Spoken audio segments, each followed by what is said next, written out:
as a civilization yet. We're on that path that you can, if you take his theory is something like palladium or another, like a radioactive material that is a strong alpha or beta particle emitter that you could put on a tool. It would ablate either in neutrons or blasting electrons or something. It would ablate the stone surface away in such a way that you could carve this stone with ease, kind of like a lightsaber basically, and it would also leave a signature in the stone. And fuck yeah! And you take it back to that penetration rate of that spiral tube drill. Yeah, it's not.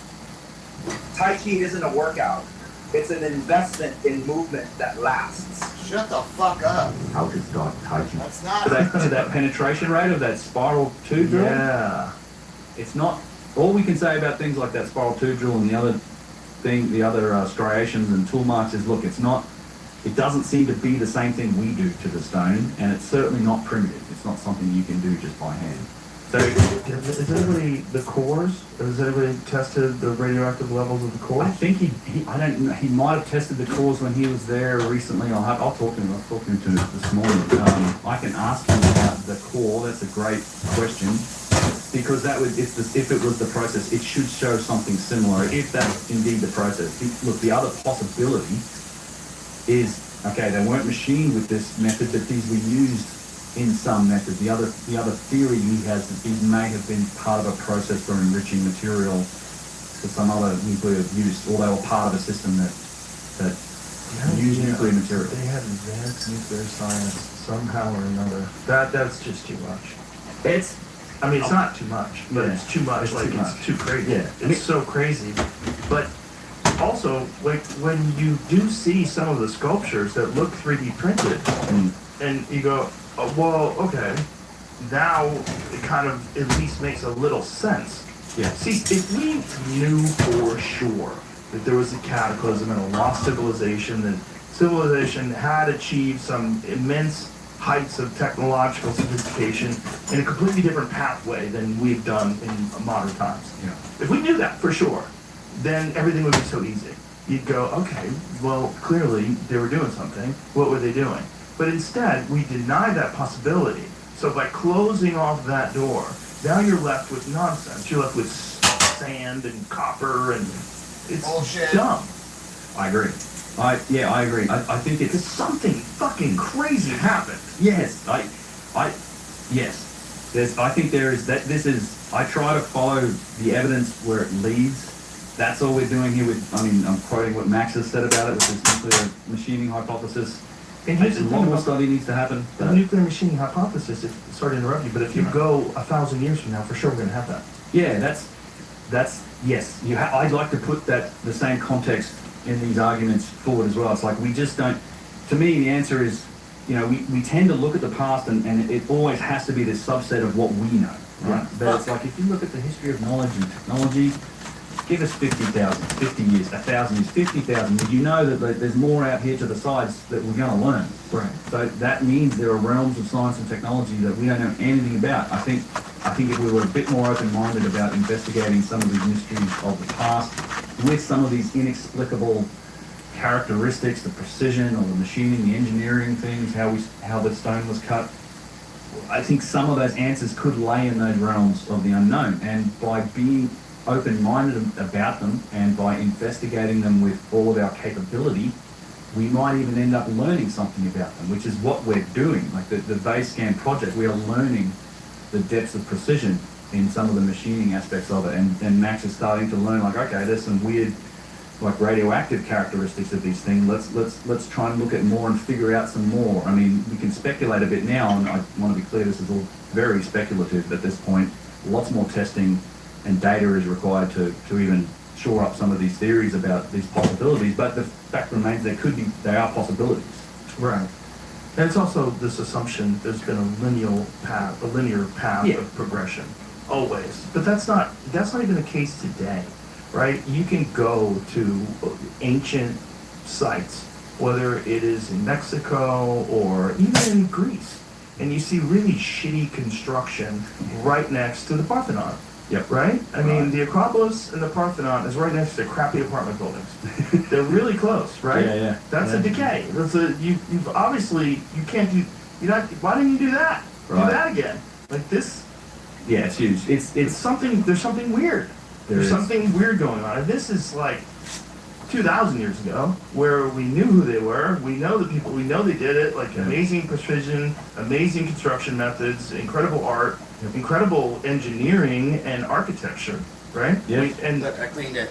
all understandable, but yet more advanced than the techniques utilized in 2025 in the exact same area, which is weird, right? Yeah. So that's without a cataclysm.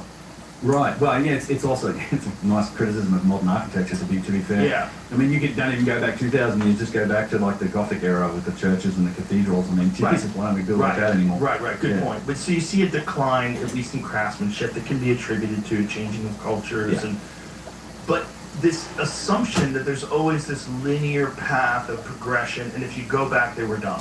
You go back far enough, they were dumber. Yeah. But that doesn't seem to be the case here. It's- And Egypt is the best example. It is. Like, explain that. Yeah, dude, exactly. And it's one of the biggest. It's one of the biggest contradictions about Egypt. It's the technological progression. I mean, you're talking about a dynastic Egyptian civilization, at least 3,000 years. Right, so it's 3,000 years. But if you look at it from a technological progression perspective, it's almost like they went backwards the whole time. I mean, you have the emergence all of a sudden of this culture and language of their gods. And one of the craziest things about Egypt is this emergence of hieroglyphs. Just, here it is. Here's this complex, extremely complicated language, cultural system, gods and everything pops out of nowhere. Pretty consistent. It evolves over time. It doesn't change that much. I mean, cuneiform in Sumeria, there's a clear progressive path where we can see it being developed. We don't have that. That's not the case for ancient Egypt. And then it's all of the best stuff is the oldest. It's the biggest stonework, the Valley Temple, the 2,500 tons of granite in the King's Chamber structure that's in the Great Pyramid. The Great Pyramid itself, these things are amongst the very first pyramids ever said to have been built. Yet progressively, as you go forward in time, I mean, they get to mud brick pyramids. It's almost like you're going backwards. And there's just, technologically speaking, it doesn't seem like they progress very far. And so I think there's another interpretation for that data, one that fits the evidence a little better, which is that I think they got a kick start, they got a head start, they inherited an awful lot of objects. We know for sure these precision objects were around before ancient Egyptians. They don't match even the cultures that predated them. We have no idea where they got them from. I don't think they made them. We don't know how old they really are. And I think there's a lot of other artifacts and architecture on these sites that they match these, like technologically speaking. There's a link, the same tools, the same precision. We're seeing that. Yet these are massive artifacts, sometimes like a 1,000-ton statue that you can't bury with you. It stays on this site. It gets inherited. It gets renovated. It gets reused. Eventually, you get kings with hubris and arrogance, guys like Ramses II that says, carve my name 3 inches deep onto that sucker, and it's going to be me. I want to be part of the gods. These are the, I want to tie myself to the ancients. And the really crazy thing is that doesn't often get admitted is that this is literally what the ancient Egyptians themselves said. They called themselves a legacy culture. They trace their own history back 40,000 years. When you've got smoke-free satisfaction, you've got the freedom to do things your way.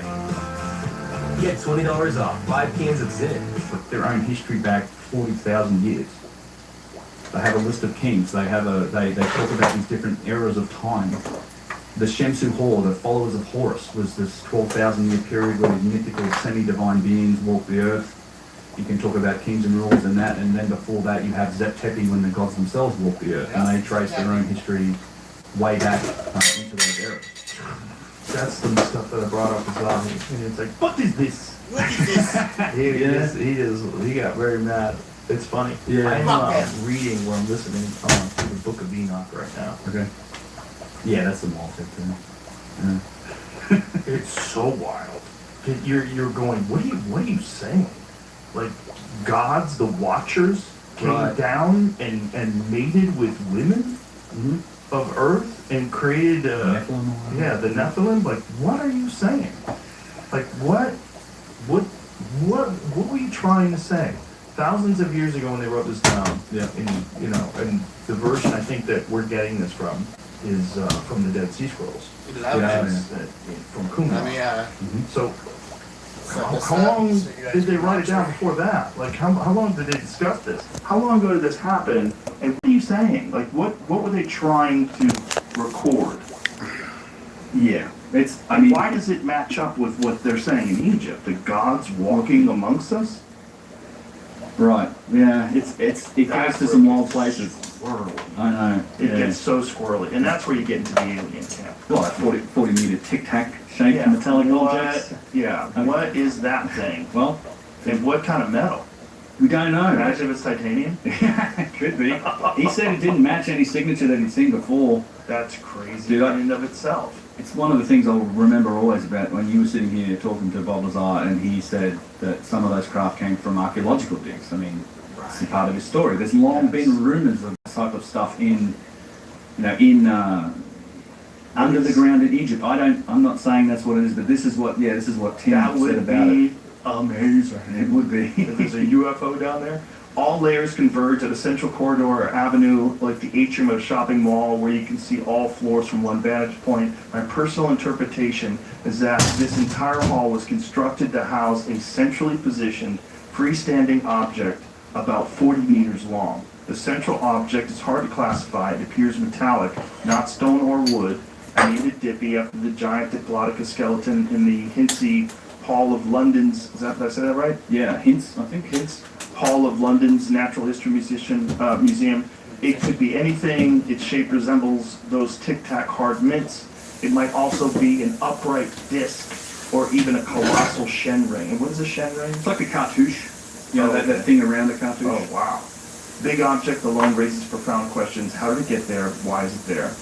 A more speculative theory is that it's some kind of portal. Oh boy, now we're going full tinfoil. Either interdimensional or interstellar. A stargate. Its material signature is unlike anything I've seen in my entire career, but it's there, undeniably there. I'll let the future find out what Diddy is. Tim Akers. Well, he went full Art Bell right there. He did. Interdimensional or interstellar. A stargate. Hey, look, the Egyptians everybody. talk about stargates. Do they? Did go to where is it? Dendera. There's actually a couple places. The literal translation, you can read it on the walls. I always show people when we go there. There are 2 or 3 depictions of stargates. That is the literal translation for it, showing a constellation with a gate, and it's a specific constellation. A couple of different types. They're all in different constellations. Where can I find it? Where can I see this? There's pictures of stargates from Dendera Temple. I think it's in the upper rooms. Yeah, it's up where the zodiac. So that's actually the Dendera is incredible. Like it is a star-oriented temple with massive depictions of the zodiac, and this is all redone from older versions of the same temple. But that is the translation of what's on the wall with the constellation and the gate, and it literally translates as Stargate. That is part of it. So that's the ceiling is the zodiac. You even have depictions of like solar boats going up to the moon. Dendera, Randall loves that temple. I've sent him a lot of footage from that temple. No, it's actually you'd have to look up just Stargate glyph maybe at Dendera. Yeah, glyph. I'll tell you if you see it. No, I don't see the exact one, but it's not. I mean, it's literally a cluster of stars that represents a constellation. Got and a a gateway behind it. This is killing me. I know. I probably have it on my hard drive. Do you have it with you? It's on my laptop. If you want to see it, yes. Yeah. Your laptop's out there? Yeah. All right, go grab it. We'll pause. You sure? Yeah. All right. Huh? It's not on that one. I didn't think we'd get into the Stargate. You got it. I'm going to try and find it. I'll try and find it. Okay. All right. Okay, so we found it from a video from Trevor Grassi on YouTube. The video is titled Hieroglyphic Proof of Stargate Technology with Mohammed Ibrahim, Mike Rick Secker, and Trevor Grassi. So This is what we're looking at. So you see, there's a glyph. There's, you can see the star, and there's a gate. Actually, try and find one of the other pictures. Maybe there's The star is the circle. That's what the star is supposed to be. Some dungeon entrances in Top Heroes are super sneaky. At Sentry Tower, most players just grab the chest and leave, but there's actually a basement entrance right there. Don't miss out the treasures inside. Most players never notice there's a secret dungeon here in Western Waste. You can head through this mountain past gates and battle a secret boss. Also in Western Waste, Lost Dynasty area, you may find a sealed door. Don't leave yet. Just interact with the statue beside it to unlock. In the Northern Peaks, there's a secret elven vault tucked away where you can snag rare pets. When you finish quests at the Crystal Vein Camp, don't just teleport out. That decorative cave nearby is totally explorable. That wrecked ship? You can sneak through this hidden entrance to trigger a combat dungeon. Never stop poking around. These worlds love hiding cool stuff.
Fuck off, ads! see the star, and there's a gate. Actually, try and find one of the other pictures. Maybe there's The star is the circle. That's what the star is supposed to be. yeah, there's the star on the right. No, on the Oh, the far there's right. Yeah, there's a hieroglyph. So again, yeah, Stargate. It's the you see the gate and then the star, and then I assume that crooked hook or whatever is part of this as well. Oh, I see. So it's how the way you translate the hieroglyph. Yes. Yes, and it's Muhammad Ibrahim, who I know quite well as well. He's very good at translating these glyphs. We when I travel in Egypt, we usually go with Professor Muhammad Jabra, who's one of, I would say, top 4 or 5 in the world for reading hieroglyphs. He can just read whatever's on the wall and tell you about it. He travels with us on these tours. It's phenomenal. He just shows us this. There's probably some better pictures of ones with the actual constellations up at Dendera if they get into. Yeah, but that one where they were standing next to each other, go back a little. No, back a little. There. Yeah, so see, this is the one I'm talking about. See the stars, the stars above the gates? So yeah. there's literally different, these, and with the words, they relate to specific constellations. This is in the top, what's the zodiac room at Dendera, where they have a replica of the circular zodiac on the ceiling. The French had the original, but this is original hieroglyphs, and it is, the translation of this is literally Stargate for these constellations. So That say what it is. bananas. And what are these constellations supposed to be? I don't know off the top of my head. We do tell people when we get into it. There is, yeah, I could find out, but I don't know off the top of my head. I'm sorry. Click that. That one that you just had there, Jeremy. No. Where you just had all, yeah, right there. So, Yeah, more gates. So same, similar, again, the gate with the crooked hook and the star, the Yeah. Stargate. that's bananas. Yeah. Yeah, so when they're referring to a Stargate, are they saying in any way what that means? No, it's. I mean, they would. Most of the interpretations these days would tell you that it's always symbolic. I mean, they do look at like the Osiris and the constellations in the sky as being connected to the Duat or to Nut, like the Duat being the space, and Nut, the goddess who is the sky, and it's all part of that passage from of the soul going into the realms of the immortal that happens after Yep. death. So this is It's all after the death. symbolic interpretation that we give it all. We say, oh, this is none of this. It sort of falls into this category a little bit of like everything is symbolic, everything is ceremonial, nothing is functional. I'm fascinated by these temples because it goes back to something you were saying earlier. And I use this analogy to kind of set the stage for it. Imagine if younger grass happened to us tomorrow or whatever. I hope it doesn't. But say it wipes out civilization, but we survive as humans. Within what, 2-3 generations, we're sitting around campfires telling stories about fucking these things that were like a black rock, and it's just, and you know, it's like all plasma TVs, but you say, look, if you get this shiny black rock, you know, you can get answers from the ancestors. You will know everything. You can talk to anything. You can see anything. You can ask it questions. You can ask it questions. And maybe you go and you start getting black rocks and making them like this, and you start dancing around the fire. You start ritualizing this memory of technology. Now, Right. if you take that concept, like say there's a cataclysm, and now there's people that remember, and they tell these stories. The stories get passed down. Now imagine there's a civilization that comes up, and it goes through thousands of years of structuring those legends and stories of technology. That goes through just distortions and representations and symbolism, but it's just twisting all of these stories into this iconography and this complex symbolism that we then, I think, we go to a temple in Egypt that was made in the Ptolemaic era or whatever, and you see things on the wall. I think there's a great way to interpret some of those symbols and some of the paintings to say, well, is this actually an echo of something that was functional, or is an echo of technology? Like every star that you see has a tuning fork on the bottom of it. Every single one on these walls, it's always got a tuning fork on it. What's that all about? You know, Tuning fork. tuning fork, like a little like a tuning fork. Yeah, all of the staffs with the wasp head, that means power. Like literally the interpretation of this symbol is power on top of the staff, and every single one of them has a tuning fork on Can we the see an bottom. image of that? Yeah, you can look up any of the temples in Egypt and like the depictions of gods with staffs that they're touching, or they're giving like the Jed pillar, or the Ankh, which is Jed pillar is stability. The Ankh is life. The Was is power. So in a lot of cases, these gods are granting kings, life, stability, and power. Or sometimes just life and power. But What are those depictions of these enormous cylindrical things that they're holding that look almost like one of those Like a transformer? Indian clubs? Yeah. I made an incremental tower defense game. The tower is like the tower defense games you know and love. You'll have to defend your tower from enemy waves, but there's a twist. Fuck off. Look almost like one of those Like a transformer? Indian clubs. Yeah. like that one there, that's like the jet pillar here. Yeah. What the hell is that? That's a great image. That literally is the symbol for stability. And That thing down is what I was talking about. oh, the quote unquote light bulbs. Yes, the Dendera temple. And see, there's a jet pillar there too with the hands. So the jet pillar is stabilizing it with its hands. Right. And you're on a boat. You're actually part of this is on a boat. It looks like some kind of technology. So you know what's crazy about this? So again, we get down into this. This is in a crypt at Dendera. You have to like crawl through a hole and get. It's like in the inside wall. It's amazing because the Christians and they didn't get into the crypt, so they couldn't deface the glyphs. Like a lot of the glyphs are defaced. Look at that guy. He looks like an air traffic controller. Well, he's like a reptilian too. He's like Yeah. a frog dude with He's- knives. Yeah, what is that, dude? With a Does he- tail. Does he have a fucking tail? Yeah, he does. He does look like he's like a giant frogman. Yeah. Wow. So what's crazy about this, there's a whole story about this that is written on the walls. And again, this is thanks to my friend Yusuf A1, who I guide with, and then Professor Jabra, who can interpret this. And I'm going to do a video about this soon, because what he is saying about this crypt is that it tells you on the wall that there was a physical version of that thing in that crypt. He said it was made from mostly gold, and it was the span of like a dude with his arms out, like the span of a human wingspan, basically. I was stumbling across something, they called it Electrum. There was these two, The metal? these 3.3 ton obelisk that were made out of a metal called Electrum. Electrum. And gold and something Gold and else. silver.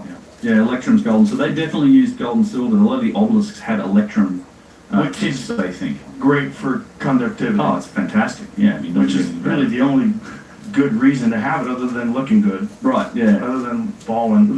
Yeah, other than bowling, which they were bowling, Which which trust is me. gonna be a little bit of a sidetrack, but when you're talking about the nuclear stuff, I found these stories of the Aqua mine in Gabon, which is a natural nuclear Reactor. reactor. Whoa. That is very old. 4 billion years old and 100,000 worth. Oldest Full nuclear on reactor in history. enriched, uranium from it. Oh, okay, it's enriching uranium. To control enriched uranium.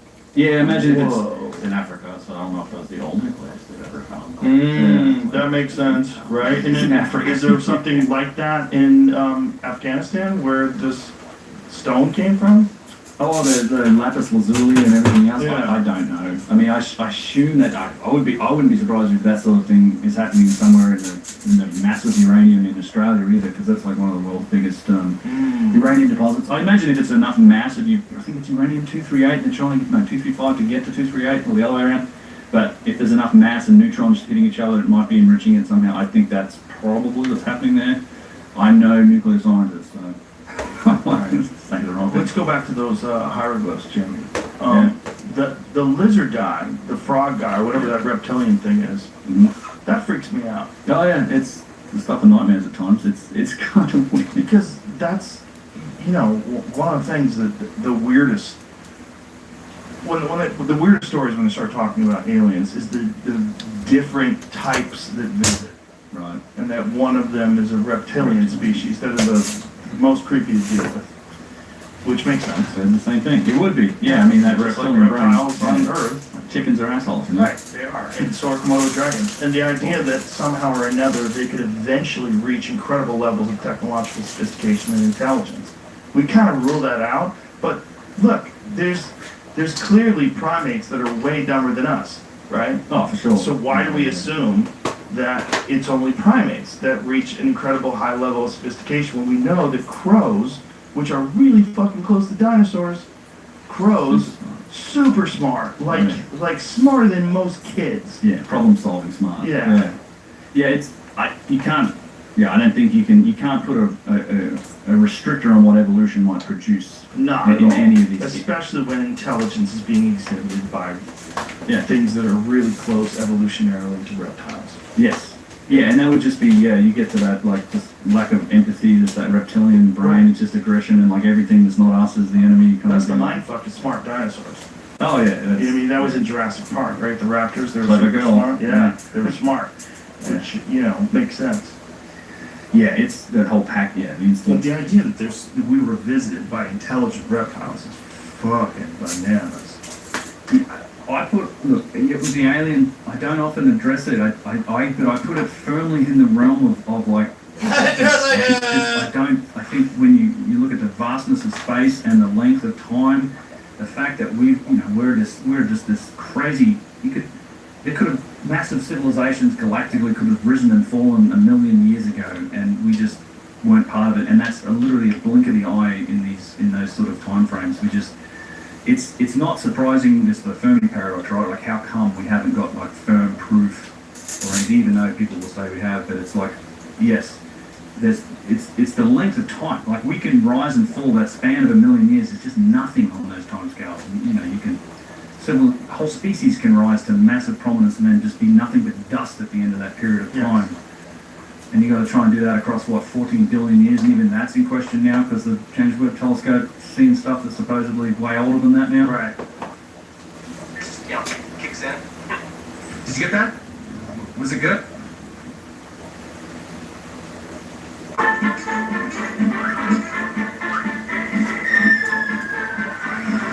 In question now, because the James Webb Telescope seeing stuff that's supposedly way older than that now. Right. I mean, we'll see. We're going to find out. Like this 3-eye atlas thing. Yeah, what is that? Super weird, right? Well, Avi Loeb is convinced that it's a UFO. Right. But that's what he does. Yeah. Right? He did what that other one, the Oumuamua. So that one was a little odd. That was weird. So it wasn't the weirdest thing about Oumuamua. It seems to be its path after it turned around the sun and accelerated. Like, that was the standard model of physics said it shouldn't have done that, and it seems to have exhibited sort of motion that was not what we predicted it would do. That's as much as we can. Acceleration? It accelerated. It was outside. Noticeable? Yeah, it accelerated. But like to the factor of what? Well, not that, I think it was only a few percent, but it was not what should have happened according to the calculations that astronomers and the orbital dynamics people have done. That's what I understand was the most, obviously its shape and size. There's something about its reflective properties as well, right? Well, just because it was so long and narrow and it was tumbling, that's what caused it to, we would catch like the long side of it, which the brightness would increase, so it had this oscillating brightness on it, and then it passed through the system, and it's going,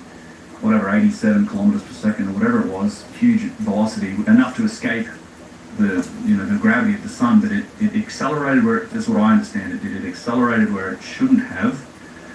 Then there was another interstellar artifact that came in that was pretty much a comet. It behaved like a comet. It had a tail. It was off-gassing water. It's just an interstellar ball of rock and ice, is what they say it was. It didn't get a lot of attention. Now this 3O Atlas thing is much larger. It's traveling much faster, apparently, than the previous two, but it's also not behaving like a comet. It has this aura of light that it's emitting around it for some reason. I saw a report that said you're almost seeing a metallic, like, smelting signatures off it. I don't know how much credence I can give it, but we'll find out. Like, it's going too fast to stop in our system unless it dramatically alters its velocity.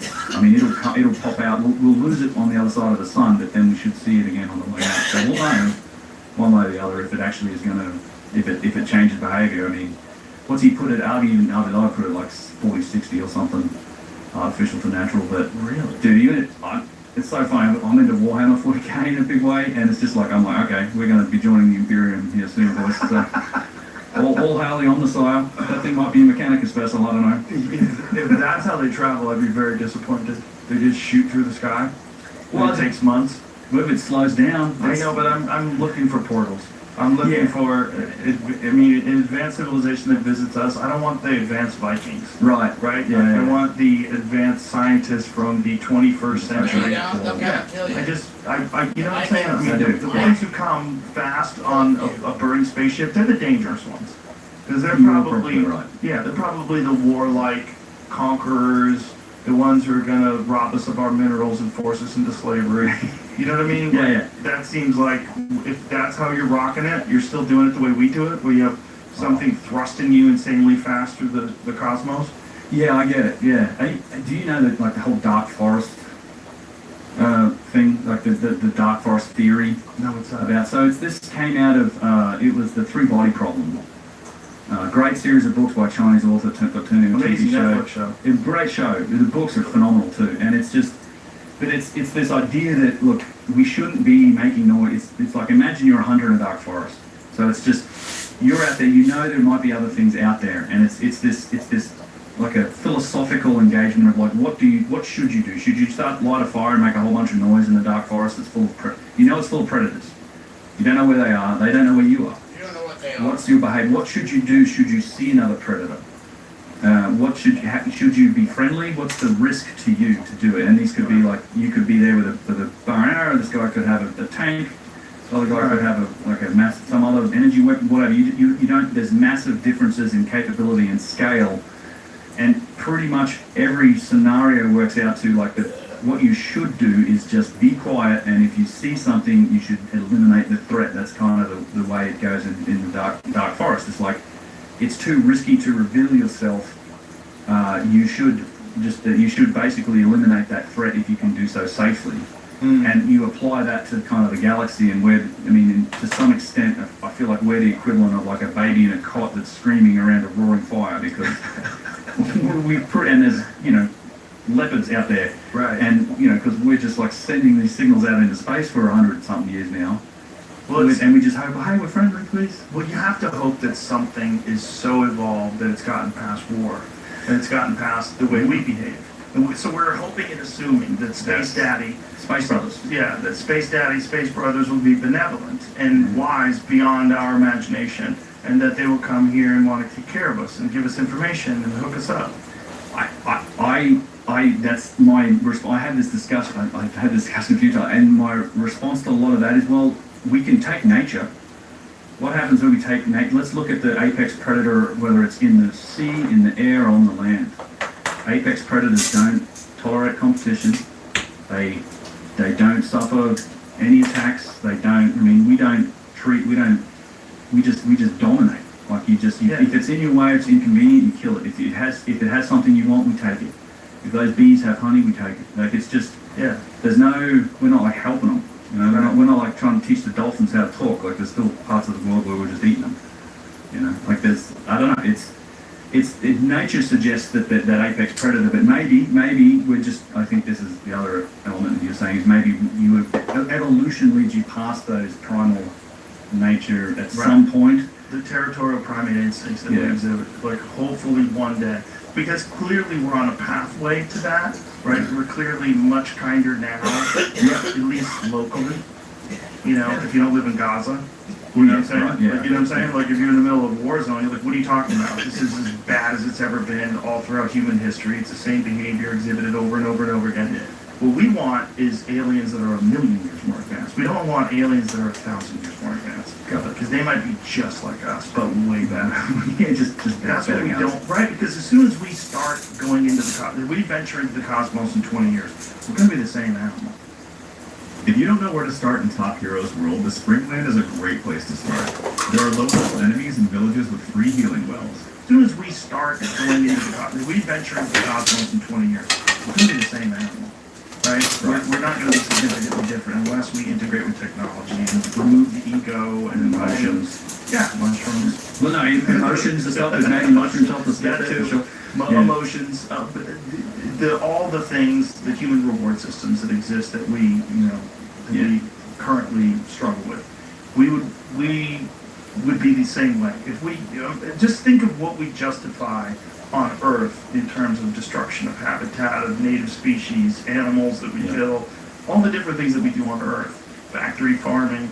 Now imagine, why would we care about these lizard people that live, you know, in caves on some fucking stupid planet? You know, we would probably kidnap them, we'd kill them, we'd pickle them, we'd bring them back home, we'd freeze them. Got gold in them caves? Yeah, right. Look what Columbus did when they, arrived and took the natives and had them get gold, and if they didn't, they cut their arms off. Horrific, terrifying things. So imagine, there's no evidence that aliens are currently doing that, which is the promising thing. Right? Even the abductions, although I'm sure they're terrifying if they're true, they seem rather benign. Like, in fact, in the Travis Walton case, you know that one? One of the most famous ones? Not off the top, no. Real simple, 1970s, he's a logger, he's working with a group of guys, they see a ship, he runs toward it, gets hit with a beam of energy, gets knocked back, unconscious, his friends flee, they come back, they're yelling at each other, we gotta go back, we gotta get him, they go back, he's gone. All four of them get investigated for murder, they tell the story, no one believes them, they all pass polygraph tests. 5 days later, he shows up, he finds a payphone, makes a phone call, and has this fucking insane story. But the story was that they took him aboard the craft and healed him and communicated with him, and that there was a bunch of different types of these beings, and then he has been telling the exact same story ever since the 1970s. So, but relatively benign compared to what we would do. For sure. You know, like we fucking, we shoot elephants. It turns into Avatar. Yeah, think about the horrible things that we do right now on Earth. Yeah, I agree. Yeah, and it's something that I always, it's a great quote from Christopher Hitchens, which is, we're just not the end of that evolutionary chain. We're just our current version of humanity. Our frontal lobes are too big. Our frontal lobes are too small. Our adrenaline glands are too big. Our thumb forefinger opposition isn't all it's cracked up to be. And we love violence. We love violence. We love violence. Our national sport is dudes who are enormous running at each other full speed. And the other one is guys punching and killing each other. Yeah. I mean, it's kind of crazy. We're so hard. And then we're also involved in multiple wars simultaneously. At least in proxy. Yeah, proxy wars. At least human beings are involved in a significant amount of war, always. Yeah, this is literally the status quo throughout history. I mean, it's just, we've always been at war with each other. I still do, personally maintain the idea that it's still the best time to be alive. 100%. Technologically speaking, but also, obviously we're much more aware of conflict around the world, but on a percentage scale of what it's been like in the past, it's actually far less than it has been. Like, even though it's terrible when it happens, but Yes. you know, we're in an era where there's actually less of that going on, and Yes. hopefully that can continue. I actually genuinely think that it's one of the reasons why this whole investigation into the past is important. I haven't really talked about it in videos. I'll put it down. It's going to be part of the book I'm writing for sure. It's a big part because it's not just some benign investigation in the past. I genuinely think it could have a significant impact on our future because that concept you talked about of like this linear progression, right? I mean, in general, we get taught in school, okay, we were Stone Age dudes, we were in caves, civilization happened, you know, how many thousands of years later, here we are. This is the only way that an advanced civilization can happen. Is on this path, don't worry about it. It's almost like it's preordained, just worry about it next election cycle, next quarterly result, whatever, right? And we just don't think about it. This is this concept, I think it's a fundamental pillar of what it means to be a human being today. It's in everybody's mind to some degree, like, all right, Stone Age to us, we're advanced, this is the only way it happens. I do think that if you can change that at that fundamental level to this cyclical version that is an oscillation between civilization and cataclysm, and this idea that, okay, we've actually risen in the past, we've become relatively high technology, we've become civilized, and it happened, it would have been different to us, but we fell again, and we're somewhere on this oscillation and this circular motion between civilization and cataclysm, and on a long enough timescale, we know it's going to happen again. Yes. Right, and if you can change that, if you could change that fundamental concept in people, like that's what we teach people in schools. Okay, so we're rising again, we're at this crazy point in time where our technology is super advanced, we can solve some of these problems, but we know on this timescale, if we don't do something about it, we might end up like our ancestors did. I genuinely think that stands a chance of like changing some of our behaviour and some of our like a little less money on tanks and guns, a little bit more money on space exploration, make solving the longer term problems a bit more of a priority. And it's altruistic and it's like a crazy goal. I know it's altruistic as all hell, but it's just, I think there's precedent for it too, though. I mean, whether you agree with it or not, When you've got smoke-free satisfaction, you've got the freedom to do things your way. Get $20 off 5 cans of Zyn when you take the Zyn 10 challenge. Try it for 10 days. Smoke-free. Hands-free. And find your... I mean, whether you agree with it or not, politically, I mean, it doesn't matter, but the fact is that the term climate change has changed our behaviour over the last 25 years, right? It's changed, if you think about what's happened with that concept and that movement, it changes investment decisions, it changes our interactions with each other, with the planet. You know, it's changed our behaviour in the way we think about stuff. It's like this has crept into our zeitgeist as a species, and it's changed our behaviour. So I look at some of this stuff in the past as it not just being some harmless investigation into things. I think it actually getting to the root cause of what's happened in the past actually could help us in our future. I think it's important. It's what drives, I think, my interest in it in a lot of ways too. It's another piece of an example, rather, of how primitive we are. The actual climate is political. That's bananas. Oh, yeah. Pollution is political. Yes. Boy, I mean, if you disagree, I mean, I always find it crazy that if you even question any of some of the like official narrative about this stuff, the first thing you've got to do is make sure you decry and say, no, pollution bad. Yeah. Just because I think that some of the science might be off. I'm not saying like let's pollute the oceans. Like no, let's be stewards. Yeah. Well, it's also the amount of time that we polluted the oceans in is spectacular. Mm-hmm. What we've done just in terms of the depopulation of the ocean. Oh yeah. That's nuts. Like 90+% of all big fish are gone. Yeah. In a short amount of time, like a couple hundred years of like hardcore fishing, and we fished out the ocean, man. Just about. That's nuts. Not only that, we polluted the fuck out of it to the point where you're not even supposed to eat it every day. Right, which is That's crazy. I agree. That's crazy. If you eat sushi every day, people don't recommend it in the beer bottle. On the bottom of the Marriott. What? Yeah. That's crazy. Man. Yeah. That's how gross we are. Somebody was over there and they chucked one overboard And and it looks like and it looks pretty recent, right? But he's got the fucking label on it. Yeah.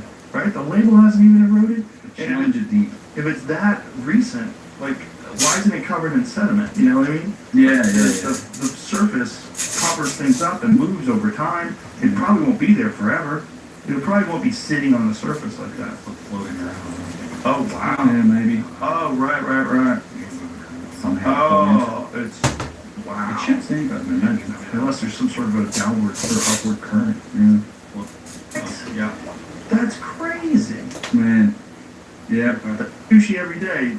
People don't recommend it. On the beer bottle. On the Mariana. Bottom of the Mariana Trench. What? Yeah. That's crazy. Yeah. That's how gross we are. Somebody was over there and they chucked one overboard. Yeah, it looks like, what, And Heineken? it looks pretty recent, right? Because he's got the fucking label on it, Yeah. right? The label hasn't even eroded. Challenge it deep. If it's that recent, like, why isn't it covered in sediment? You know what I mean? Yeah, The surface covers things up and moves over time. It probably won't be there forever. It probably won't be sitting on the surface like that. Floating around. Oh, wow. Yeah, maybe. Oh, right. Somehow. Oh, it's, wow. It should sink, I would imagine. Unless there's some sort of a downward or upward current. Yeah. Scientists find beer bottle at the deepest point of the ocean. That is 6.7 miles, 35,000 feet below the surface. Oh. Challenge it deep. If it's that recent, like, why isn't it covered in sediment? You know what I mean? Yeah, Like, yeah. The blue the ocean's in is spectacular. Mm-hmm. What we've done just in terms of the depopulation of the ocean, Oh, yeah. that's nuts. Just about. Don't recommend it. But you're not even supposed to eat it every day. Right. Short amount of time.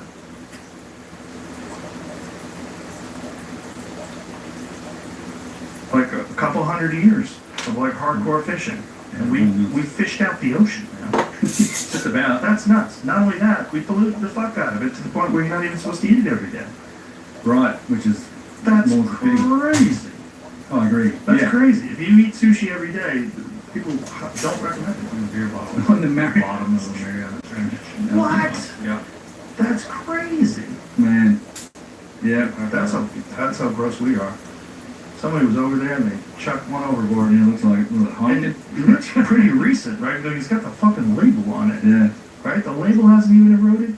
Challenge it deep. If it's that recent, like, why isn't it covered in sediment? You know what I mean? Yeah, The surface covers things up and moves over time. It probably won't be there forever.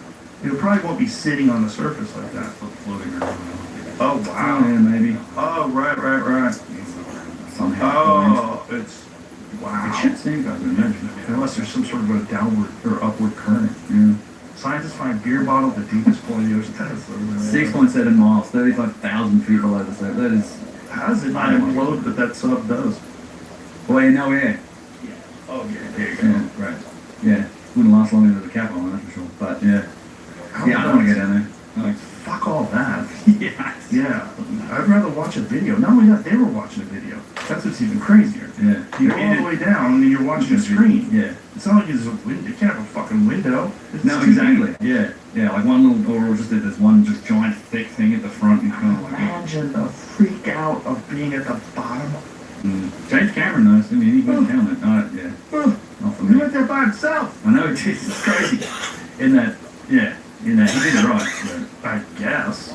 If you're gonna do it. Yeah, you're right. Why is he doing that? Want James, 4 we feet of need you. titanium around me, like in a sphere. Yeah, we need you to make movies. Maybe not a carbon fiber tube. Yeah. You know? Well, especially not one that the engineer said wasn't really designed for those depths. Yeah, that cracked. Have you ever watched that documentary? It's, dude, they're putting that thing out, they do the scale model, and they're testing it under pressure, and they'll stand around the room and just goes, bang! Like, it's just, and every test they did, it went bang. And blew, and they're like, oh, that's fine. Like 20 successful trips with that. Oh, they did a bunch, yeah. And it was, well, even the scariest part is like when you're in the footage with it and you can hear it popping. Like it's literally the carbon fiber strands snapping. Oh, it's terrible. It's terrifying. Imagine one of those people that successfully made that journey and then the nightmares that you have every day. Like the one right barely before. missed it. Yeah, the one right before. Barely missed getting instantaneously destroyed. Yeah. I'm sure you've seen the animation, the computer recreation of what it would look like. Yeah, implosion. Yeah, you turn to blood cells. Yeah. Just splatter. Yep. Yeah, you wouldn't even, it said that it happens faster than the time it would take for you to even register that it had, like for your senses to register in your brain that it happened. It's over. The pressure. Yeah. I mean, just the fact that we're that weird, that we choose to do that we have technology like, let's see, Yeah. let's go. Yeah. Well, it's so funny the way they skirted the. I mean, he signed everyone up as like basically expedition team members.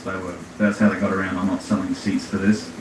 Like they're coming on. They all had a technical role supposedly, and it was like he was getting around the regulations and the safety regulations. But yeah, no interest in that sort of pressure. I mean, I dive, but not like that. Diving, swimming. Viagra and Cialis, they increase blood flow down there. That's why you can physically perform it, but they... Diving, swimming. Pretty much. It's just like hardcore swimming. Might be important. Yeah. I haven't seen that. That would have happened in 20 milliseconds, and it takes like 150 milliseconds for your brain to start thinking. That's.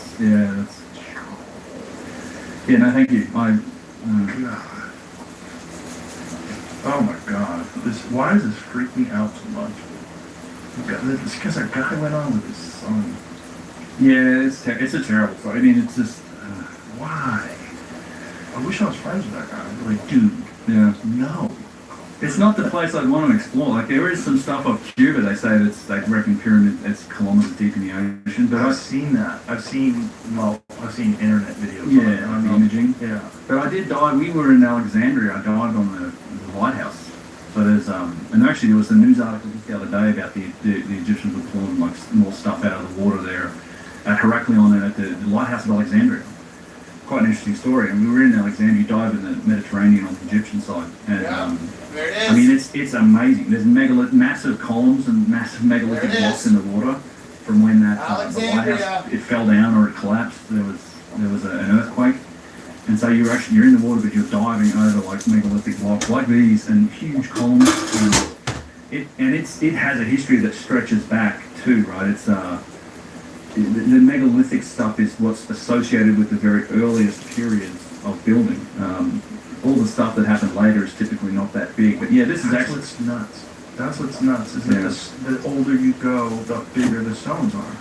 Well, and what's funny is we looked into the erosion at places like the Giza Plateau. You have 2 or 3 feet. It's not on the Sphinx. Everybody knows about the Sphinx enclosure erosion.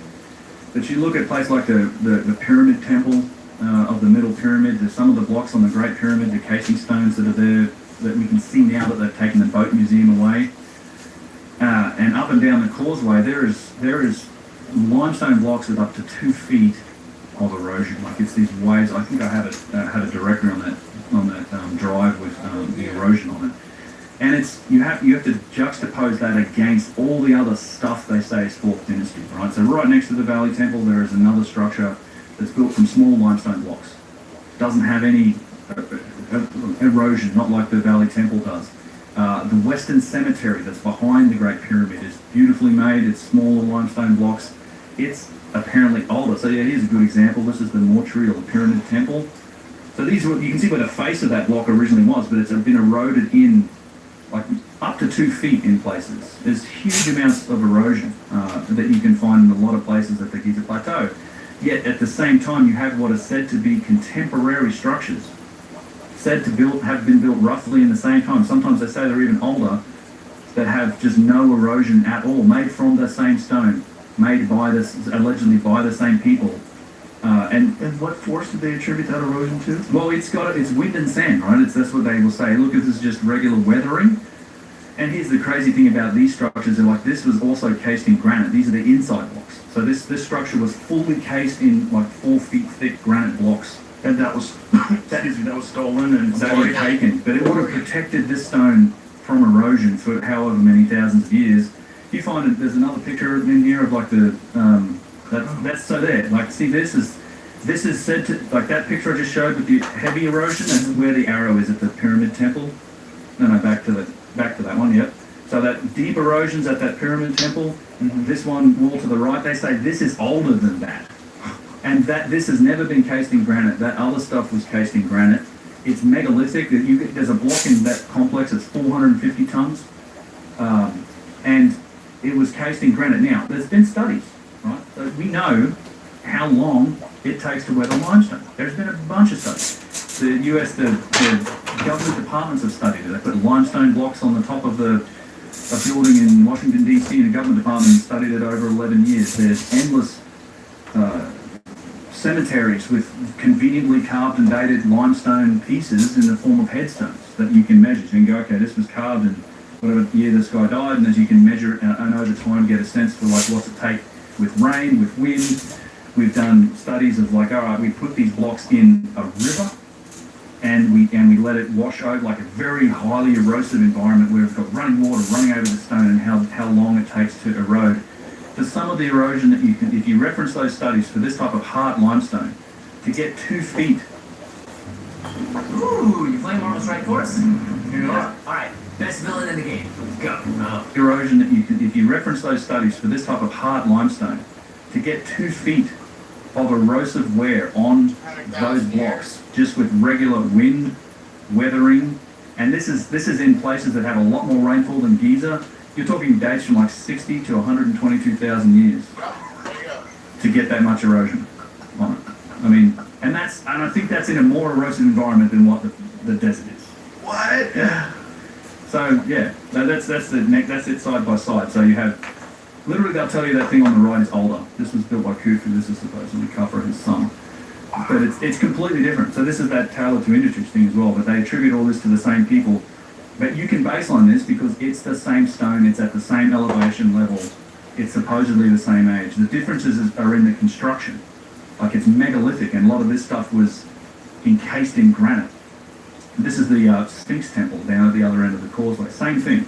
So all the megalithic stuff that was cased in granite has severe erosion, yet there's buildings all around it, and up and down the plateau they say are built at the same time, yet it's smaller blocks, it's not as nice work, and it's not eroded like that. Like, So what's the conventional explanation for that discrepancy? They just don't address it. Like, I've not seen anyone, well, I mean, because the argument's always been the Sphinx Temple, like the Sphinx enclosure, right? Robert Schoch, John Anthony West, he talked about the fact that you needed thousands of years of rainfall erosion to get those patterns on the walls. That's where the discussion's been focused. There was no comparison made. It was always like, well, the geologists and the experts say it's wind and sand, it's water erosion, but then you have the archaeologists and the marklanders saying, no, it's wind and sand. But I think there's a better argument to be made when you start to do comparative work like this. You go, all right, hang on, let's take the Western Cemetery behind the Great Pyramid, supposedly built by Khufu, 4th dynasty. It's at the same elevation level, it's the same stone type as the mortuary or the pyramid temple of the Middle Pyramid complex. So after Khufu, so if he built that, then his son Khafre built this one. How come this one, which was also cased in granite, and this wasn't, how come this is so much more eroded than this? It's at the same elevation level, it's the same stone. You would assume that it's been subjected to the same weathering. Why is this so weathered and that is not? It's that you can't explain it any other way. Yeah, I've not seen anyone respond to that argument with anything that makes any remote sense. Like Remote sense would dictate one's older. Yeah, I mean, I like to show people like which one looks older. Like Same stone, same elevation level, same everything. has to be. Yeah, I mean and again we know That's crazy. That's crazy. and it's not like this. This is very hard numinolithic limestone. Like it's full of fossils. It's not a soft limestone. The idea that there was a civilization that built monolithic construction 100,000 years ago is crazy. It is. But that's so crazy. But have you seen any of Michael Button's work? Yeah, I saw the episode. Yeah. That is a very interesting episode. When he's talking about how far back we human go? beings in this exact same form have been around at least 300,000 years. At least. At least. So That's the fossil right? That's all we found. There might be human beings that were 500,000 years ago. There's 6. good evidence for it, actually. Really? Yeah. So the Morocco find, I've talked about this for years as well. It's the fossil record. So we used to be 50,000. It's 195,000 with the Ethiopian bones, and it's 315 or 19 with the Morocco find. That's the latest in the fossil record, anatomically modern humans. However, there are studies, I think this is in the other vectors director of those studies. There's two studies that I reference usually. One is a DNA study that suggests, like, from a genetic perspective, Neanderthals are our cousin. Like, we didn't evolve from them. We both evolved from a common ancestor. And they then, based on just looking at the genome and trying to trace it back, the paper suggests that we split with a common ancestor somewhere in the realm of 800,000 years ago. Us and Neanderthals split from a common ancestor. Like, that's when we carved off 100,000 years ago. Yeah, and there's another study on teeth morphology, which was it actually got set up to try and prove that we're only 200,000-300,000 years old, and they were looking at, all right, so our nearest common ancestor, how quickly does our teeth have to evolve and morph, like this teeth morphology? How quickly does that have to happen for us to basically have the teeth that we have today relative to our ancestors? And they thought, well, it's going to have to be this rate to make these numbers work. And then they did this big statistical study on a lot of different people from all around the world, and they figured out the rate of dental evolution is much slower. So they basically worked backwards from there and said, okay, so if that's how quickly our teeth evolved, then we may have been around as many as 800,000 or 900,000 years. So you have two different studies. I mean, again, fossil record 300,000, but other studies do suggest the possibility could be up to towards 1 million years old for human beings. There's my fucking... It gets real interesting, even within the 300,000 years, but certainly if you stretch it back further, I mean, you can find graphs of the temperature and the global temperature and ice core data from Antarctica. It goes back 400,000 years. So you have these peaks and valleys. Like, we're in that peak right now in the Holocene, the nice warm period where civilization flourishes, but we've been through a bunch of those peaks before. And some of those valleys are, we know, as a result of cataclysm, like massive changes to the surface of the earth where nothing would be left. So I honestly put the realm of possibility for advanced civilization, not just the last ice age, but within, up to 1 million years potentially. Could be, well, it's not. It'd be dust for a lot of it, but it would be dust what we would find now.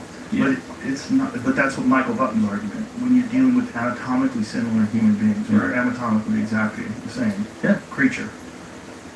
Give us warm weather and enough food to eat, and we start fucking solving problems. Which is one of the reasons why Egypt itself was so spectacular, was that it was very fertile. It was in the African human period. This is one of my arguments. Is I think if we just assume for a moment that there was a civilization that flourished during the African human period and before it, when the Sahara was a savanna, and that's why I think the Sahara is such an appealing target. Is because what happened, right? So if that civilization ends, we're knocked back to a relative stone age. The people that were populating the Nile, people have been in the Nile, we know, for like hundreds of thousands of years, like people who, and if they're going to start that civilization, they're going to do it in the only part of that country that was habitable. It's the Nile Valley, and that's where all the sites of ancient Egypt are that we know about. But they've all been, let's assume they kick-started with stuff, and they've been inherited and renovated and reused, and the dynastic Egyptians made them their own, assuming there's something there before. So what's fascinating to me is the possibility that out there in the Sahara, maybe near an ancient water source or an ancient aqueduct or something, or an ancient aquifer, we might be another Assyrian out there, like this subterranean things. There might be another Serapeum. There might be another labyrinth. There's like 5 labyrinths on Earth, buddy. You guys and it just hasn't been inherited and reused. I found one. There's one in Mexico, all the way fucking New Mexico. Beneath the sand somewhere that's not been touched, and it hasn't been inherited and reused. Well, that's where the Rorschach structure fits weird. Right, and that's on a timeline that could be very ancient because it's very eroded. It's hard to see anything like this. It's interpretive almost at this point to figure out that if there was a structure there or anything. Right. Yeah, it's interesting. But it's also, that's another one when you go above and you look at the satellite imagery, you go, oh boy, that place got washed. Yeah, it did. I mean, that place is one of the clearest examples of a place that looks like it got washed, because there's literal salt deposits everywhere. Right. Yeah, I mean, which is nuts. It is nuts. The whole thing is nuts. Yeah, I don't know what happened. Like Jimmy Corsetti does some amazing videos on that. Well, yeah, if anybody's interested. Jimmy does. complex. It's 450. Showed that the heavy erosion, 22,000 years. We've done studies of like, all right, we put these blocks in a river, and we let it wash over like a very highly erosive environment where it's got running water running over the stone, and how long it takes to erode. For some of the erosion that you can, if you reference those studies for this type of hard limestone, to get 2 feet of erosive wear on those blocks just with regular wind, weathering, and this is in places that have a lot more rainfall than Giza. You're talking dates from like 60 to 122,000 years to get that much erosion on it. I mean, and I think that's in a more erosive environment than what the desert is. What? Yeah. So yeah, that's it side by side. So you have, literally they'll tell you that thing on the right is older. This was built by Khufu, this was supposedly Khafra, his son. But it's completely different. So this is that tailored to industries thing as well, but they attribute all this to the same people. But you can base on this because it's the same stone, it's at the same elevation level, it's supposedly the same age. The differences are in the construction. Like it's megalithic, and a lot of this stuff was encased in granite. This is the Sphinx temple down at the other end of the causeway. Same thing. So all the megalithic stuff that was encased in granite has severe erosion. Yet there's buildings all around it, and up and down the plateau they say are built at the same time, yet it's smaller blocks, it's not as nice work, and it's not eroded like that. Like, and what's the conventional explanation for that discrepancy? They just don't address it. Like, I've not seen anyone, well, I mean, because the argument's always been the Sphinx temple, like the Sphinx enclosure, right? Robert Schoch, John Anthony West, he talked about the fact that you needed thousands of years of rainfall erosion to get those patterns on the walls. That's where the discussion's been focused. It's not, there was no comparison made. It was always like, well, the geologists and the experts say it's wind and sand, it's water erosion, but then you have the archaeologists and the marklanders say, no, it's wind and sand. But I think there's a better argument to be made when you start to do comparative work like this. You go, all right, hang on, let's take the Western Cemetery behind the Great Pyramid, supposedly built by Khufu, 4th dynasty. It's at the same elevation level, it's the same stone type as the mortuary or the pyramid temple of the Middle Pyramid complex, so after Khufu. So if he built that, then his son Khafra built this one. How come this one, which was also cased in granite, and this wasn't, how come this is so much more eroded than this? It's at the same elevation level, it's the same stone. You would assume that it's been subjected to the same weathering. Why is this so weathered and that is not? That you can't explain it any other way. Yeah, I've not seen anyone respond to that argument with anything that makes any remote sense. Like remote sense would dictate one's older. Yeah, I mean, we show literally. I'd like to show people like which one looks older. Like same stone, same elevation level, same everything. Has to be. Yeah, I mean and then again we know that's crazy. That's crazy. And it's not like this. This is very hard numismatic limestone. Like it's full of fossils. It's not a soft limestone. The idea that there was a civilization that built monolithic construction 100,000 years ago is crazy. It is. That's so crazy. But have you seen any of Michael Button's work? Yeah, I saw the episode, yeah. That is a very interesting episode when he's talking about how human beings in this exact same form have been around at least 300,000 years. At least. So that's the fossil record. Right. That's all we found. There might be human beings that were 500,000 years ago. There's 6. Good evidence for it, actually. Really? Yeah. So the Morocco find, I've talked about this for years as well. It's that the fossil record. So we used to be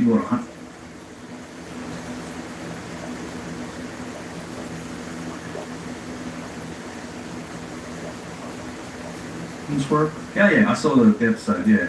Yeah.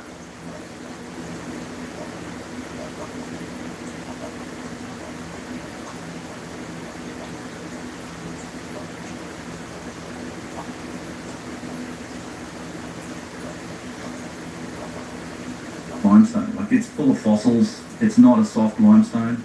The idea that there was a civilization that built monolithic construction 100,000 years ago is crazy.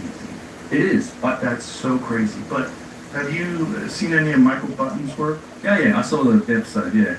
That is a very interesting episode when he's talking about how human beings in this exact same form have been around at least 300,000 years. At least. At least. So that's the And that's fossil just, record. right, that's all we found.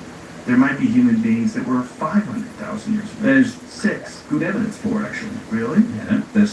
Yeah. So the Morocco find, I've talked about this for years as well. It's that the fossil record. We used to be 50,000, then it's 195,000 with the Ethiopian bones, and it's 315 or 19 with the Morocco find. That's the latest in the fossil record, anatomically modern humans. However, there are studies. I think this is in the other vectors director of those studies.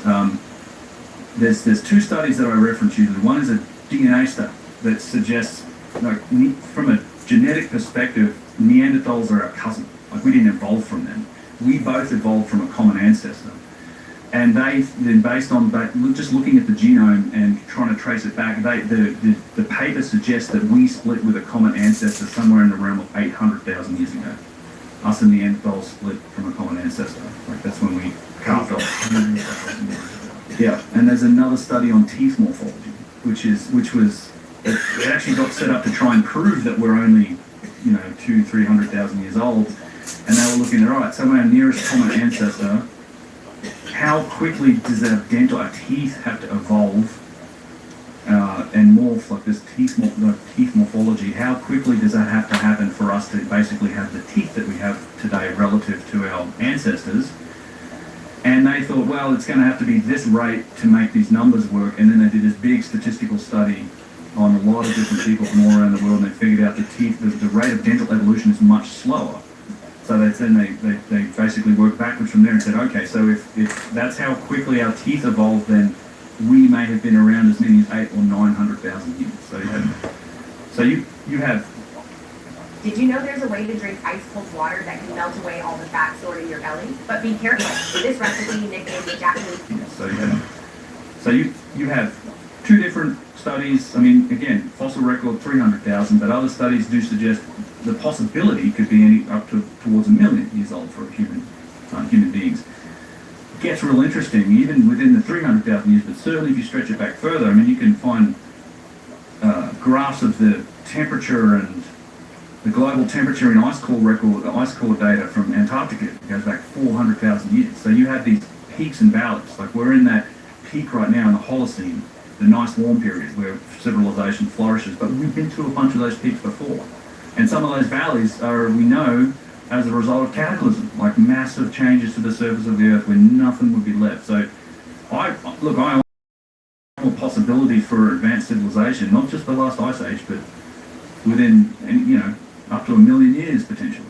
That's fucking crazy. Could be. Well, it's not. It'd be dust for a lot of it, but it would be dust what we would find now. Yeah. But it's not. But that's what Michael Button's argument. When you're dealing with anatomically similar human beings, or anatomically exactly the same creature.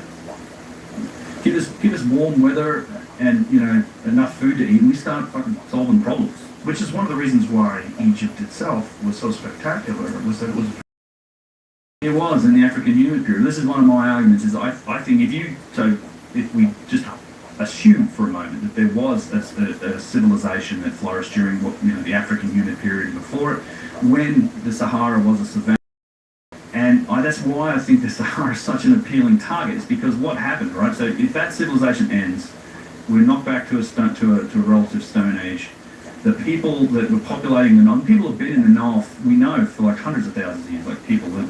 And if they're going to start that civilization, they're going to do it in the only part of that country that was habitable. It's the Nile Valley, and that's where all the sites of ancient Egypt are that we know about. But they've all been, let's assume, they kick-started with stuff, and they've inherited and renovated and reused, and the dynastic Egyptians made them their own, assuming there's something there before. So what's fascinating to me is the possibility that out there in the Sahara, maybe near an ancient water source or an ancient aqueduct or something, or an ancient aquifer, we might be another Assyrian out there, like this subterranean things. There might be another Serapeum, there might be another labyrinth buried beneath the sand somewhere that's not been touched and it hasn't been inherited and reused. Well, that's where the Rorschach structure gets weird. Right, and that's on a timeline that could be very ancient because it's very eroded. It's hard to see anything like this. It's interpretive almost at this point to figure out that if there was a structure there or anything. Yeah. Right. Yeah, it's interesting. But it's also, that's another one when you go above and you look at the satellite imagery, you go, oh, boy, that place got washed. Yeah, it did. It got washed. I mean, that place is one of the clearest examples of a place that looks like it got washed. Because there's literal salt deposits everywhere. Right. Yeah, I mean, Which is nuts. it is nuts. The whole thing's nuts.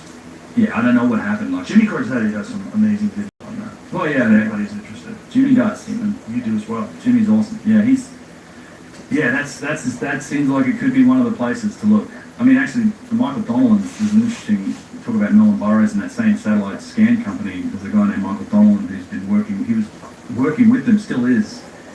He's putting out a documentary pretty soon called Atlantica, and he thinks he's found, at least if not Atlantis, a part of Atlantis off the coast of Spain. And they for 100% found some shit in the waters and been diving on it for a couple of years now and building the documentary. But he is pretty convincing he's found again another like underwater, if nothing else, megalithic city. He thinks it could be Atlantis as well off the coast of Spain. Wow, I saw that that documentary was coming out. Yeah. I didn't know exactly what they had discovered. Is there images that we can see right now? Of what they It's not. We saw like an advanced in his car preview of it close to his chest. until it comes out. But they discovered it with that Nolan Burrows scanning tech, the same satellite-based tech, and then they went and dived on it. And we saw like a cut-down version of 3 episodes at this conference I went to and met him. And I've since talked to him a bit. Fascinating. 100% found something like it is man-made, like whatever it is. Yeah, so this is like the preview little teaser thing. Ooh, when does this come out? I'm not sure when the streaming. I feel like it's got to be this year. I hope he's mostly done with it. It says 2025, Okay, so then or at least the trailers. that was Tim Akers for a second, the old guy with the beard when he was still alive. When did he die? I think it was just last year or the year before. Yeah, so it's I'm very happy I got John Anthony West on a couple of times before he passed. it's one of my big regrets of never actually having the chance to meet the man. He was great. He's phenomenal. You know, there's a clip I use in my videos of him back in the 90s. Oh, really? Back in the 90s, John Anthony West, I used it in some of my videos, and he's standing at this cabinet, the same cabinet I stand in front of when I take people there to the AQUARIUM Museum. He's looking at this beautiful diorite vase with a super thin neck, and it's like this beautiful, tiny little thin neck on it, and flared, and he's just saying, you know, how much these bases are an anomaly. They're pre-dynastic. We don't know how they made them. You know, how do you machine out the inside of this vase through this tiny little neck? Someone did it. He said, I can only hope that at some point in the future people will start to like apply modern technology and study these things and try to learn some more about it. So it's fantastic that vase scan project is basically doing what he thinks we should be doing. That is learning amazing. a ton about it. His DVD series, Magical Egypt, is what got me hooked. Yeah, I know. Yeah, That series is insane. I think he was great. A symbologist, and I think that symbol.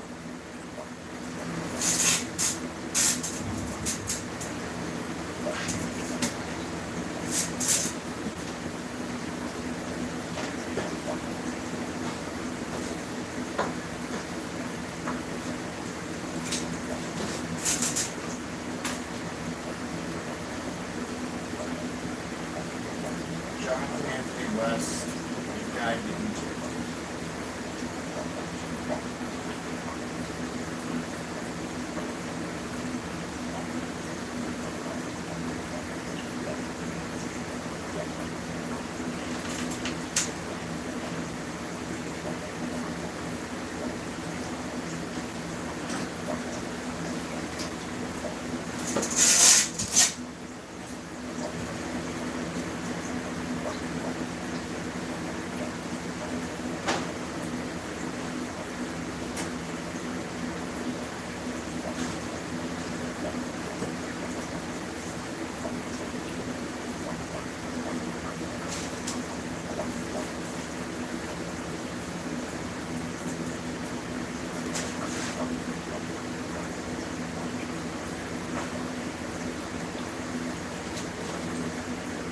I to watch that first.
concern.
I'm gonna go see if I can find you some rooms, okay?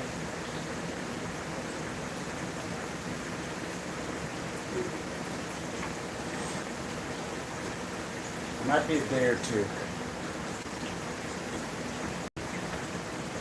So I did figure out a ship run for me. I want to drive to Haven.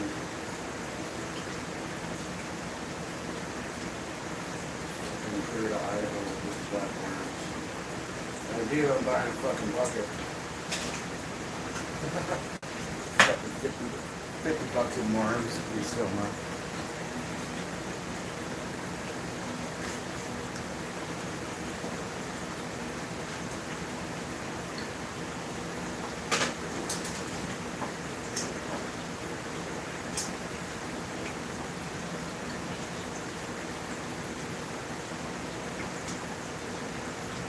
I'm gonna put something over that so you're not gonna be so scared.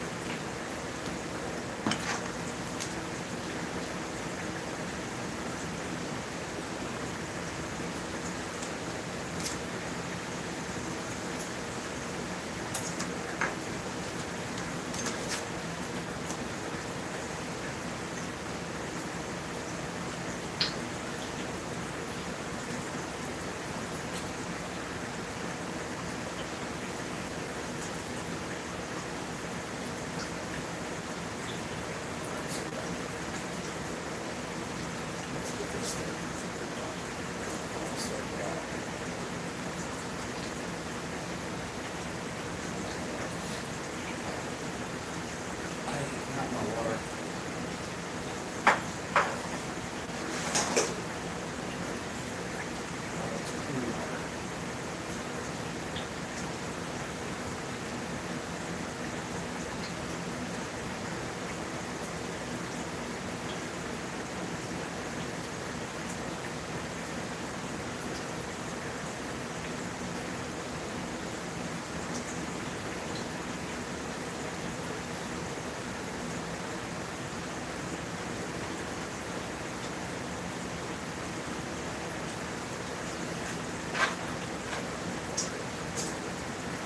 All the suction cups are in the garage. Except for this one.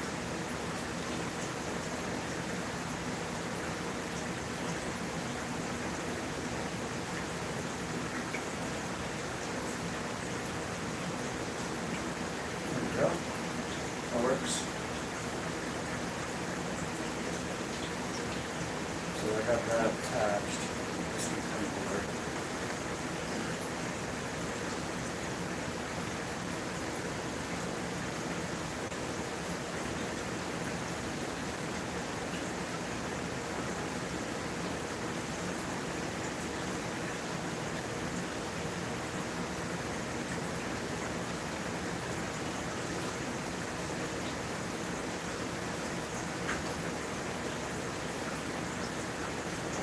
Pulled off the floor from over here.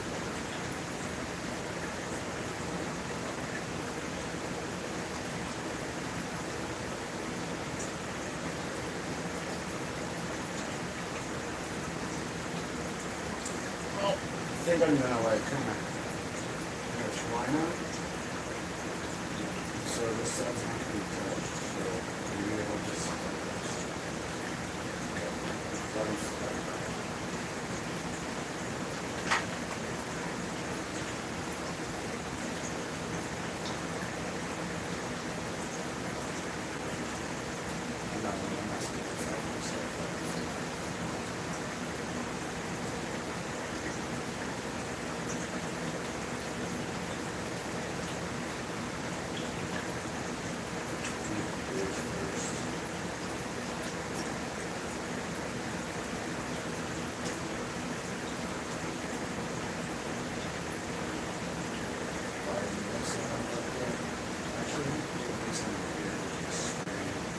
That'll work.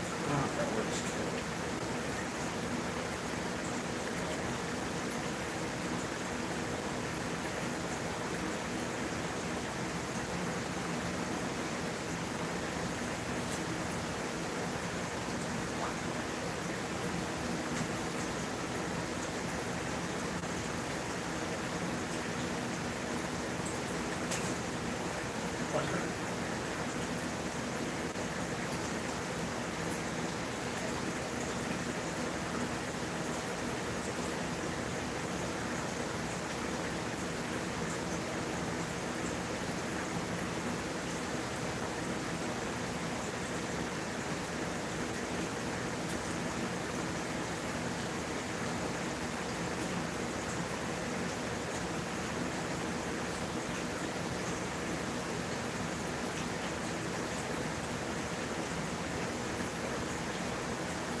Now I'll go get a light bulb.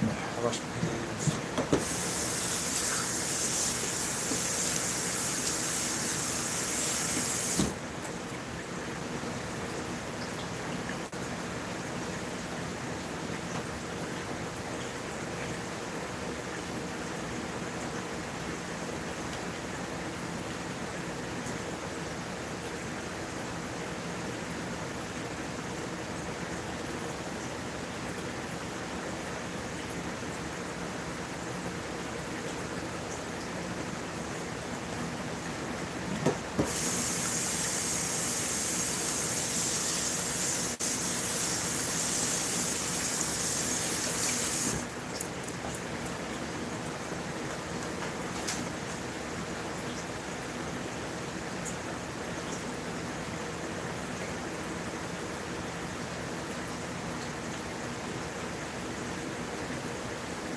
It's probably dirty since it's probably got splash.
if this little fella ain't well versed in the dark arts.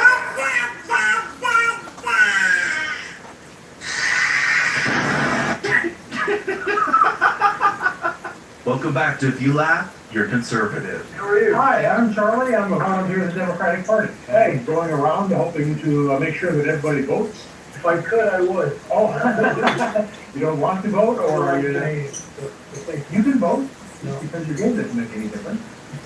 I'm Canadian. Oh, Canadian. Jeez, I'm sorry. What's the difference?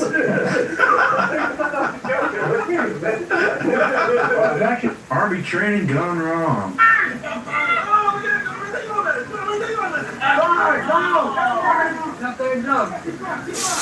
Come on, ladies. Just that gender equality. Yeah. She hit those rocks like my claims hit the VA. Denied instantly. Advice for depressed veterans, part 2. Oh, fires are fun. You're gay. Hey. Hey. Stop. It's. Yeah, kicks in. Did you get that? Was it good?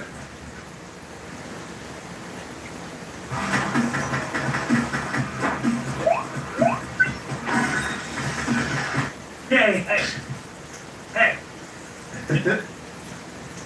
Stop. It's. Switching to your pistol is always faster.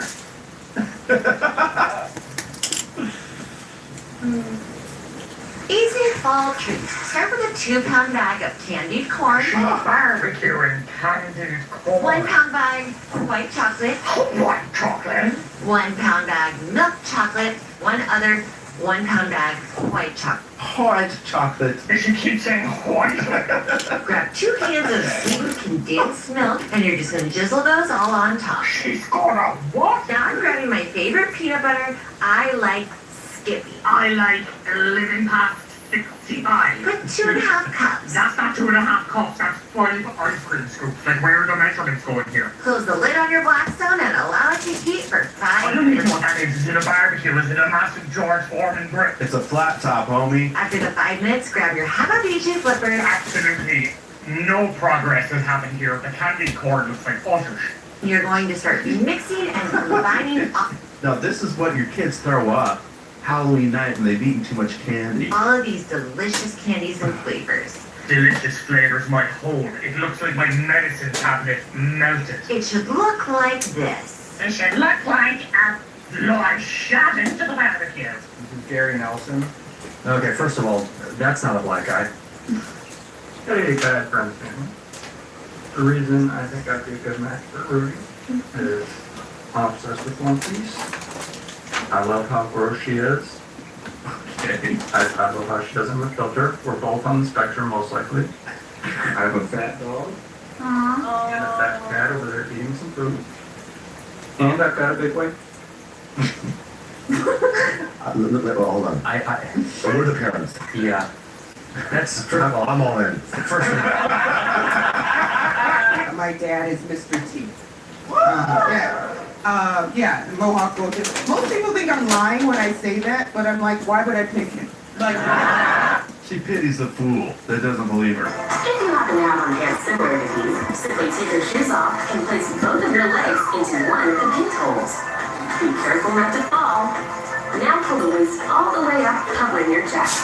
What about the remaining leg, you ask? Simply put your arms through it, and voila, you're rocking a fabulous asymmetrical look. You know what? This does look good. Someone please come take my internet away. My ginger bearded brother. Get up, forsaken us. Alright, John's got the drinks, Adam's got the snacks, I'm on Ox. You got the blacklist? Yeah, here. Okay, looks good. Why isn't Tom on the list? Well, because Tom's not black.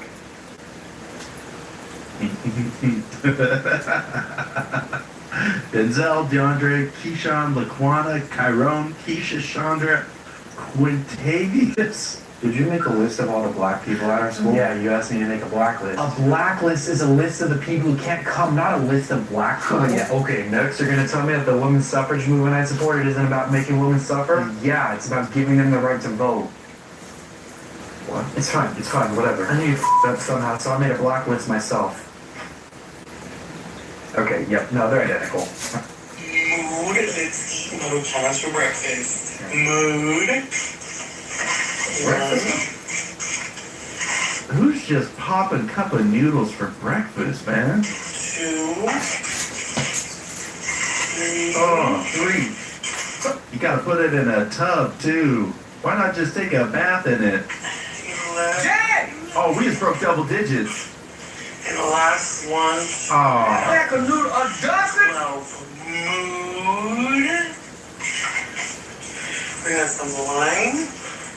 Gotta make it healthy. Women, don't objectify us. Also women, let's objectify this dude. Nice. Legs up in the air. Oh, we got another POV here. Uh-huh. Oh! White women down. That's an immediate lawsuit. I literally hate men. So this is my analogy for it. What's up, boys? I made a song with the lights on my ceiling fan. Feel free to duet me.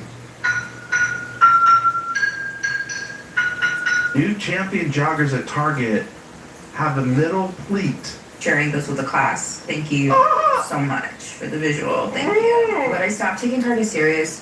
Like, I just, like, don't take them serious. Because, like, I literally, the moment I saw these in the store, I was like, oh. I was like, okay, y'all just be selling anything. If you really cared about violent crime, go after the gun manufacturers who are just mass producing these weapons and have no liability or accountability. Go after the gun stores that know that they're selling to straw purchasers that flood into our city. Pass common sense gun reform that we have been begging for. You better take crack off the streets, because, man, she looks like she's rolling. Do you think that women are more emotionally intelligent than men? Yes, I think so, yeah. Okay, well, what emotion am I feeling right now? I don't know, a little angst, a little, No, there's horniness, so you got it wrong. Projecting much? Ladies, do you want to guess what emotion I'm feeling right now? Well, I'm feeling other emotions as well. I retired when I was 22 years old, and I'm going to show you how I did it. Step 1, get blown up by a bomb. I mean, that's one way to do it. If I'm walking down the street and I see a black man with a white woman, there's a weakness in him. Ooh, a weakness for that vanilla cake, if you know what I mean, fellas. Something in him is weak. On the other side, I think when I see a black woman with a white man, despite all the historical context that we know that sits behind that, I think, oh, she must have got she's tired. Like she must have got so fed up that she's getting to rest now. Haven't had AC in my car for months. So I grabbed this portable AC and it seriously turns my car into an icebox. This knob controls the speed. U.S. forces have taken out a drug-carrying ship coming from Venezuela. Venezuelan President Maduro is pissed he can't funnel drugs into the U.S. with our Navy on his coast. You come out and when you leave the room, you'll see that we just, over the last few minutes, literally shot out a boat, a drug-carrying boat, a lot of drugs in that boat. And you'll be seeing that and you'll be reading about that. It just happened moments ago. New tattoo loading. Oh, get a full sleeve. Oh.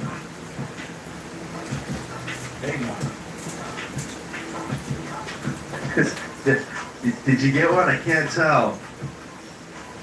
So I'm watching this $1 Million House Hunter show where this 7-foot behemoth real estate woman is trying to find a castle for this Adventures in Candyland looking ass gumball machine mogul and his decrepit blue-haired troll wife who looks like she just crawled out of a barrel of radio, trying to find a castle for this Adventures in Candyland looking ass gumball machine mogul and his decrepit blue-haired troll wife who looks like she just crawled out of a barrel of radioactive bubble gum.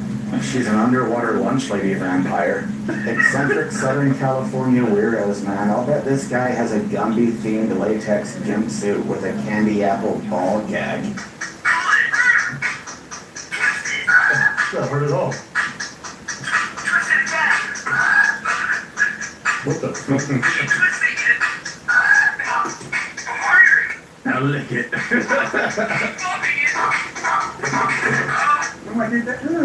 Oh my God. I quote dying. New Deer space program.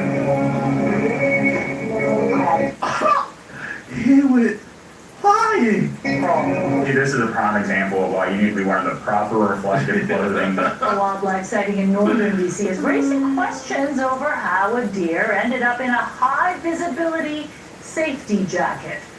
Anyone who argues that the WNBA doesn't deserve to make the same as the NBA is not speaking economics. They're purely broadcasting their deep-seated misogyny. So when you speak about revenue streams and when you get into numerical components and attendance and all those things, those are basically dog whistles, because when you go to the etymology of equality, it doesn't have to do with those sorts of numbers. It means under the perception of the wonderful Justin Trudeau and the God-given Kamala Harris, it just means equality, period. It means identical paychecks, period. Nothing else matters. Don't worry about actual game attendance, ticket sales, revenue coming in. It's just about equality. Period. What you just said is one of the most insanely idiotic things I have ever heard. He said that the government should pay reparations to the Southerners for the slave trade. Oh yeah, to black people. No, to the white people, because they were the ones who lost property. That's what he says. And there is some good news EBT-wise. This next clip demonstrates that. This lady has to do some stuff to get her EBT now. I've been receiving food stamps for the last 7 years. 7 years? How is this legal? Consistently. I just received a letter in the mail telling me that I now have to do community service hours, at least 15 hours a week. I have to take out of my time things that I do every day to do community service so that I can still continue to receive the benefits that I receive. And it's like, oh, that's not worth it. Oh, I would just get a job. Yeah. Yeah. That's the whole point. That's what we're trying to do. I'll do 15 hours a week, I'll just get a job. And it's like, yeah, that's exactly it. You got there. I've been on EBT for 7 years. Wow, where did this 15 hours requirement come from? But then all of a sudden it's her time. It's our money, but it's her time. I need your guys' honest opinion. Is this something I can wear out of the house? You don't need our honest opinion, honey. Or do I just wear it on the couch? It's a little sweat set jumpsuit, so cozy and soft. Honestly, I've never seen anything like this before. And there's a good reason for that. Name a more annoying group of people. Let me show you the flag.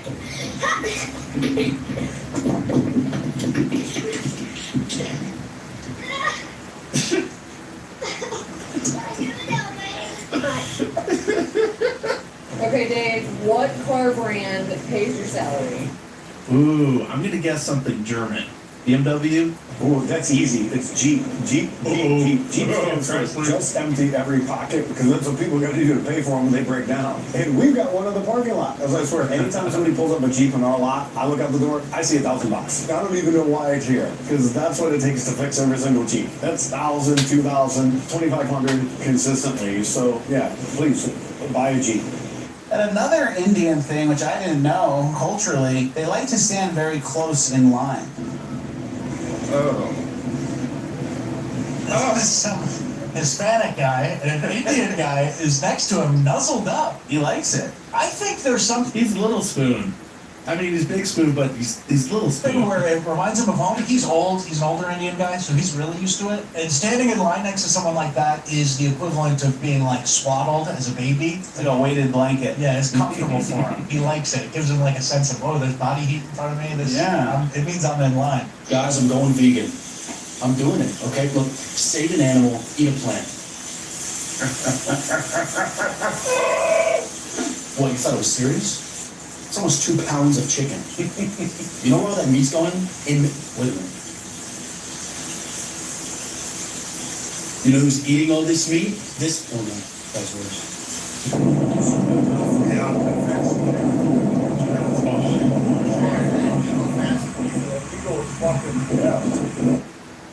When Joey scored his first ultra-rare enhancement stuff, he couldn't bring himself to use it on his bondmate.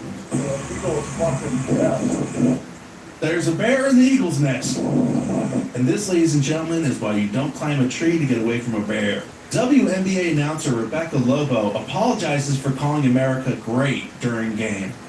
Oh, cardinal sin. And they disagree with you. They do, and I disagree with them, and that's fine. That's what makes America great, right, Pat Mark?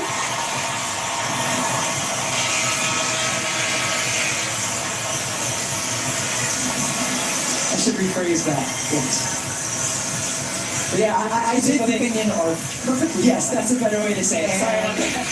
It's okay, honey. You can say the quiet part out loud. There's plus size models now, which is great for inclusivity and everything. But I was just thinking, like, how frustrating must it be if you're a traditional model?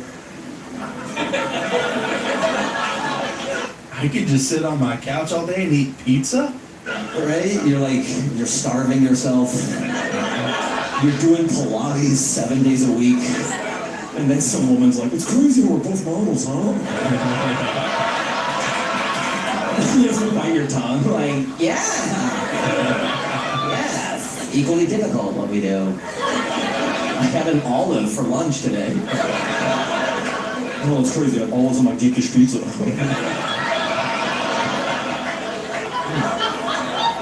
We're not so different. Senator Cory talk with your whole mouth Booker apparently got engaged over the weekend, and congrats or whatever, but the Instagram photos that they shared of the engagement have an unusual amount of mouth. I don't know, is this just me, you being the judge? Like, look at this photo. Look at her mouth.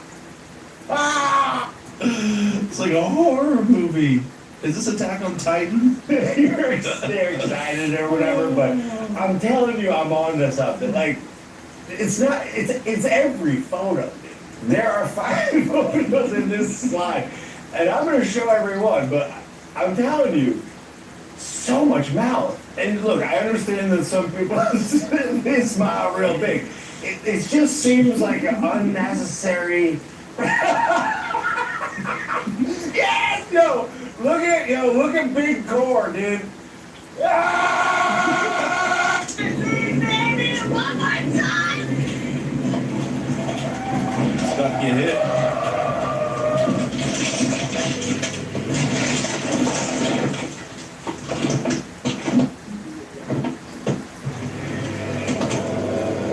Making sure the TikTok's still rolling is more important than seeing if she's got any broken bones. This one might get a little spicy, okay? Things that I think now, as I have been divorced for 8 years versus what I thought when I was younger. Next to Jesus, your spouse comes first before your children. And this one's hard to keep in check, and I've been guilty of it so much in the past, but it's true. Do not give a man a wifey treatment on a girlfriend budget. Ladies, listen up. I don't think a man leaves because the love is gone. I think they leave because the respect is gone. Your girlfriends and your mother do not belong in your marriage. Ladies, sex is not a reward. It's a responsibility to your spouse. That's a power and control thing, and it just kills intimacy. Don't do it. I would like to go on a limb and say that arguing in front of your children is not necessarily the problem. Not reconciling in front of your children, to me, is more of a problem. Don't be out here in a relationship acting single on social media. You'll be single in real life. And I'm going to tell you from firsthand experience, divorce does not fix selfishness. It just relocates it. Y'all have a blessed day. And don't forget, nagging has never in the history of mankind actually changed a man. I am trying to fix my body though. I've been going to a boxing gym. I didn't realize how much aggression I had built up inside of me. Until I started going. Like, people have always told me that I give school shooter vibes. To be clear, it's not what I'm going for. I just naturally have kind of like a Columbine complexion. But I would never do that. I would never shoot a bunch of people. It's not my style. I think, though, since I've been taking these boxing classes, if I punched a certain number of people in a row, I could make the national news as the first mass puncher. I don't know what that number is. It could be 50, 60. How many people are here tonight? I'm not talking about winning fights, by the way. I'm talking about punching and running. I've been working on my cardio too. I feel like some guy like this would kick my ass before I got to 3. You're right. That's why I'm still gonna do it out of school.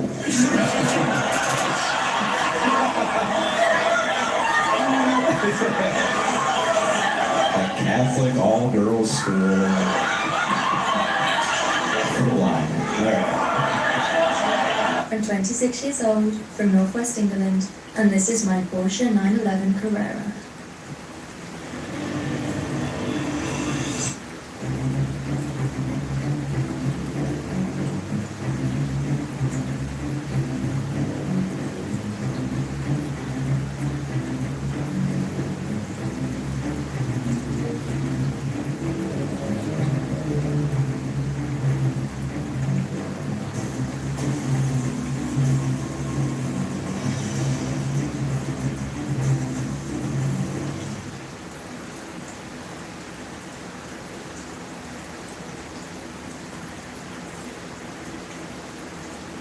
You can afford to dream big with Credit Karma's all-in-one money app. Find ways to take your credit scores higher. Get a bird's eye view of your... And this is my Porsche 911 Carrera. I'm 27 years old, from Oxfordshire, and this is my Daihatsu.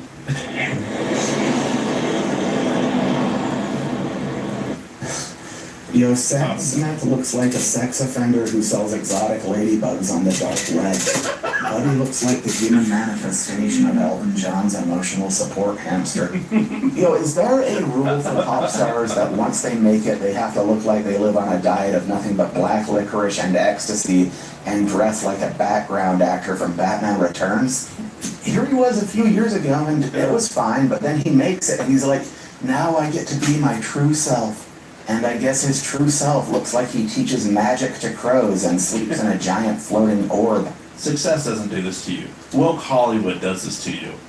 And has a team of figure skating slaves who read in his mail through interpretive dance. Oh, and here he is being satanic, so daring and edgy, and not at all something that's been done by literally a million other unimaginative basic dipshits. This is Andy Gold if you want to go check him out. Great at roasting celebrities, lefties, you name it.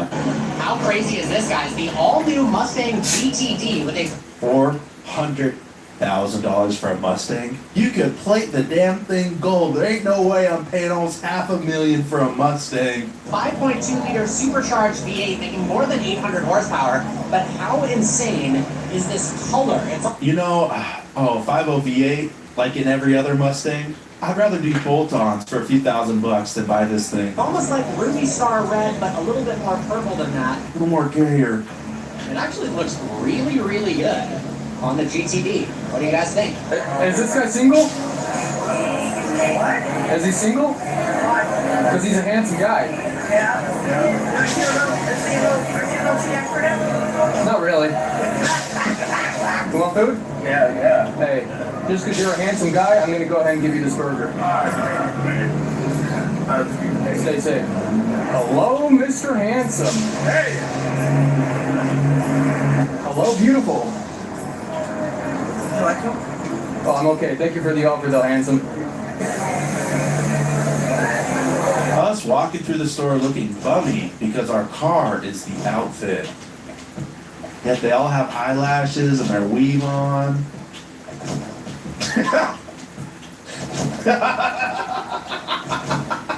Now, if you thought those are exactly the cars that they would be driving, you're not racist. They're just perpetuating a stereotype. It's like thinking I own a Ford F-150, because I do. So as long as I don't curse them out, I can say whatever I want. Am I correct? Yeah. I am? Okay, all right, bet. We're sick and tired of this one. Yeah! We're sick and tired of this one. He probably forgets Not only do we get smart people as contestants on Jeopardy, we get some weirdos. You said gangsters instead of gangstas on that song by Coolio, so we take 3,200 away from you. He forgot to mispronounce gangsters. Darn. Alex, you're being insensitive.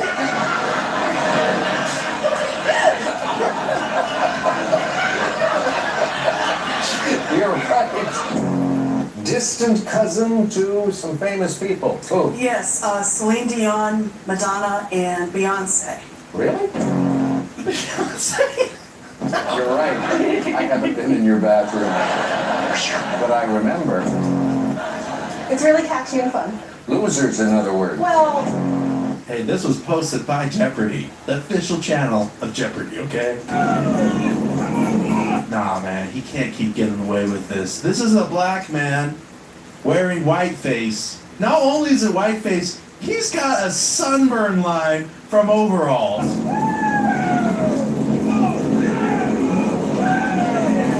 Here's the love, here's the honor.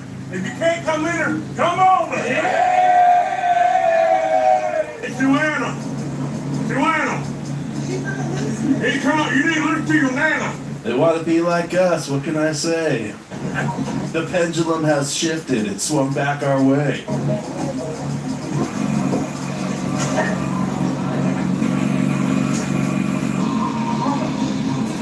This is basically white chicks too. White dudes. Go to school? You go to school?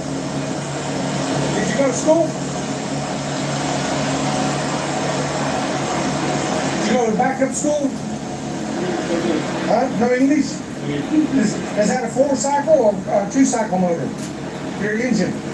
Not being able to have a conversation without Google Translate on your phone should automatically disqualify you from driving a truck like this. An engine or a motor?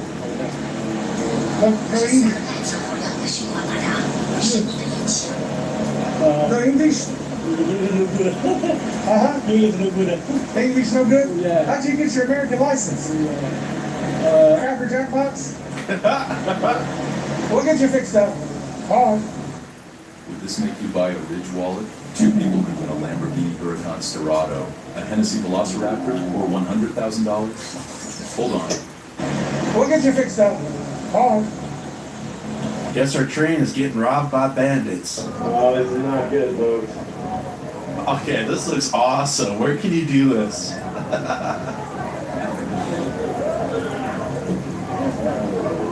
Well, if we're stopping, that means only one thing. They're going to board the train. Get ready. Lion locks eyes with Ranger.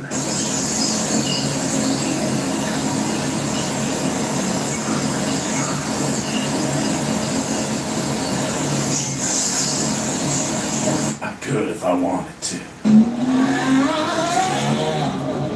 The back end of this car is out of this world. How is that thing street legal? Notice they're not filming the speedometer. Right, and your email address. Are you into men by chance? What? Are you into men by chance? Into what? Are you into men by chance? Yeah. Like sexually? What do you mean? That's my email. Oh, what? Oh, how's it going? Okay, are you? Yeah, I do that now. That's a great break, man. End of the match is not a foregone conclusion. In sight of these scores you see here, we'll get rid of those scores right now. We will, of course, add them to whatever the... Hey, Brad's score's still on there.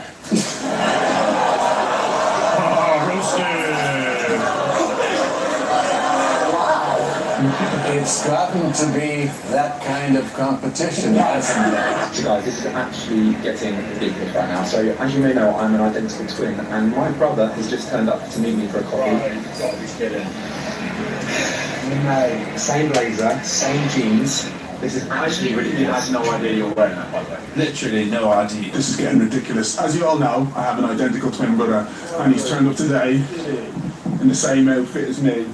Same spot, same button. That boy working with that energy.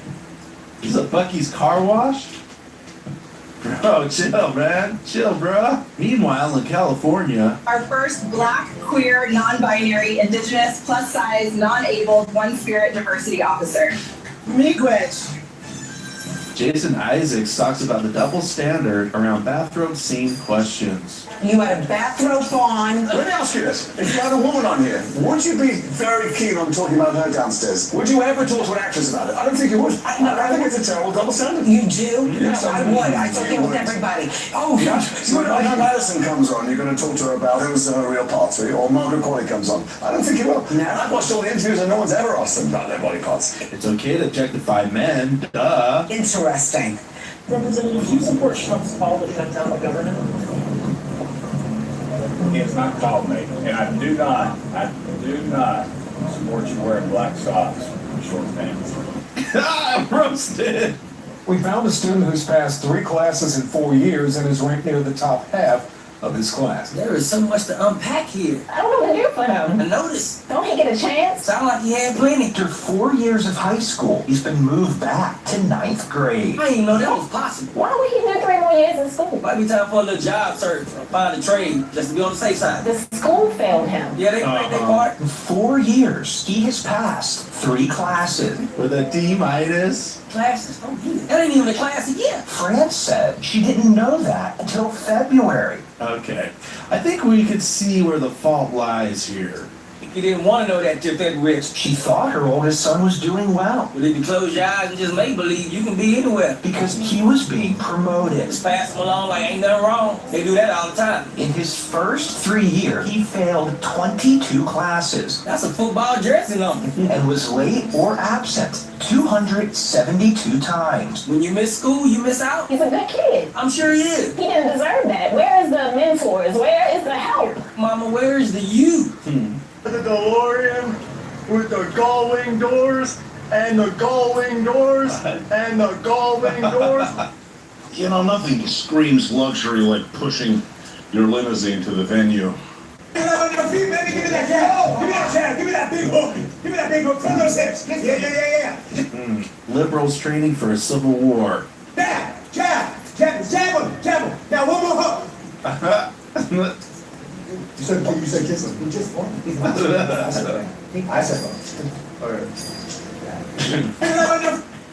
Quiznos was wild. Is Quiznos even around anymore? I want you to do something. After night, I burned. We both enjoyed that. Now I want you to introduce my greatest creation, the new Toasty Torpedo. The new Toasty Torpedo? Yes, Scott.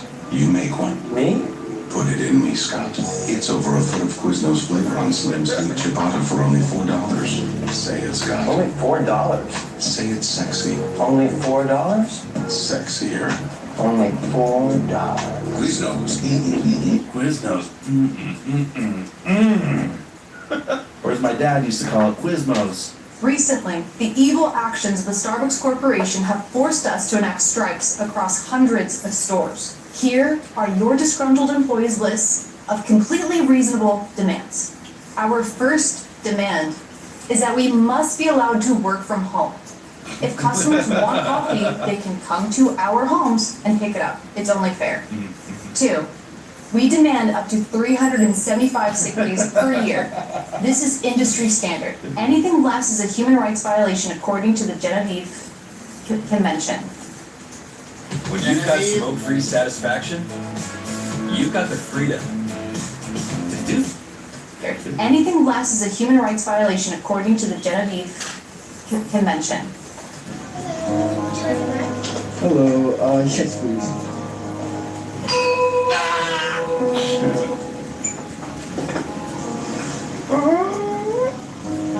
What's the next item, bro?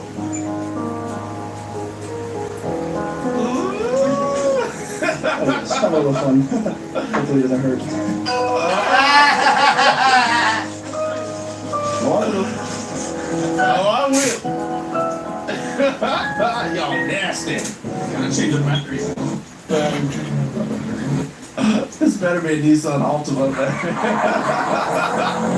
This just sounds like the hallway. What's this guy doing? Nissan Altima? Oh, Jake's are nice. Jesus, this car already broke! Damn! Jason Momoa did a Del Taco commercial. I am that Del Taco. Yo te mando to try one of my macho burritos. Macho beef. Jumbo is big. Burritos so big they have to be wrapped in a 14-inch tortilla. Do you look to be macho? That's not macho. I'll tell you what the problem is. The damn guy. Have you seen me? Have you seen me work?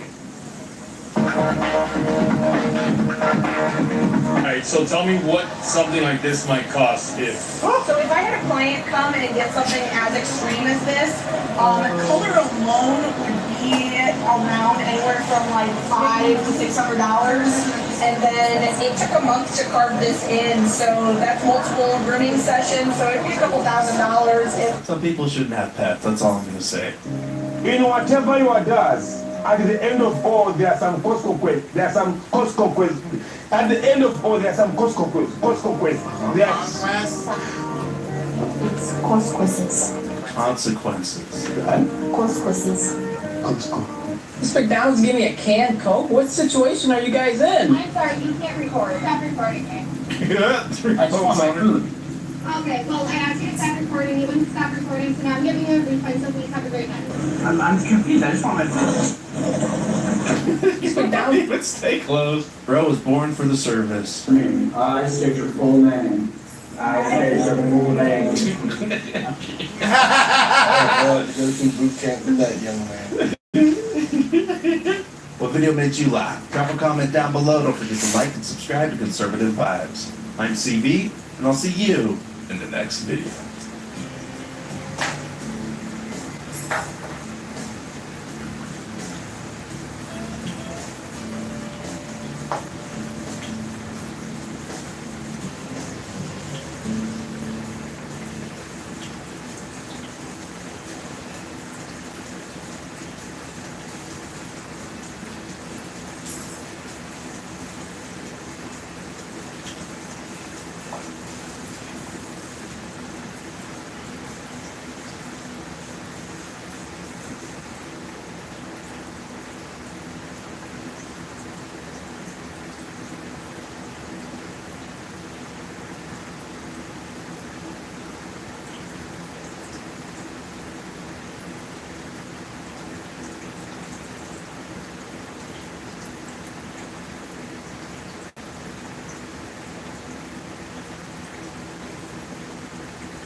If you're a gun owner, I guarantee you're gonna want this. This is like Duck Hunt for adults. This little system. While riding his scooter in his own driveway, 6-year-old Jeremiah Ramirez was killed during a hit and run. a 6-year-old boy was killed while riding his scooter in his own driveway. 6-year-old Jeremiah Ramirez was killed during a hit and run Wednesday night. He wasn't in the middle of the road. It was just by the trash.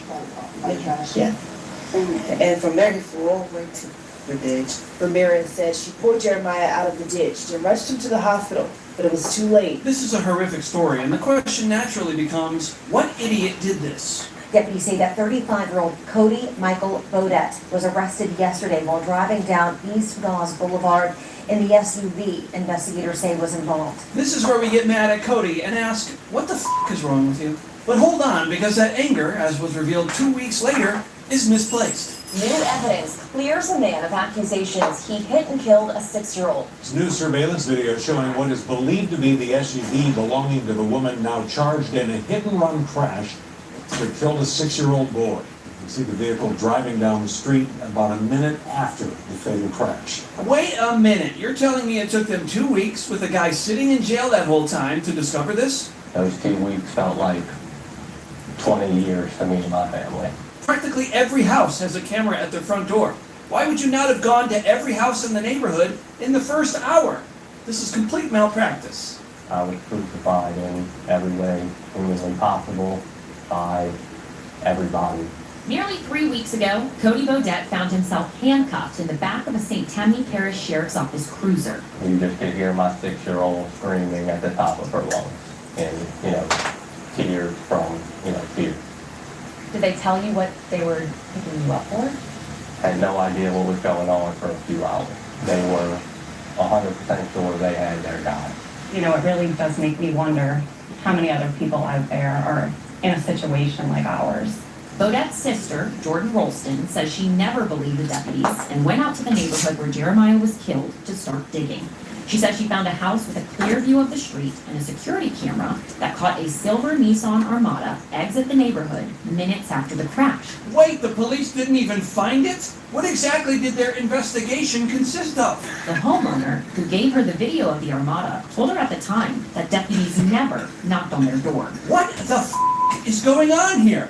Rolston got in touch with Dallas McClanahan, an ex-cop cop turned private investigator in Slidell. McClanahan says he took her evidence and tried to bring it to the St. Tammany Parish Sheriff's Office, but he says investigators weren't interested.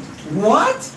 That is it. Clean house at the sheriff's office. There is no excuse for any of this. I could have run a better investigation in my free time. Has anybody apologized or spoken to you? Of course not. I can't imagine that they will admit or hold themselves accountable for anything. Now that we're all pissed off at the police, let's direct some of our anger at the new suspect accused of killing this boy, if we can trust it this time. 40-year-old Connie Estes of Slidell was booked for a felony hit and run with death and obstruction of justice. Her bond has now been set at $1 million.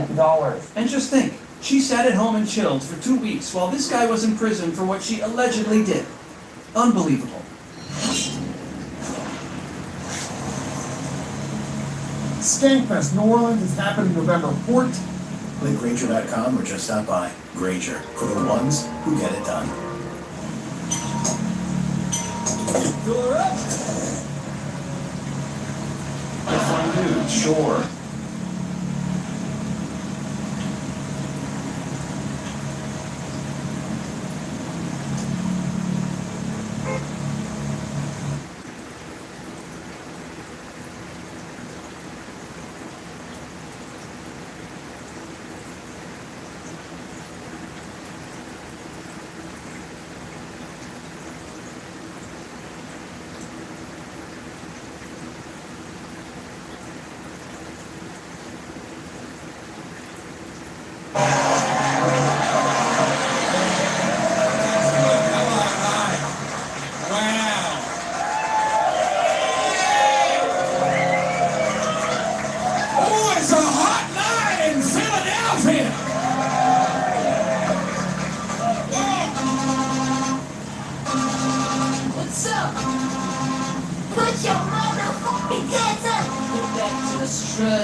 You guys are thrilled about America.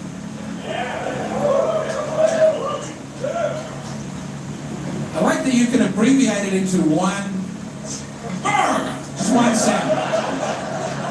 Which I found out is, this is America. It's a full set, because it sounds like it's just short for America, but it's short for this is America. Which you shout a lot. I mean, you go to the Rose Bowl and there's a fighter jet going overhead and people are like, this is America! America! It's like, yes! No one else is getting the military involved in collegiate sport. That is just you guys.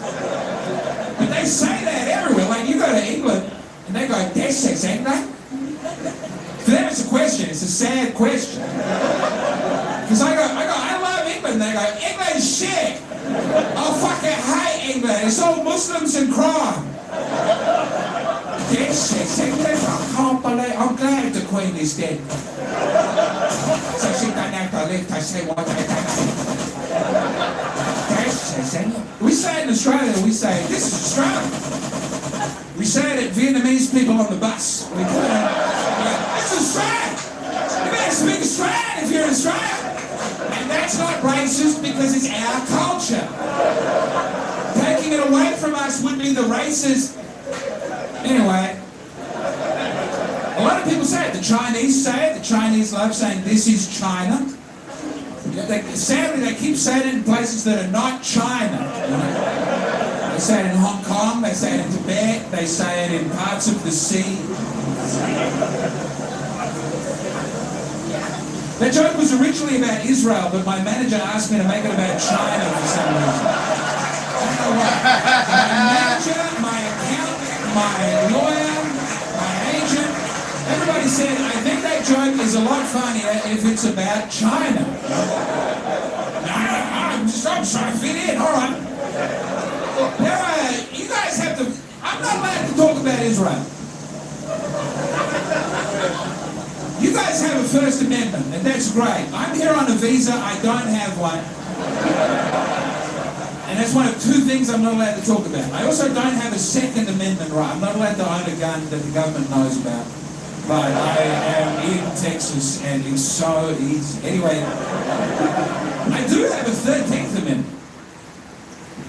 I'm not allowed to own a slave, but the first two amendments No First Amendment. There's generally two things I'm not allowed to talk about. One of them is criticizing.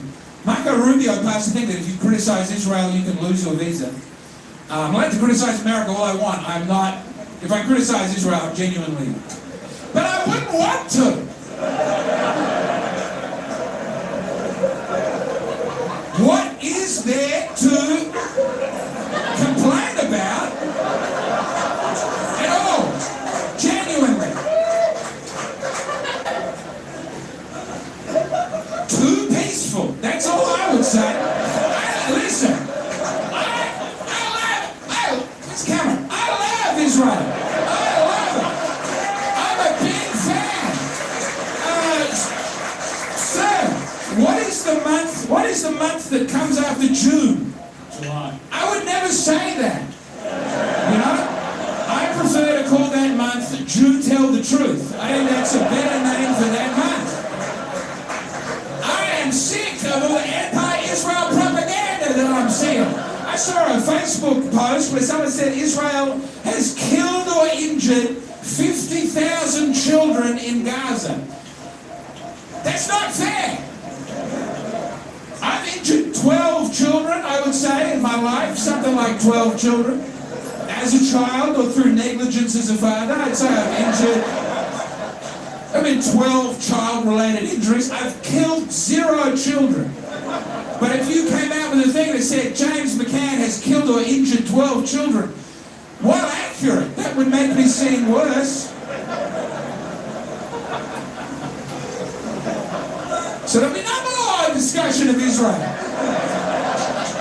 No.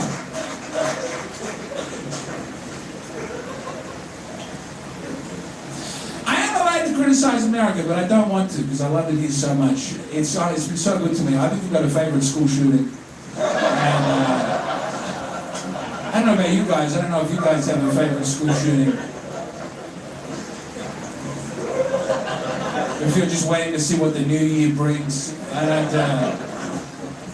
Well, I'll tell you about my favorite school shooting. It was a girl who did it, which is rare. All right, the vibe is shifted. I'll play a song while I describe my favorite. All right. Can you hear it? So this girl goes to school with I think it's a revolver. She gets 6 shots. She unloads them into her teacher and her classmates.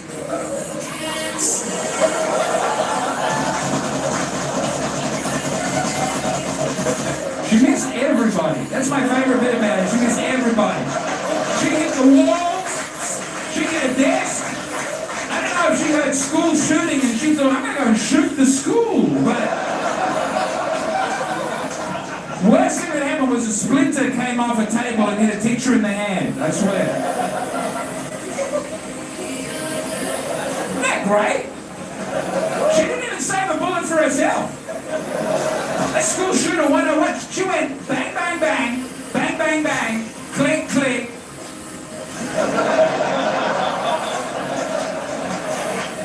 I want to be the policeman going in to get her. I'm going to kick down the door and, hey!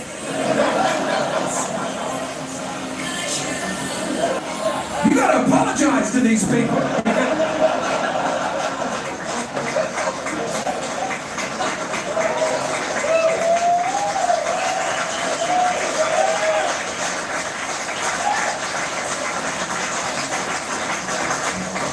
Remember if that really happened or if it's a dream that I had. Second thing I'm not meant to talk about is black people. I've noticed that doesn't work out for the whites ever. There's never like a news story on CNN where it's like a white guy has spoken on black America and he's really hit the nail on the head. We're all thrilled with what he said. And genuinely that could tarnish my visa. These are the only 2 things that I think could hurt my... You would think there would be more, but I think genuinely I've got it down to those 2. Any racial hate gets me out, so we'll be careful.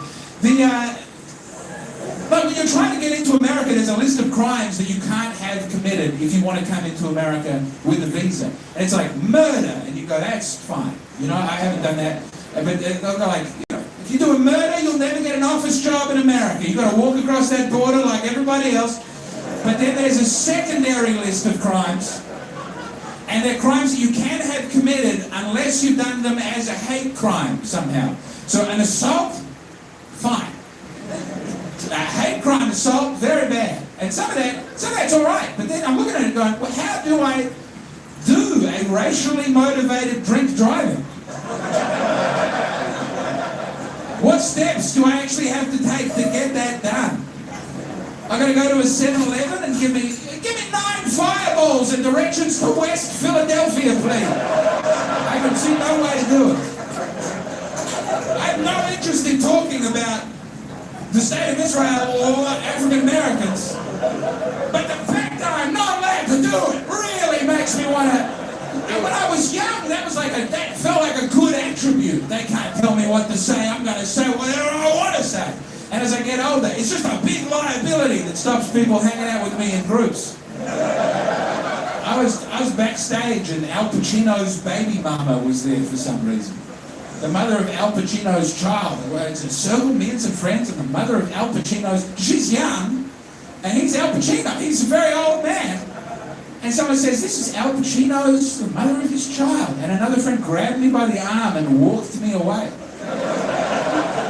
I said, I didn't do anything wrong. He said, I think you were going to. I'm not sure, but it felt like you were going to ask some inappropriate questions. And I was going to ask if the baby seemed unusually wise. But,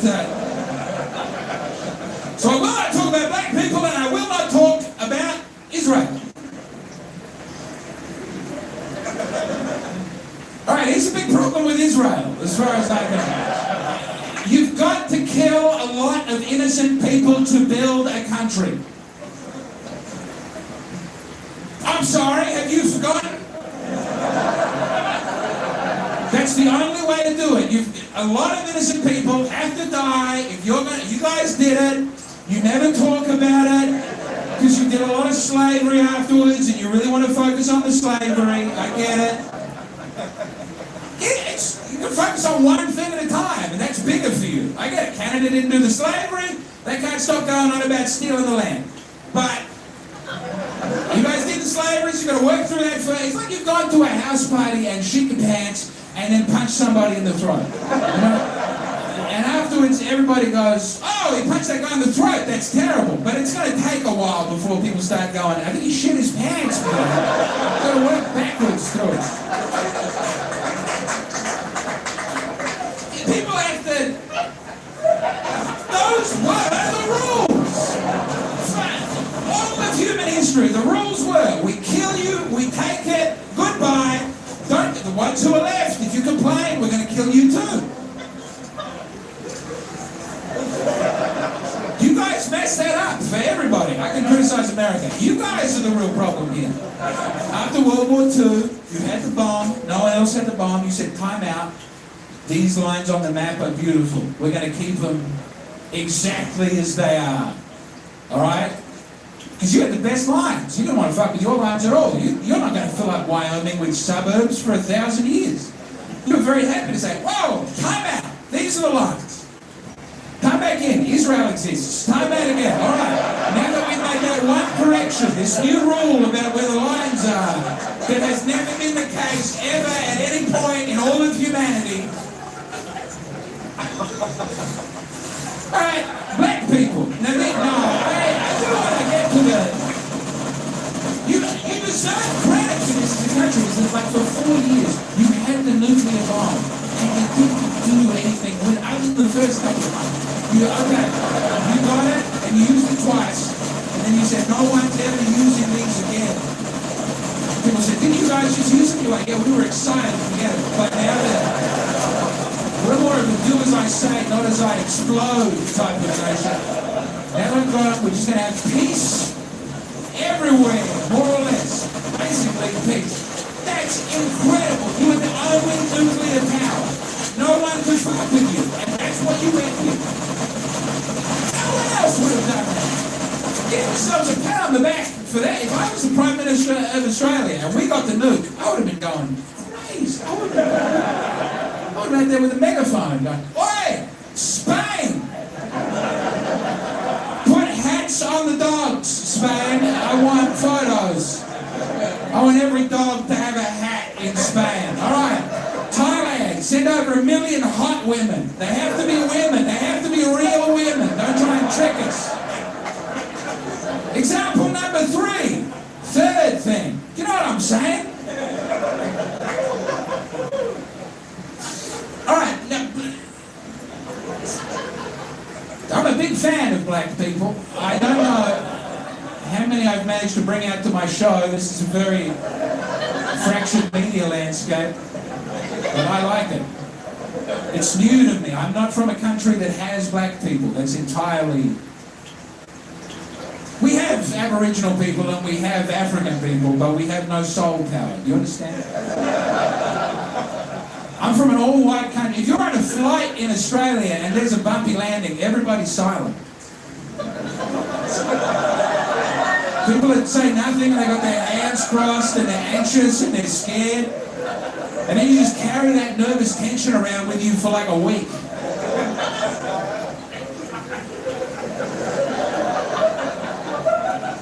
In America, if there is a bumpy landing, there will be a black guy on the flight, and he's going to go, oh! And you know what?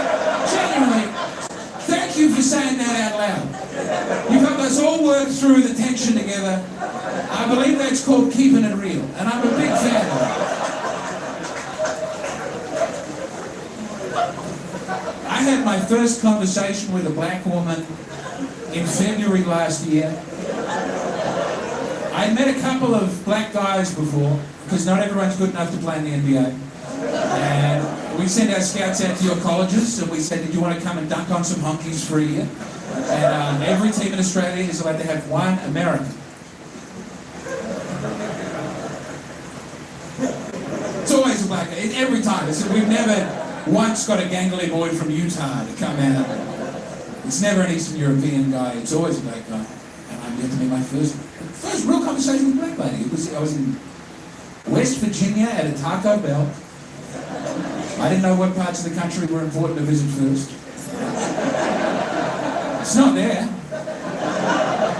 Yeah, it's almost heaven, West Virginia. Almost doing a lot of the heavy lifting in that. It's purgatory.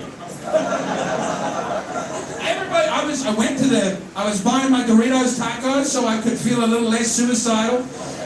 You know how it is, and I came around to the intercom and everybody was like 8 people gathered around the intercom laughing at my accent. I don't think anyone from outside of this country had ever been to this West Virginia Taco Bell.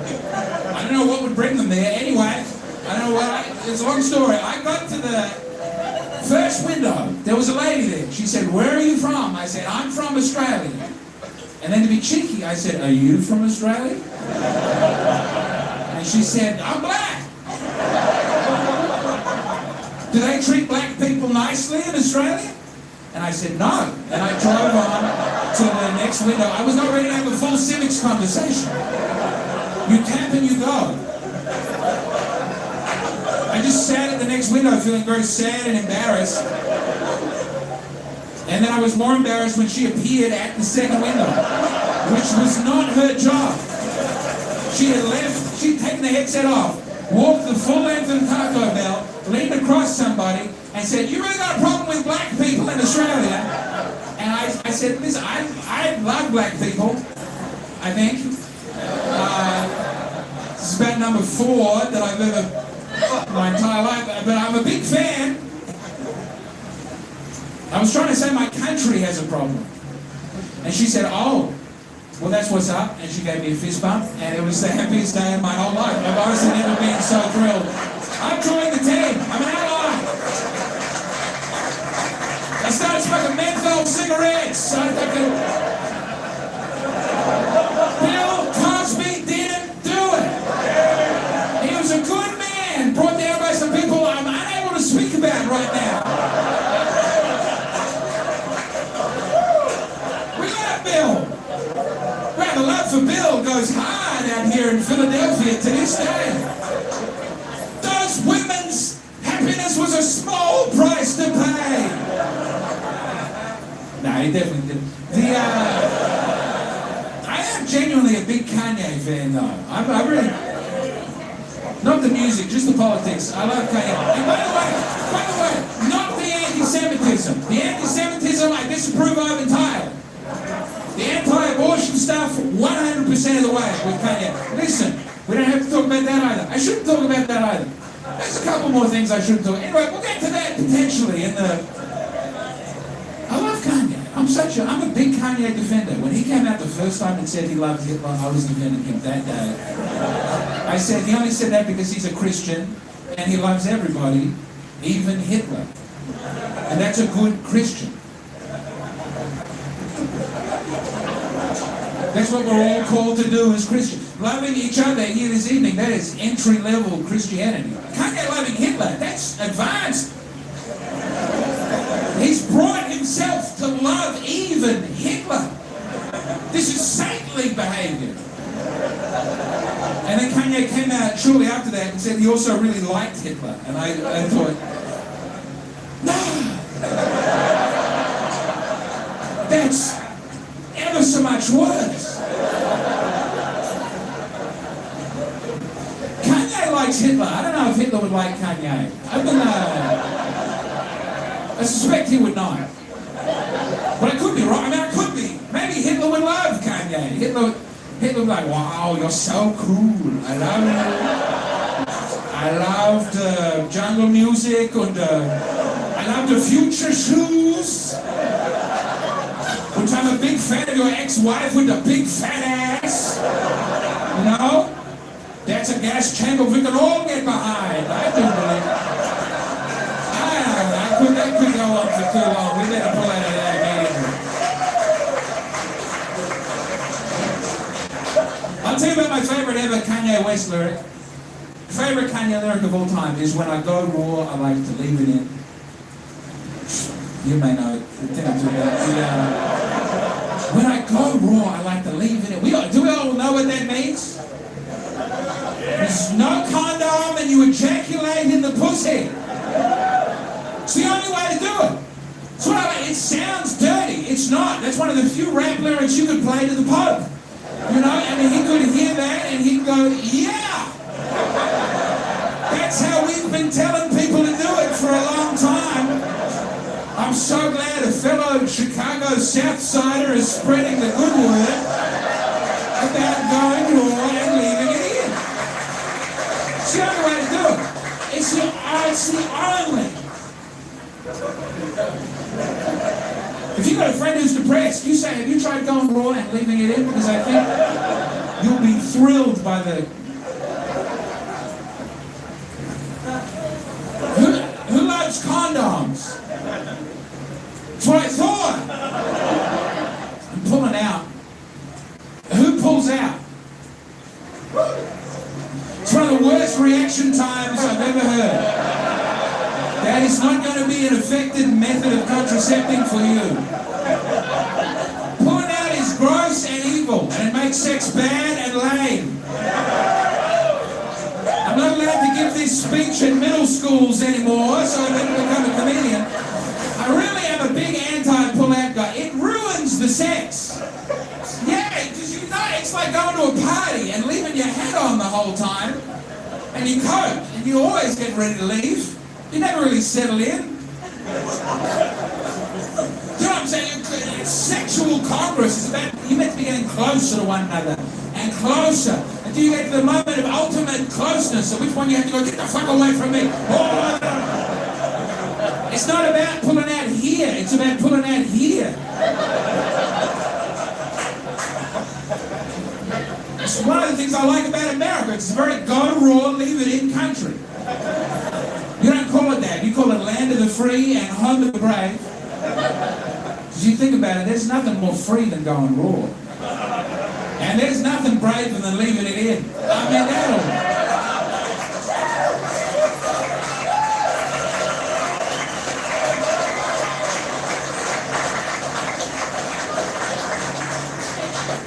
Alright, that's really all I wanted to record. That'll be about a half hour.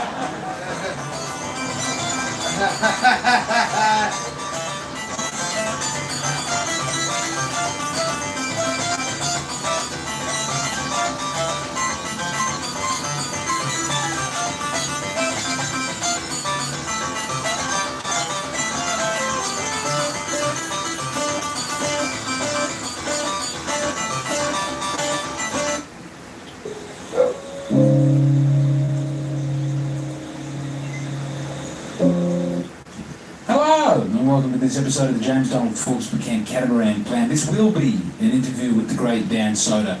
But before then, I just thought, well, I wanted to let you know about my new comedy specials coming out next week on this channel. It'll be called Black Israelite, so if you subscribe to this channel, you'll be, come on! You'll be able to watch that when it comes out. And also, there's a new book of poems called Bestie, and also many to it. That's... I'm sorry, I didn't mean to be grouchy. We're all having a nice time. I apologize. Disquieting Levels of Air, that's out now. Black Israelite, that's out next week. And many shows on sale in the United States of America. Here's a conversation with Dan Soder. It's truly an honor when you're able to get a meal curated by Tim Dillon. You let him run point? He's off it. Do it. I'm looking forward to it. Take it up. He was at the Wilbur Theater in Boston, and I was there the next night. And we went a day early because Katie's from there, so we just like wanted to chill out a little bit. But we stayed at the hotel night early. And I got there late, and I was like, Tim, you around tomorrow? You staying around? And he's like, yes, lunch at, and then sent an address. And we went, and he was literally in the back, all ready with a seafood tower. And he was like, take a seat. It was one of the greatest meals I've ever had. This is what I would like to be. I've been poor for a very long time. Yeah. And I'm starting to have, I can pay the bills. I got a that's the best part. Certified pre-owned car. I'm gonna have to sell it. But things are going anyway. Yeah. But I feel very guilty to have any displays of opulence. And there's a way to have money and to, so we just haven't got into this beforehand, where the Tim will have money, he'll do fancy things, and it doesn't feel gauche, it feels right. It feels, well, I've always said Tim Dillon is the only person I've ever known in this world whose economic status caught up to his tastes. Wow. Where everyone else outdoes their tastes, and that's why they look gauche. Because they're trying to be... Well, there's a greatness of spirit necessary for having a lot of money. It's I like to go hunting. Yeah. And love my horses very much. Oh, man, loving a horse when you have a lot of money. Loving a prized animal that can be raced. Well, greyhounds are lower quality. But even the people that own the greyhounds, you have to have money to take care of them. It's taking care of an animal. Sometimes that was a big scandal in Australia, that they found mass greyhound graves. It's not as big a thing here as the greyhound racing, but we love it. You guys love it in Australia? Oh, we adore it. For us, it's very like almost out of it. Place I've been that had. There was dog racing. West Virginia. Colorado, I grew up. There was dog racing. There was dog racing, and like there's certain parts of California that have dog racing. Dog racing's around. Yeah. But it's not the high society of horse racing. No, and then dog fighting is a little lower than that. That's where it gets. That's around too. That is around. It's in some urban areas. Yeah. Across this. Great to be here on the James Donald Forbes McCann Catamaran Plan. Dan Soder, thank you for coming on the show. Yeah, dude, thanks for having me on. I flew in this morning. I got up at 5. I flew in. Insane. And I spent the last 2 hours in McDonald's sitting and working on a new screenplay. Can you do a Bill Cosby impression? How's your Bill Cosby? Not as good as I'd like it to be. Okay. Because it is like, it's the same as everyone's Bill Cosby when you're just doing sort of, I can't do it. I find I'm doing Bill Cosby Bukowski. I don't know if you ever saw that. There was a character before. There was a guy doing it on Funny or Die, and he was great, but he was just talking about raping everybody. He was like, I said, Theo, I'm going to rape you. And it was, how could Bill Cosby say that? But then, time passes. You find out it was Bukowski. So was he reading Bukowski? The character was Bill Cosby Bukowski, and it was if Bill Cosby and Bukowski were fused together. Oh, I was going to say, it'd be funny if you did. You're a Bukowski man. I only have one book by him. I don't know, but I knew I had it behind me. An hour later, I had most of the money when Wilbur Oxford suddenly came down the steps. Triple. That's how Willie found us when he came back, shooting craps and drunk. I don't allow gambling on this ship, we screamed. Yeah, I don't know if it's, I don't know any rape scenes off the top of my head. There'd be a couple. I started watching Bukowski interviews. He's nuts. He's so magnetic. Yeah, you can tell that there are women that fucked him when he was like down and out that don't regret it. You know what I mean? There are guys. I think he was, when women talk about that unemployed dick, he's the Yeah. finest. I think they probably mean Bukowski. Which is like one of my favorite. It's been done multiple times on Comic View and Def Jam, but guys that fuck for rent, that whole bit of like, Nothing's better than dick that needs a roof over its head. So I don't know the hacky Def Comedy Jam. For me, Def Comedy Jam is just you don't understand. I ain't scared of you. That's the only one. quintessential Bernie Mac. Yeah. But there's a lot of them. Like I'm like an older millennial, but I grew up watching a lot of Comic View, they fed a lot of stand-up to us in the 90s on cable television. Because it was cheap, easy, and it was just plentiful. So you could watch stand-up all the time. So you'd get bored with like Evening at the Improv, and you'd be like, Comic View. And you'd be like, and then the first time you see Comic View and a guy Comic View is the black one? Yeah, on BET. Yeah. And their stage, Big J did it. Big J did it like twice. I can handle the grind, just not cooking. Factor changed that. My life is always busy, dinner's a struggle. I'm either stage, Big J did it. Big J did it like twice. Their stage would be like huge stage. One season they had people at like dressed up like they were at a club, but they were all sitting like women drinking martinis. Behind the behind the comic. I saw Chappelle do that. It was very weird. He had like hot people behind him? He did the Sydney Opera House. Okay. He wore a tuxedo and he brought in two ladies in evening gowns to sit behind him on stage, and then did not acknowledge they were there for the entire performance, and then walked off stage an hour and 20 minutes later with the ladies. That's great. But I like this, you have like a Greek chorus behind you of... Well, it looked like they introduced people? Yeah, it was just like black women with purple martinis just sitting there in like dresses, and then the comics would come out and do, their sets. I never thought I would be able to get to explain Comic View to an Australian. It's incredible, because it really was like stand-up. Whenever these people act like stand-up is this like high intelligent art form, you're like, well, if you grew up in the 90s, it was just the cheapest to produce, so they would just get like dumped on everywhere in the United States. Well, the second wave of that would have been everyone had a Netflix special for a time. Yeah, and that was the ending now. I've just missed that. Me too. I think we're both. You didn't do a Netflix one? I did a half hour. Yeah. And I hated it. We recorded 2 shows. They used the show that I hated. They made me change my set list in between shows. The first show was fantastic. You were too dirty? I made fun of the venue, I made fun of Netflix, and they were like, no. And they made me use the second one, which I didn't do well on. I didn't do well on the show. Well, I will avoid saying it if you think it's not good. Okay. I wish I could omit it. If I made enough money, I would buy it back and delete it off Netflix. Because that's how much I hate it. It can't be that. It just wasn't. I've seen myself. My new special coming out September 1st, Black Israelite. It was filmed in Philadelphia. But it was meant to be an hour, and I had to cut it down to 23. The first one I did an hour, and I edited so much it was 18 minutes, and this one's 23. Well, you did an hour and you crunched it? I did 2 hours. I did different material. I got 2.5 hours of stuff. What? And it's 23. I can't do it. I can't look at the rest of it. That's a you problem. You got to have someone else watch it and release it. Everyone else is wrong. And then I have one other person watch it. People come in and the person goes, that's good. And the next person goes, oh, I like that. And then one person comes in and goes, this bit's the strong bit. And you go, I fucking knew it. I knew it. I knew I sucked this entire time. I hunt until I find the person who will agree with the thing I don't like. And then, that's internet comments. You just go through them until you find the one that like really makes you feel. The one that cuts you, and you go like, oh, this is right, because I can feel it. Ron White looked at comments for the first time in his life. He was talking about this in the green room, because he did a charity benefit for flood victims. He goes, I've never read the TikTok comments ever. I don't have it. But the assistant said, look, people love it. And first one said, you're a great man. Well done. About 10 down, so I said, these celebrities will do anything to get in the limelight. Yeah.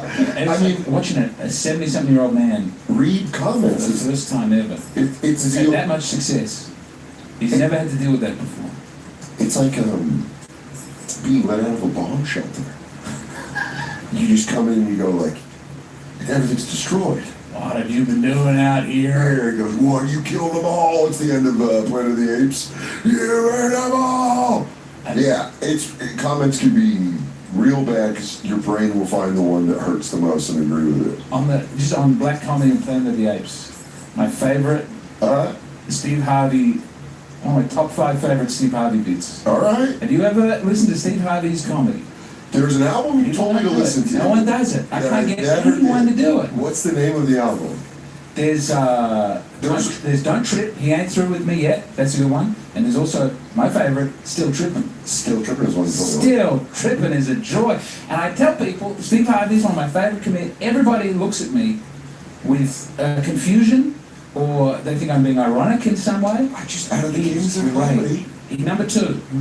Bernie, Steve. Bernie then Steve, yeah. Bernie then Steve, then who you got in third, DL or Cedric? Cedric. Then DL. Because Cedric has had some great outfits late in his career, and the acting. No, for me, Steve, for a long time, Steve was number 1. I adore. Do you watch a lot of Family Feud? I watch the clips, and I like it when he gives speeches in between the feuds. Here's where you gotta watch the full episode. I've seen some. Because the clips are good, but where you really see him is just where you can immediately tell he doesn't like a family. He turns. And they're white, they're always white, and he just goes like, and he like looks across to the black family like longingly, like, oh, you get back over there. You might like him. Like him, Randy.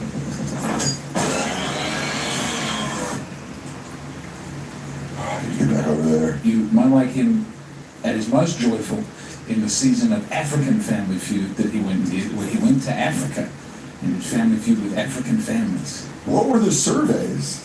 They were like, okay, now how many animals can you get killed with in your sleep? What is like? What is something you see on the way to the well? He goes, I fear a lot of things outside, Steve. What are you afraid of outside? Show it to me. Are there snakes? He goes, well, I can be afraid of lightning too. What about the weather? How was the weather? I wish I could do a good Steve Harvey. Fucking Godfrey does a spot on. What's it called when people have albinism? Yeah.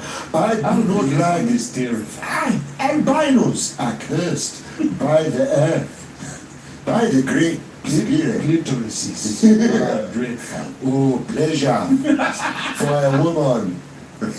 Yeah, this one will go well. This will be a great episode. I can't recommend it enough to people. But we're past Netflix, so we don't have to worry about it. No, YouTube is going very well. Good. And although I had a panic moment I think it was yesterday. Yeah. Where I was looking up a music video for Chapel Roan. Great. And I saw it didn't have a lot of views compared to the streams. It was very low on the views. Sure. And I looked up all the music videos from who I think are very successful. Sabrina Carpenter is tiny. It's hundreds of millions. People were cracking billions with the Justin Bieber and things like that. Sure. That ilk. And I looked up the top 10 YouTube videos ever, top 20. Yeah. They're all pre-COVID. No one post-COVID has had a hit. Viral videos don't live on YouTube anymore. Stand-up specials do, and I think you're in the top. I think you might be in the top 10. I mean, our buddy Shane has like. He's number 1 by a country mile. Country mile. You He's have the got next couple together. He's got one where you look at it where you go, does that say 54 million? It's very. It's like he did the Thriller of YouTube specials. Like when you look up I've seen the new hour. It's not bad. I love his new hour. I was happy with that. I thought that was funny. Yeah. That was the follow-up to Thriller. It was bad. Oh, hey! I didn't even catch that. Fuck, that was good. That was a great album, though. Man in the Mirror, Bad. You had a lot of. He had a great one. I mean, then he does Past, Present, Future. And has a big statue of himself coming in. But that was the greatest hits with 2 songs thing, right? I think half the album is new songs. Okay, and then with Dangerous was after that, right? Yeah, the Blood on the Dance Floor. Yeah. And then that odd one was the final one. Remember this? This is his last one, and then he was dead. But it was just it was white, and it had tiny little features of his face. Oh no! It's a beautiful sound. Oh my God! Yeah. He was so. There's like documentaries now that they're like showing a lot of shit from the 80s, like the making of We Are the World. I saw that. Great doc on Netflix. Yeah. Great documentary. But there's like, this is what I love YouTube for. It's finding little nuggets of shit that run together. And so you'll go like, they're constructing songs with Michael Jackson. If you YouTube Michael Jackson's songwriting, you'll see different clips of him like in the studio going like, no, I think it's gonna go like this. Dun, dun, dun, dun, dun, dun, dun. And he just like does it, and you're like, holy shit, that's it. That's Billie Jean. I've gone deep into my YouTube algorithm. I watch a lot of, autistic men talking about trains for a long time and things like that. One of my favorite follows is Francis on Instagram. Yeah. Do you know I love him. Yeah. Love him. He's a gem. Today we're going to watch the 440. It's a rip-off. He's so looks happy. like me with the camera. When the camera's facing himself, it looks a lot like me. Giant head. But my kids also watch on the same YouTube account, and so it submerged them. And now what my wife watches when I'm not there is she's fully across the economics of Disney. And there are countless hours of extremely in-depth videos about like how theme parks work, how they make money, how they reduce lines in the most granular. And this will be a 90-minute thing, and it's very engaging. It can be. They can make a lot of shit on YouTube that you're like, well, I watch a lot of videos. Mine are, I've hit this weird mutation of I like to watch stories about movies that didn't happen. Yes. Or canceled television shows. What are the movies that didn't? Because the Jodorowsky, I don't know how to say it, but the Dune that didn't happen. Yeah. And a number on that. Well, Darren Aronofsky's Batman, which was supposed to happen. Nicolas Cage's Superman. Yeah. Kind of stuff like that, but how like a studio will have it, and then they'll like fuck up shit with writers. Yes. Like I was just watching one where they wrote the story of what the Phantom Menace episode 1 was supposed to be. Did they screw with George Lucas's? Well, George Lucas, they talked about stuff he changed and stuff that he originally had planned that he's like spoke about. Yeah. But I don't want to go find that stuff, so I want someone to compile that, and then I love listening to it. But like the original idea for episode 1 was Obi-Wan Kenobi was the older Jedi that was teaching Qui-Gon Jinn, and then it's Obi-Wan that gets killed by Darth Vader, and Qui-Gon Jinn takes the name Obi-Wan I like that. as like a way to do it, and that's why in A New Hope, when you finally see him and he goes, Obi-Wan Kenobi, and he goes, that's the name I haven't heard in a very long time. Yeah. Yeah. So it's like, but they changed it. They switched it so that Liam Neeson was Qui-Gon Jinn. Now get 20% off at Chewy Pharmacy. When you order your pet's prescription from... They changed it. They switched it so that Liam Neeson was Qui-Gon Jinn. But I love stuff like that. I love was also, look, I mean, he was like a renegade, right? Everyone was like, whoa, Qui-Gon Jinn. Qui-Gon didn't like it. Doesn't like the council, sees a lot of the problems coming. But then you've also got like, Mace Windu he's a renegade, and he fights in a way, the whole council is populated with people flirting with heresy. Yeah. By the time it falls, people know that it's not a working system. They know. And then the Empire falls back for the 3 Disney movies. Yeah. People yearn for the Empire. It's a better way, it's a more effective way of running the galaxy. It really is. And the second that we can acknowledge that, remember when it blew my mind, I watched this interview with a former CIA operative, and she would like interview terrorists when they caught them in Afghanistan or in Iraq. Yeah. She would this woman would sit down. She was like one of those she was like Jodie Foster in Silence of the Lambs. She was like a behavioral specialist. And she was interviewing this member of ISIS, and he was like, man, you guys don't get it. You love it. Like, he didn't say it like that, obviously, but translated. He was what the fuck you doing? Come over here, Afghanistan. Man, y'all fucking with my poppy fields. Y'all fucking with my wallet. I got my boy dancing. You trying to take him away? I got my Northern Alliance little boy coming over here, man. They took my boy. I got the #1 Bacabazzi in this week. Yeah, I love little babies, baby. But they were like, hey, you guys love Star Wars and shit, but we're Luke Skywalker. They're like, you guys are the Empire. Yeah. And she was like, whew. I did feel that way. In the interview, she was like, whew. In COVID, I started to... There's never a movie about a plucky band of rebels who need to be pushed out and crushed. It's just not a story that... They can't sell that. Imagine pitching that to a studio and you go, here's my idea.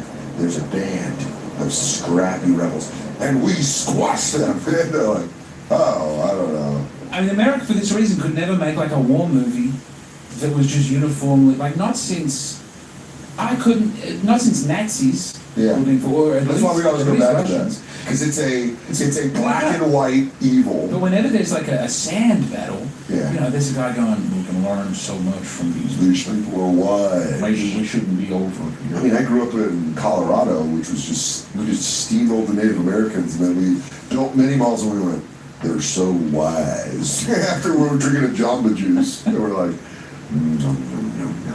no, but you're, I mean. I watched the Chinese, by the way, I watched the Chinese one. I think I was trying to, I watched the second highest grossing Chinese film ever.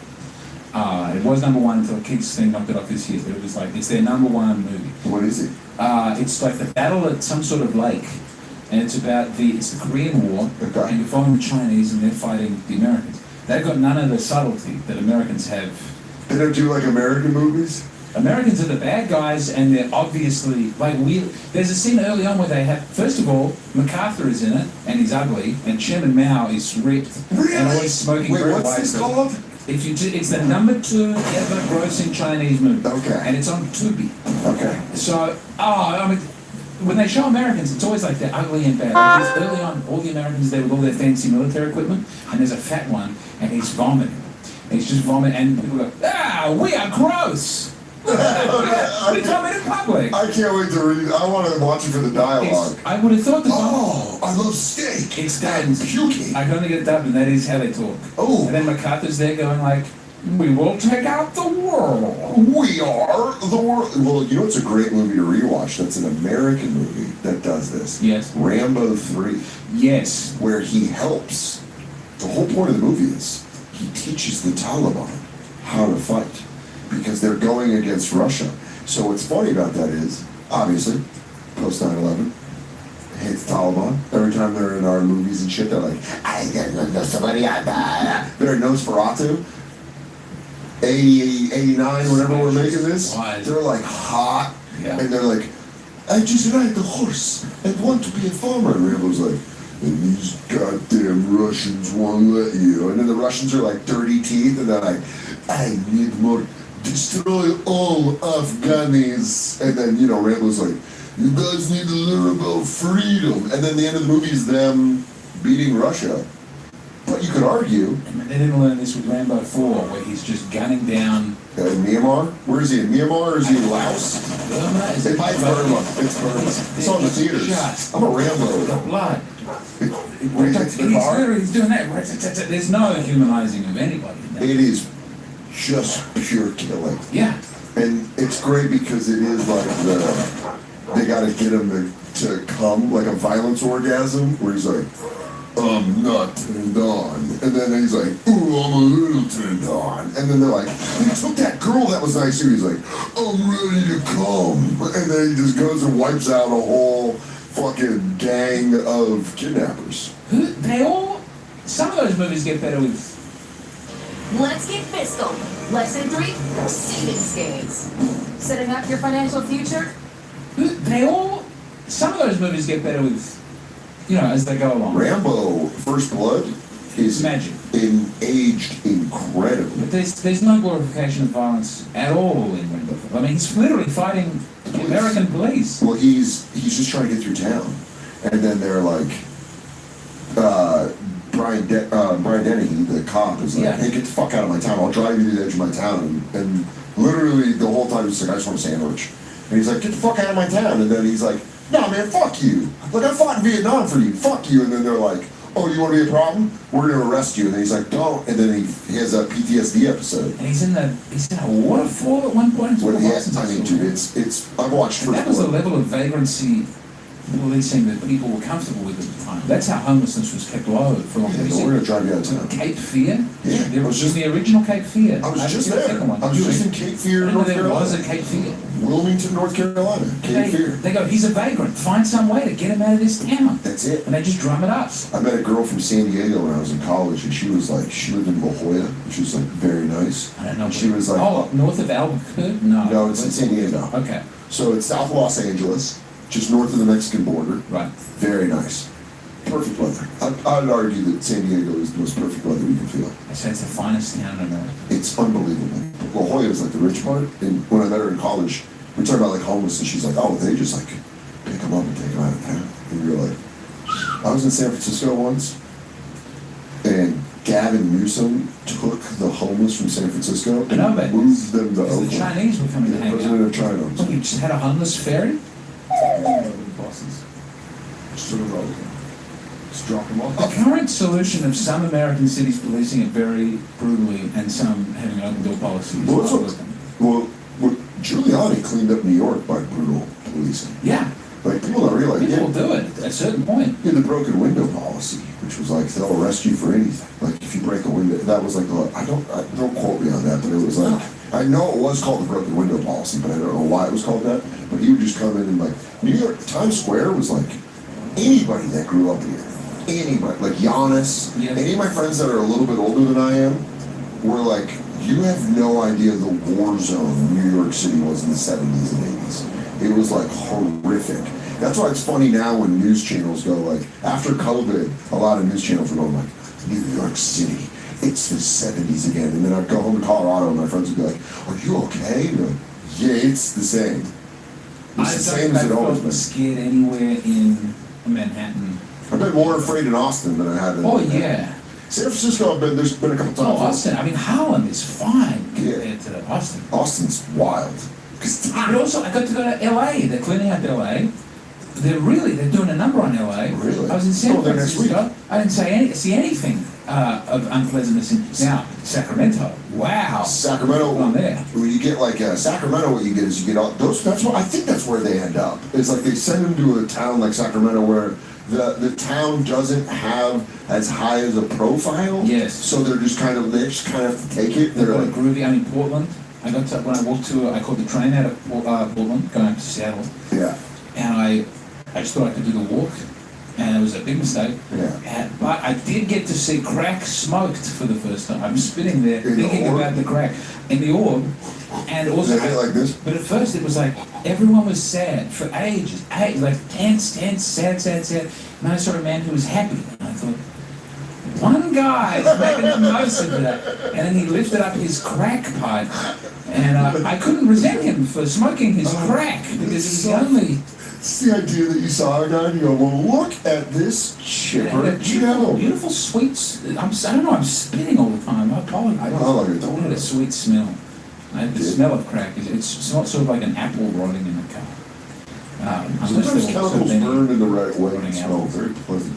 I've met. You were a marijuana person. Sure. You came off the alcohol. Yeah. And you would have also started doing stand-up at what I think was that a brief window of non-cocaine glorification. There was a big cocaine time. Yeah, people of your generation talk a lot about. I saw this guy, and he was. Where I started in Tucson, Arizona. Violent and homeless. When it's hot, dude, a hot city. It makes sense. I'm trying to think where Tucson is in Arizona. South of Phoenix. Yes. It's right up. I drove through the forests of Arizona. I didn't know they had. Oh yeah, by the mountains. Yeah, it's gorgeous. It's beautiful, great. I didn't you get get like I'm sorry, I had in Arizona. You did like the trail off of kind of like where the Rockies. Yes. It's like that like alpine kind of trail. All before the Grand Canyon. It's all beautiful, green. Grand Canyon's beautiful too. We got to go to the Petrified Forest and Yosemite. Yeah. And love them.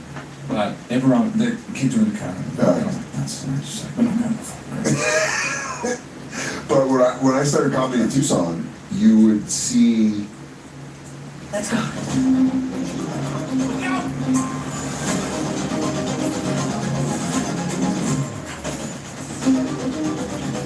Crazy day, huh? Yeah. Can't seem to get 20 NZ bus streaming September 4th on here.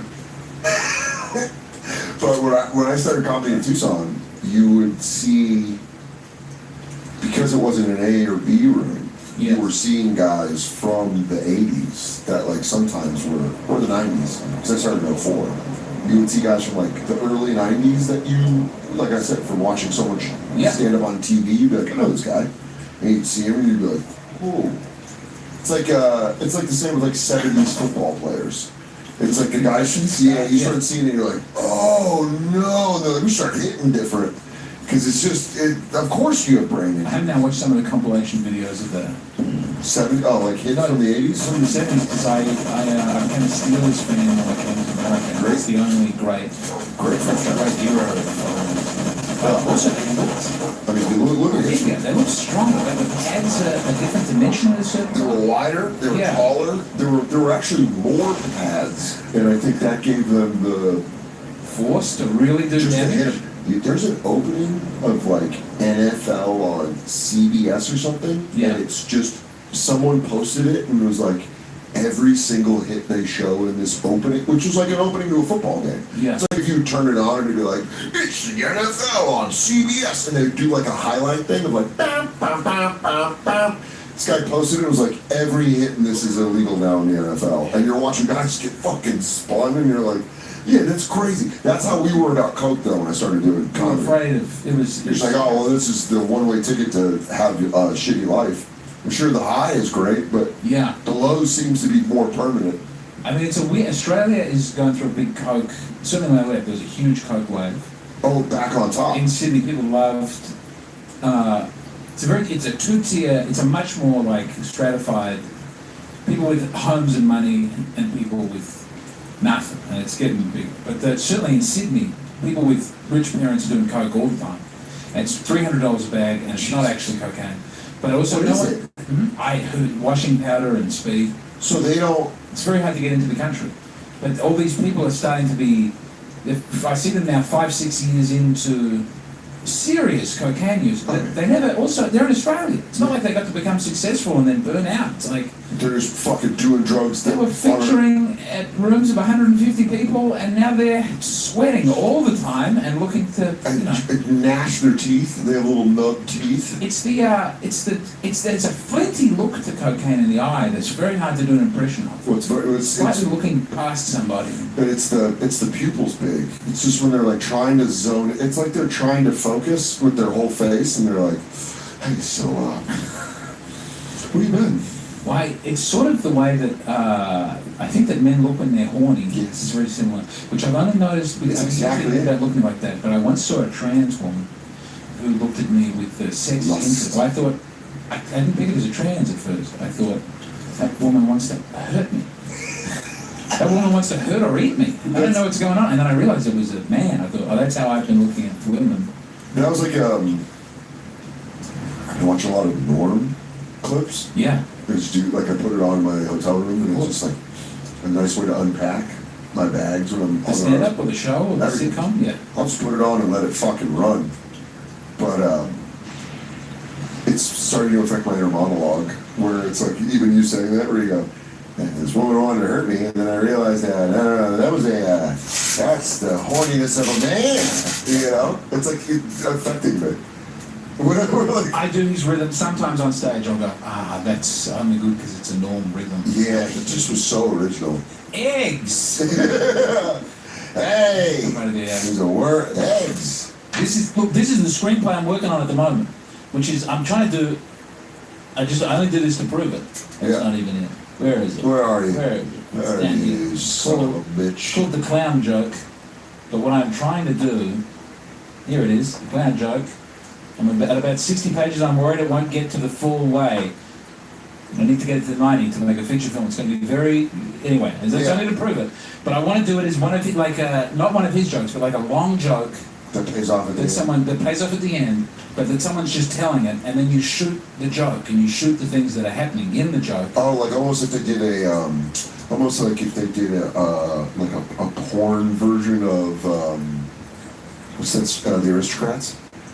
A porn version of The Aristocrats? Like if they filmed, like The Aristocrats. Oh, yes. Like that. Or like if they actually the Princess Bride does it with the grandfather cutting in and out. If they filmed the thing Sarah Silverman was saying, if they filmed her getting raped by a doctor. Yes. That's what I'm saying. Yes. But it's a long joke, but I cannot, at the moment, I cannot get it to get to 90 minutes. It's very hard. Well, is there a world in which you write it like that and then you realize you can collapse it into a short and make it tighter, as you do with everything? I do. You're 2 hours down to 23. There's something about a short film that I find very depressing. Because they can't do anything. You make a great short film, and the only thing that can come out of it is someone going, I'll help you to make a real film next time. Sometimes they turn short stories and short films into full movies. They do, but what if you just make... What if every scene is twice as long as it has to be, and there are lots of shots of the mountains? you know? And then a man is playing a violin in the corner, and we get 3.5 minutes. This is all waste. I'm dodging your script. No, it's... This is all waste. European. I'm doing the Italian naturalist style. You're not doing an old 20s vampire movie. I would love to. That would be great. It's time for someone to remake Birth of a Nation, which is actually a really captivating and strange picture. Yeah? I don't know if you've seen... I've never seen it. Most successful American film of all time, Birth of a Nation. But it's more nuanced than the Chinese films about Americans now, let me tell you. I'm so excited for this Chinese film. It's so pro-China. There's a scene where one of the guys is acting up in the troupe. You know, he's a young buck, and he really wants to get in. He's pointing his gun at everybody, and they go, "You're immature!" And then they're on a train, and he's causing a fuss, and the train door opens, and the Great Wall of China. They're training, driving, whatever, they're moving past that, and they all stop and look at it. And it's so beautiful that he doesn't have another emotional outburst. He becomes a mature, decent man because the power he of saw China. the power of China. The power of China cured him. It's unbelievably... Stop wasting your time doing math to hit your protein goals. 3 high-protein breakfasts for a year? Yeah, that's real. Every meal's loaded, Rick. Unbelievably... They're ready, and then the ads are coming in because it's on Tubi. So I'm getting Americans. So they're going like, Americans are weak, discussing Chinese are strong. I'm getting offended, going, this is not. And then I cut to an ad, and it's like, do you want to play some online poker? A picture of a woman with some. You ever have chocolate on your sugar? Well, no, not really. Should I have that? Give it a go. How about chocolate and sugar? It was Domino's and then credit cards. Those were the 3 in a row. We can shoot it right in your veins. Do you want to be cheese-filled yourself? The ad was because people are so poor. The Domino's ad was heartbreaking. Yeah, they were also saying people are so poor. Have you seen this ad? That it's a woman with a hamburger trying to cut the hamburger up to feed many children. And they go, you've only got $6, just get a Domino's. Yeah. And then they pass out the pizza and they go, everybody gets a slice. Because they do that thing, she chops the burger up. The commercial is a bunch of guys just played sports to show hunger. Then they go to cut the burger in half, and you go, oh, this is fun, they're gonna cut the burger in half.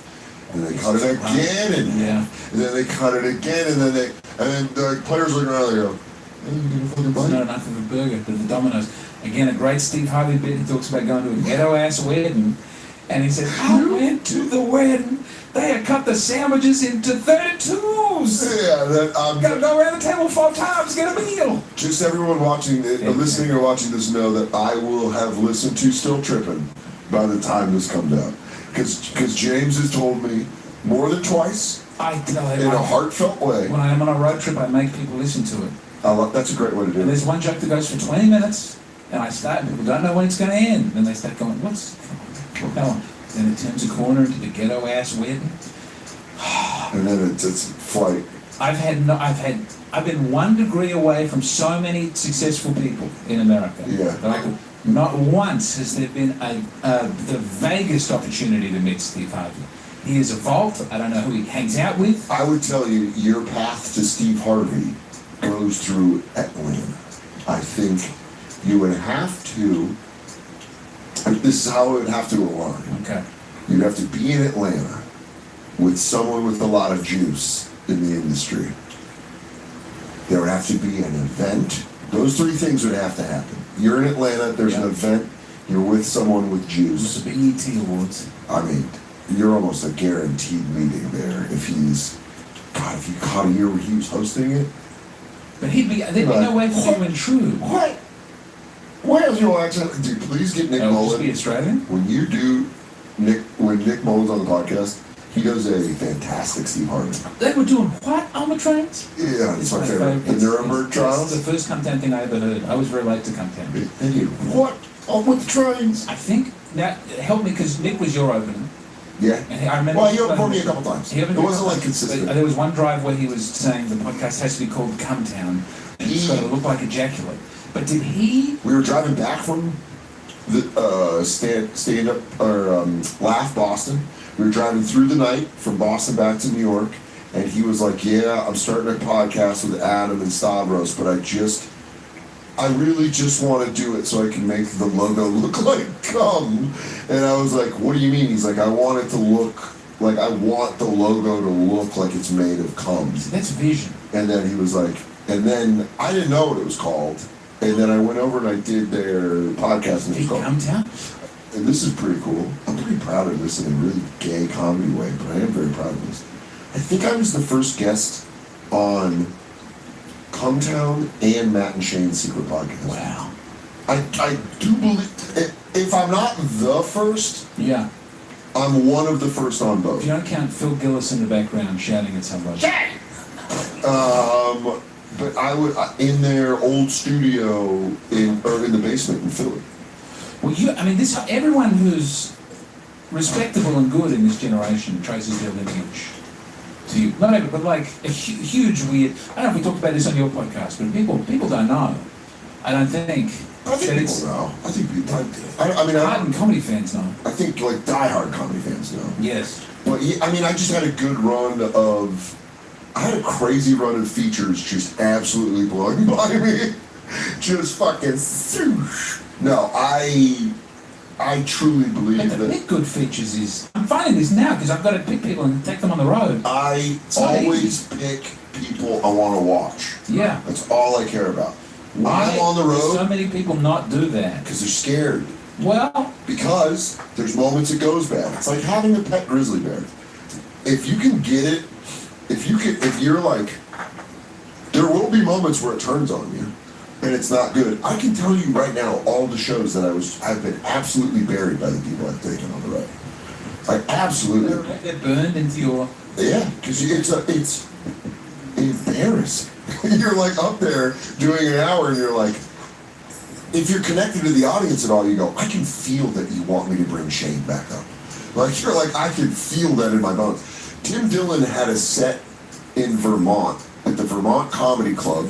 It was the early show on a Friday or on the Saturday. He killed so hard that it echoes in my life. Like I still am like, wow, that Tim Dillon set in Vermont. Yeah. Shane went through a breakup.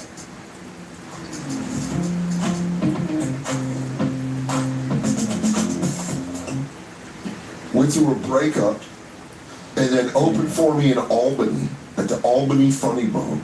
And he had a fucking heater on a Friday early. That was like, I was 35 minutes into my set, and I looked down and I was like, should I bring Shane back up? Like, I feel like they would really enjoy if he came back up. But whenever that happens, you were talking about like self-hate, like finding the comment you want to. I think there's better ways to go about that by going like, well, instead of taking a weak feature, why don't I just up my shit? Why don't I just get better at stand-up? And it's always like that way. Like it went, they used to have Gary Veter, who's hilarious, and then it went like Nick for a little bit, Tim for a while, Tim Dillon for a while, then Shane for like a couple of years, and then Jeffrey Asmus, who's really, really funny. And there's just been a bunch of people that open for me. Right now, Sagalow's on the road with me, and I really enjoy watching his stand-up. I saw Racine for the first time. Racine, yeah. It's Houston? Yes. Yeah, Racine used to be a guy that used to go on the road with me a lot. Yeah. But I like that, because I like watching guys that are like, even girls like, I don't know if you know, there's Maddie Weiner. I don't know Maddie. I'm sorry if I do know Maddie Weiner. Maddie Weiner's hilarious. She lives in New York. But I've been bringing her on the road. And there's just like people where you're like, oh shit. There was a show I did at the Bell House in Brooklyn, like 2018 or 2019. And it was, my friend Rojo hosted. And then it was Shane, Michelle Wolf, and me. And I was like, that was a great... What era Michelle? Is this... She was Seth Meyers? Pre-Seth Meyers? This is pre-White House Correspondents' Dinner, post-Seth Meyers. This is when she was writing on Daily Show. I remember the first time I saw her do... She was doing a little orphan Annie character who was a big slut. She did grown-up Annie. The sunglasses? It's maybe the last good thing on a late-night show that I ever saw. Tell me that directly. I can't say... I mean, I also think it was maybe 10 years ago, but I keep trying to think... Because all that show's going to end. Yeah.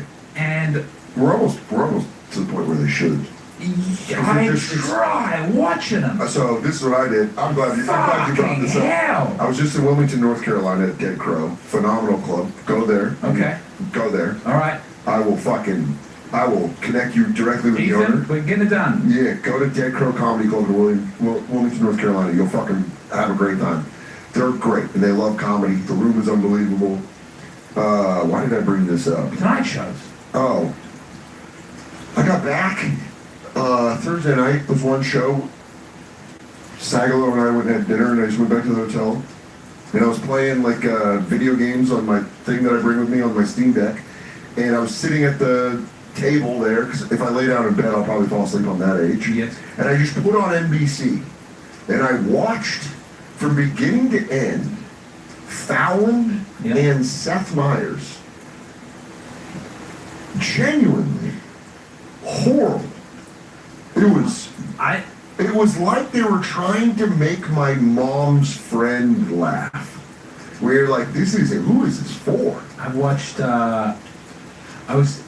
they would always reference each other. I remember when Conan was getting fired, it was a great time in television. Conan Needs a Friend is a great time. And then you flick over, I'm trying to get on it. I can't get on it. Neither can I. Well, you'll get it before me. But if we'll just go together. We'll both walk in the door. You need a couple of friends? Hey, Conan, we're friends with you now. I remember Conan was getting fired, and they were all, you would flick around, you know, or at that point I was watching Australia on the comedy channel, and so they would play just like back to back.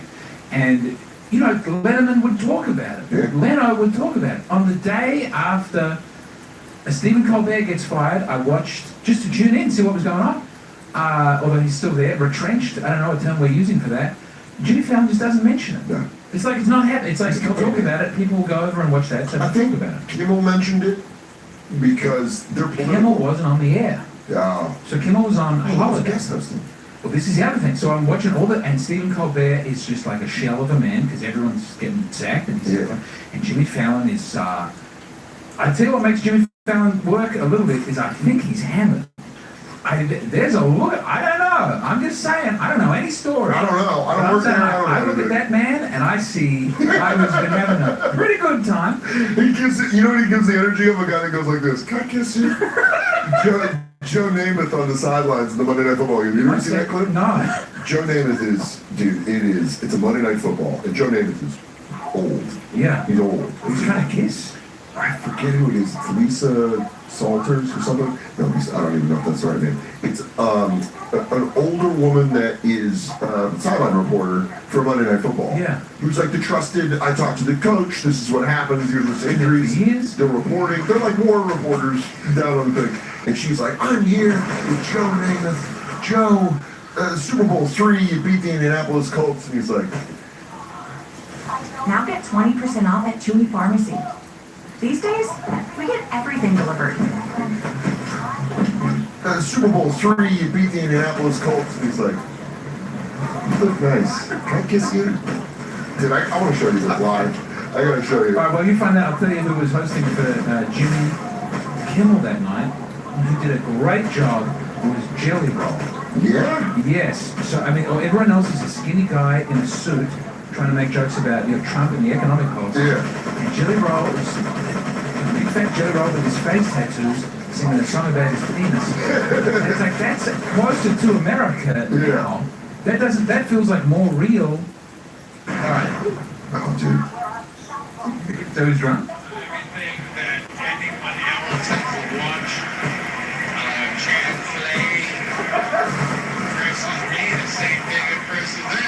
What is it when you knew it now and the team is struggling? I'm gonna kiss you. I couldn't care less about the team struggling. It was awful. They've been gone since 3 or 4 in the afternoon. Oh, that's just a good his story. We were going like, I don't care what this stream is struggling. It's Susie. It's Susie. As a player in American sport, if you say something unpleasant on the field, can you get suspended? So what's funny is, as the microphone technology, I watch football. I love it. I get like genuinely excited this time of year because it's preseason football. So I watch all the games. I'm like very, very excited for football to come back. Very excited. As microphone technology has progressed in the NFL, the amount of N-words that go on TV He's been so funny. Because first they got those dishes, right? Yeah. You see them holding, they'll pick up sound from the thing. But these guys they're bad. They're hitting each other. They're saying the N-word a lot. This is black on black N-word. Black on black N-words. Black on white N-words. They'll say it to a guy if a guy gets hit. No, never a white on black N-word out. Brother, that starts a whole fight. Okay. This isn't the longest yard. This is what's happened. So my Australian rules football team has just... Adelaide Crows. Number one. Let's go. Adelaide Crows, by the way, because of James Donald Forbes McGann, I am an Adelaide Crows fan. I appreciate that. The finals are coming up. It's going to be great. I might even buy a hoodie. Please, now's the time to do it, because there might be some available, because our star, one of the star players, he used a word that he shouldn't have used. Someone okay. That'll come out. So it's not, I mean, within the range of things that people often say on a sports field. By way of relationship, I like the Boston Red Sox. They have a very good player. Thought you would go with their own. He said that recently. He got in trouble. Then was he suspended? Yeah. All right, got suspended for a couple games. He might get suspended for the whole finals season.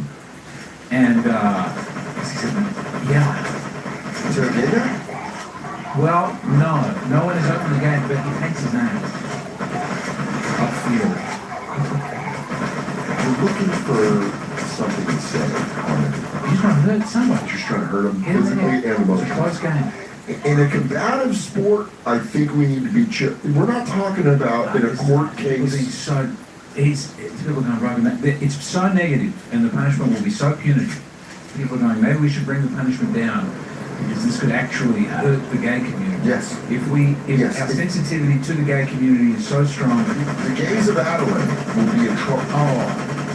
If the Crows do not win because of it.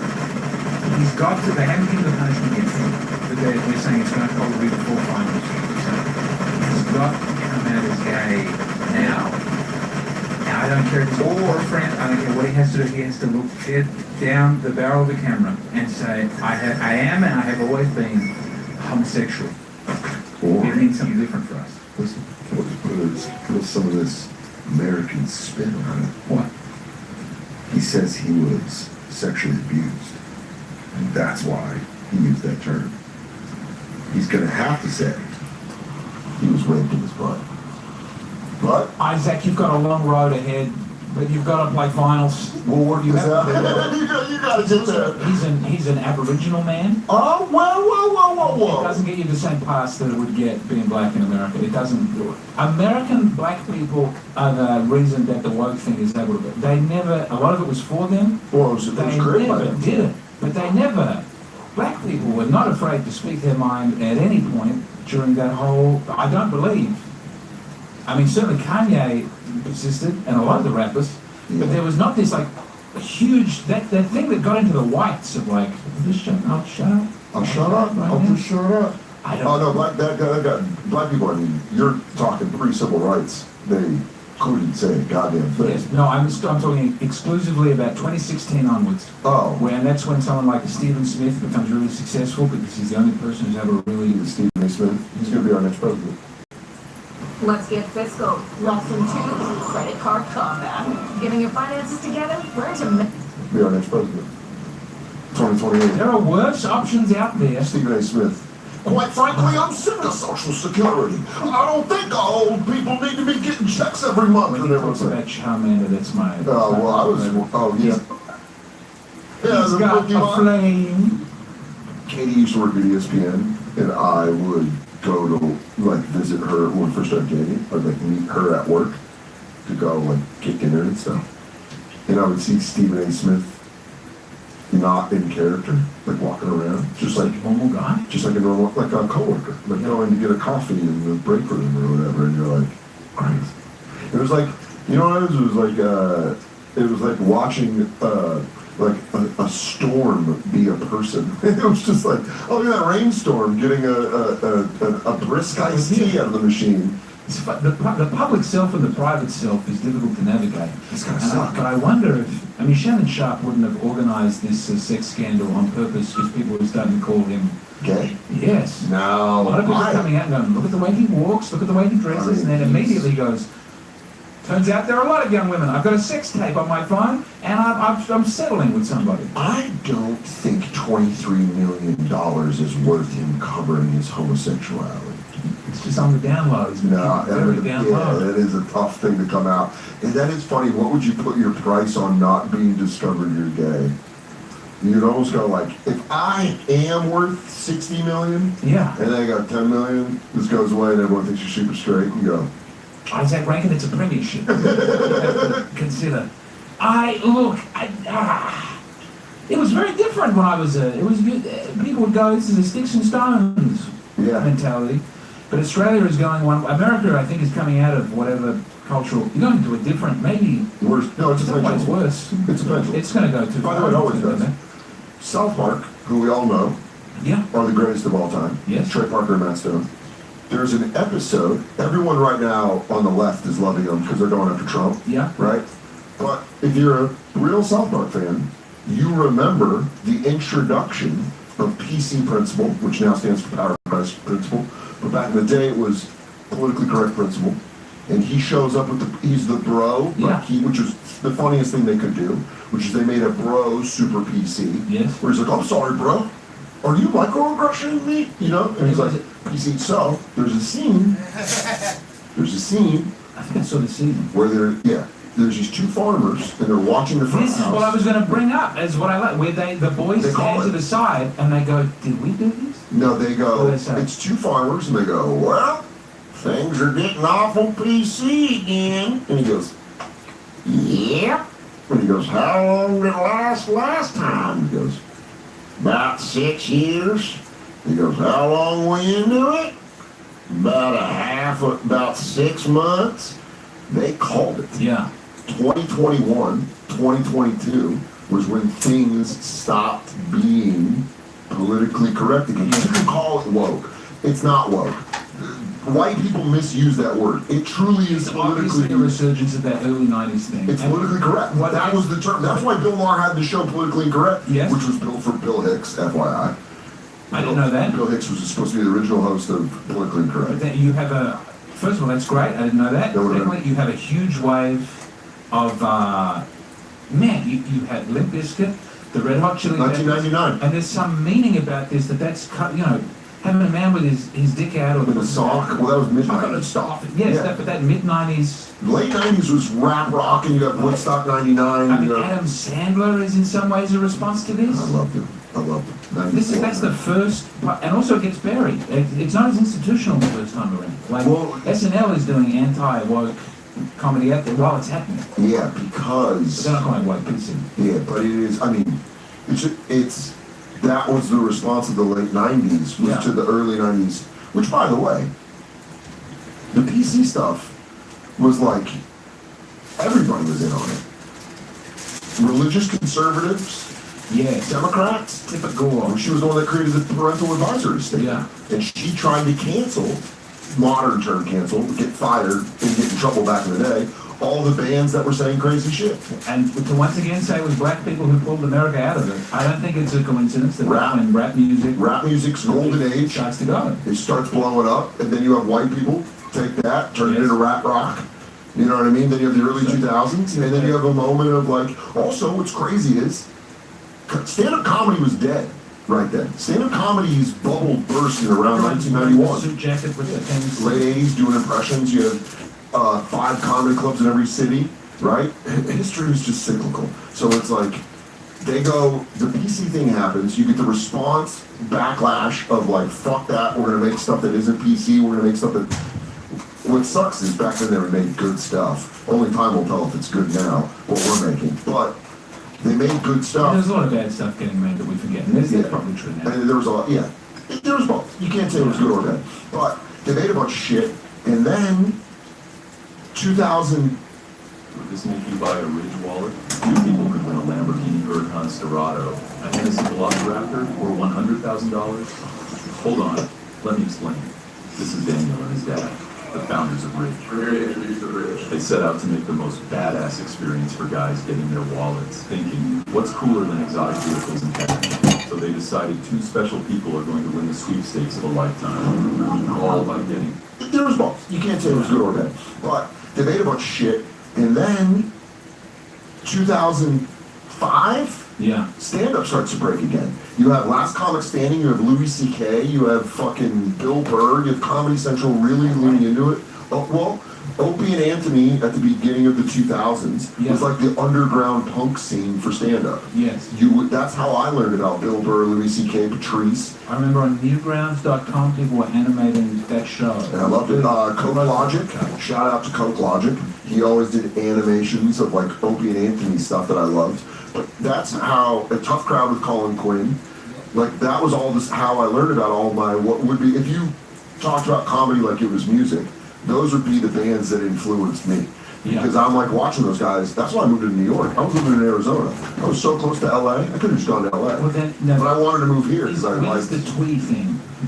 It's very separate to that because you have there's a big twee movement. You know, Fly the Conchords. Sure. Dimitri Martin. Yeah, that's all. Mitch Hedberg sort of gets early 2000s. Yeah. That's like around 02, 03, 04, 05. Sebastian comedy. 06. Yeah. 06 was like Flight of the Conchords, which is when they took off. Yeah. And then you have the 08, I would say it, like comedy became fucking huge again with Louis in 08. Shameless into Chewed Up into Hilarious. And his show and podcasts. What? Rogan, Burr, all those guys started podcasting around 2009, 2010. Oh, I think what's funny is at the whatever those 2 eras of that breaking. Yeah. Patrice dies just before 2011.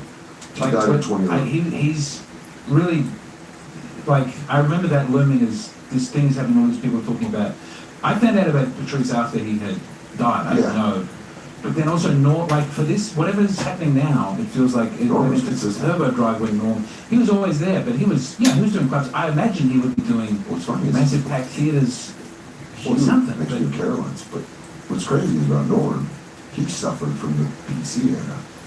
Yeah. He was the Weekend Update host during the politically correct era. So people were mad at him because he was being uncool. He was bombing. But then the guys around him are right. Jim Down is like one of the funniest human beings of all time. And they would like write stuff together. Yes, no writer? Yeah. He's, Have you seen him on Finance Theater? Yeah. Jeffrey Epstein, the Finance Theater? Colin Quinn is on After Norm. Yeah. And then Dennis Miller is before. Dennis Miller is before, but I mean that there's like... I think it went Dennis Miller, Kevin Nealon, Norm Macdonald, Colin Quinn. Jimmy Fallon and Tina Fey. And there was Tina and Colin Amy. Quinn is not on the right, but he has he has like a world weariness that is sort of Buckley-esque. There's a reason about. They're all, you know what I mean? They're all going like, Colin this Quinn is is- calm down. Like they really have a gravitas that is associated with conservatism. The guy, without bringing any politics into it, Norm and Colin reminded me of the bartender that's making me laugh. Yes. Amy, I love Tina Fey. 30 Rock's arguably my favorite show of all time. Tina Fey and Jimmy have the energy of young teachers that are trying to help you. Yes. So it's not, there's no darkness to it. It was all light. It was all like light and good and like, hey, we're having fun and we might say something that's a little crazy. Don't tell the superintendent. But Norm and Colin was like, hey, you know that guy that died? I found his fucking wallet. And you're like, oh man, let's go through it. You know, and like Norm was being like, look, not to shade the current generation, but it is. All these TV things feel now like we're just waiting for something. Let's just keep going until this is done. Yeah. We're not. People right now are too, especially in America, are too obsessed with intellectual property and owning rights to stuff. So they just want to bleed it out until there's enough. They want to get all the money out of everything. Sure, I mean, they don't want to make what's the King of the Hill coming back? It's pretty good. Pretty good. To me, the Magic as a sitcom. Mike Judge to me is. As a new animated sitcom, it doesn't have a problem. You know, the jokes are good, the pacing is good. Compared to. I went back, I watched some of the last season before they did end.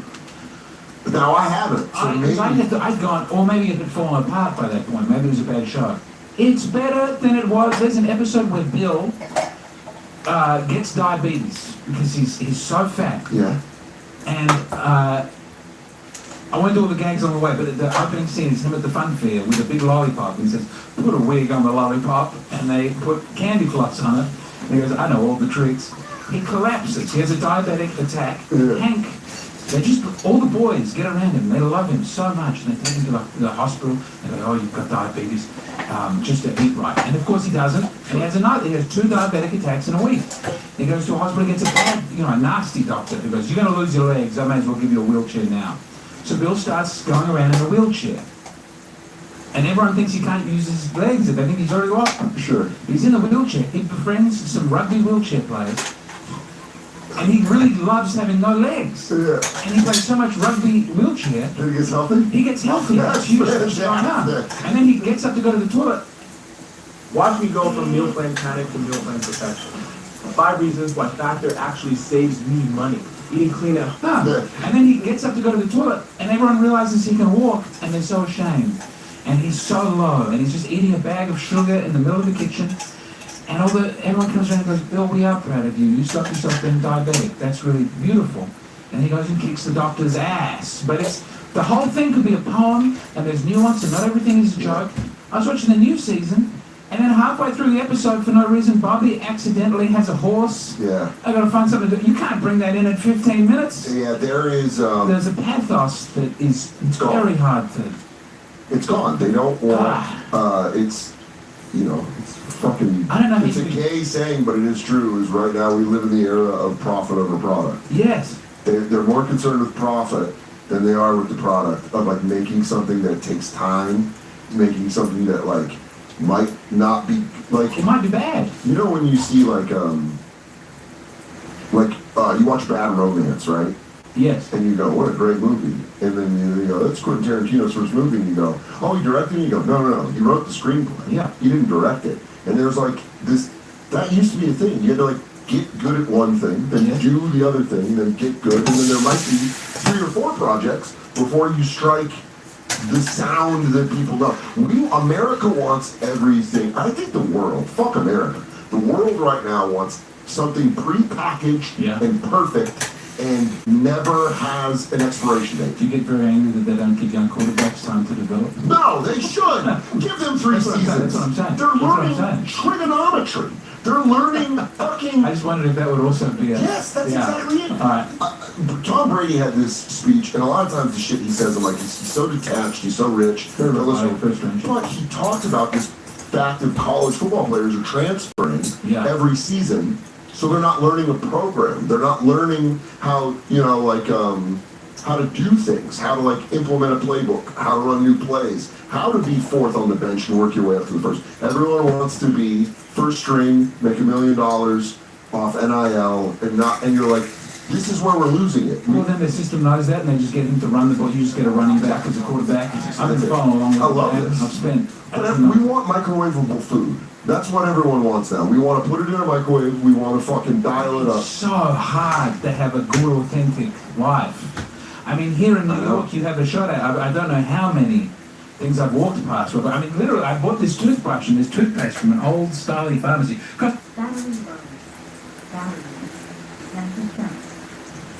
Yeah, there was a bit. It had a nice sign. I think I know. I think I know which one you were. I think it was the one on 2nd Avenue down in East Village. Yes. Yeah. No, I knew as it was happening, and then I went. But then I went and blocked myself at a McDonald's. Yeah. Because there's so many. But I went to like 3 nice authentic cafes. None of them had outlets, so it was like I had to go to McDonald's. McDonald's does what you want. But even then, they disconnected most of the outlets they built. I thought, this is something. You go upstairs, it's all empty tables, and outlets everywhere, because this has been built at a time they go, well, people will come and they'll work at McDonald's and they'll eat here. Yeah.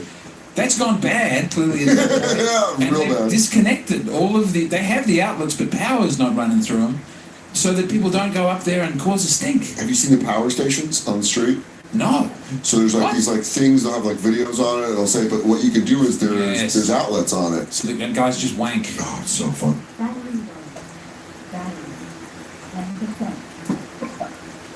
You can just be out there fucking whacking it at like 7 p.m. with people walking by and he's just looking at his phone and then people are like, whoa! And so now I think they did something to either disable that or, Lactating chambers. oh yeah, I I've seen have to those. think that people are using them to. Whack off. Of course. You have to, technically it's a lactation. You're lactating yourself. There was a Roman emperor who breastfeed babies, and that was a very. Oh, By the way, what time do you have to run away? I have to go. You have to go. I can go pick up my dog in 5 minutes. I have to go and do. Are you garbage? Oh, you're gonna have to. I'm gonna be garbage. Have you done? Oh, it's right behind you. Yes, that's why Oh, yeah. I've got this all planned out. This is perfect. I think. You go, you'll do that, and I'll complain about things in my private life. I love it. Black Israelites, September 1, disquieting levels of I'm just gonna put them in. YouTube. I'm gonna put them in later. Black Israeli, watch it.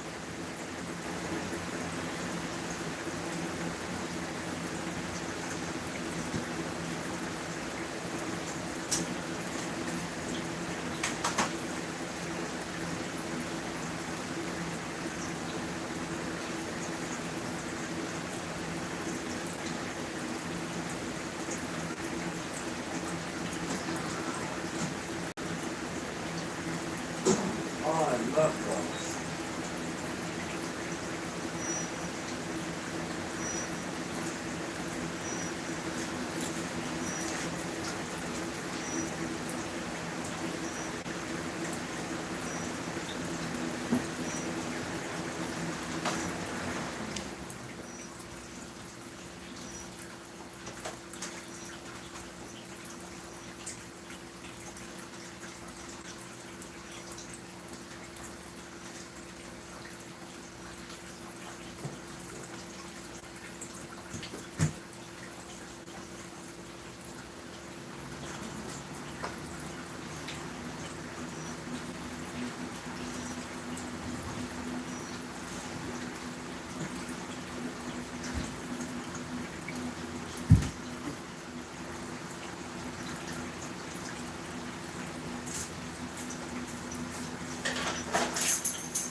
I have to bring that zapper in.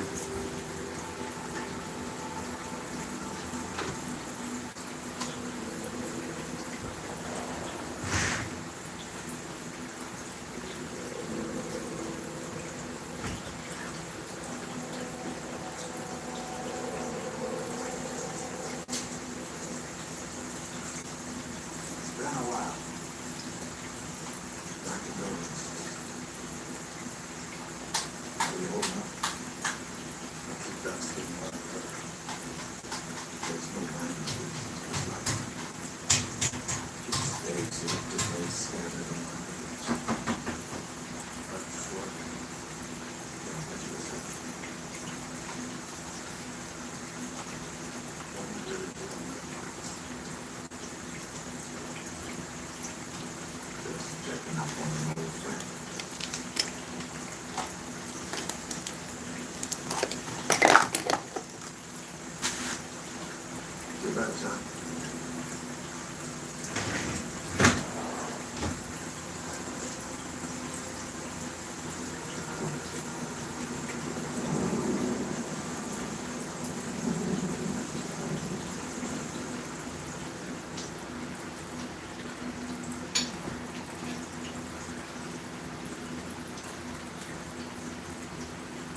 slide.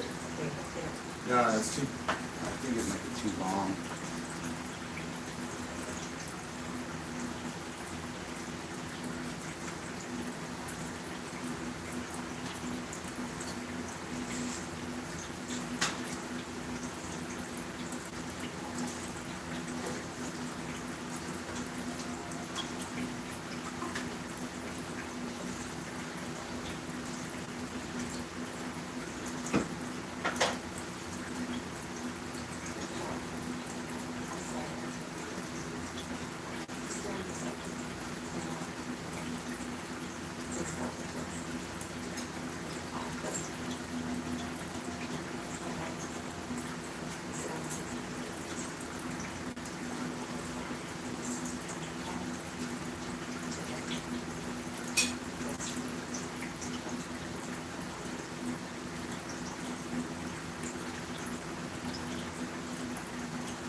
Great.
Nice slide. What's that? Lost 129. She's 70. 69. Good. Beautiful car. How much? Excuse me? How much for the car? She's not for sale. Oh, I love dogs. Who's the soup kids like? Oh, open soup. Por favor, se me dê. Good basic.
Get out of the shop. Get out of the house. You sick of my milk? Because we own you.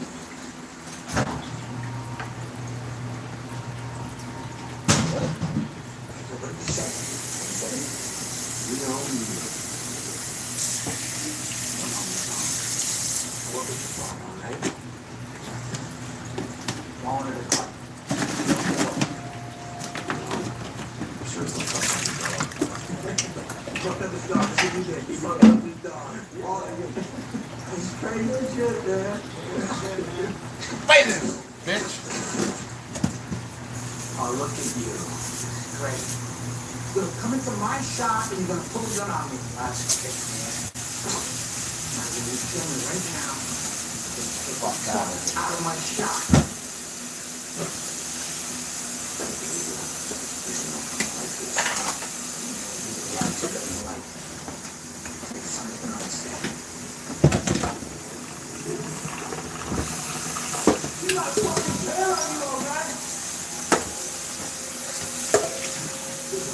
This is something else.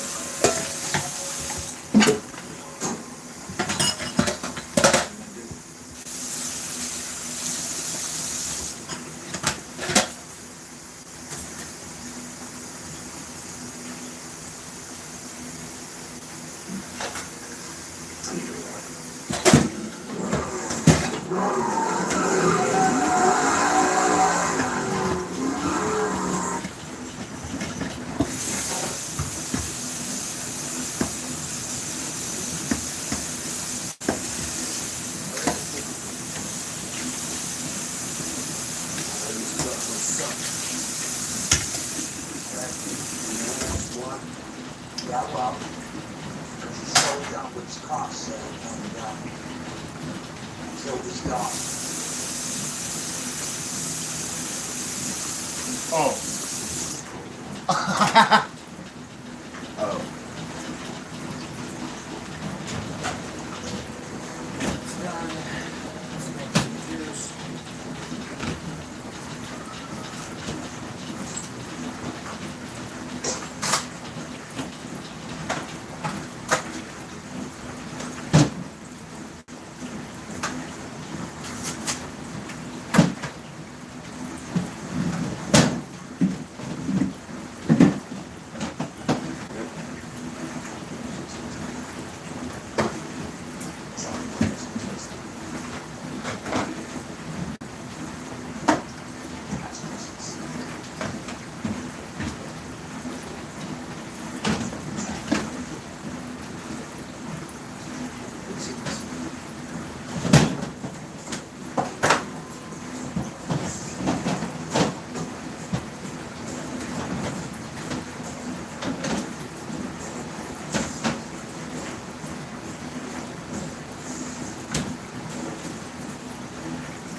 Except we won't be here none of your place.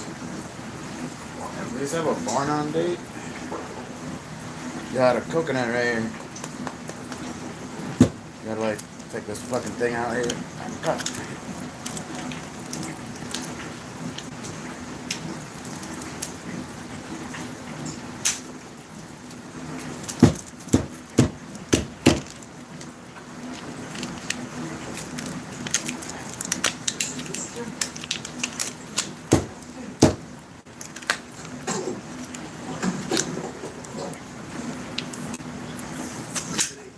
Nice jacket.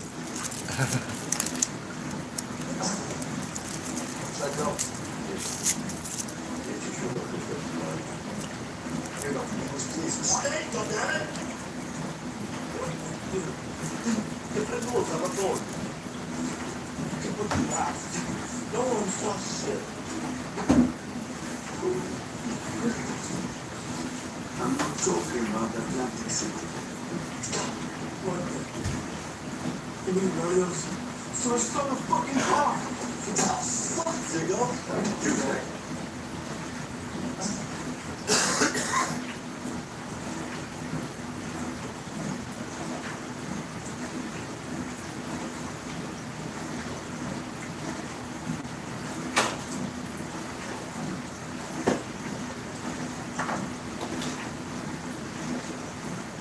It's not what you did, son.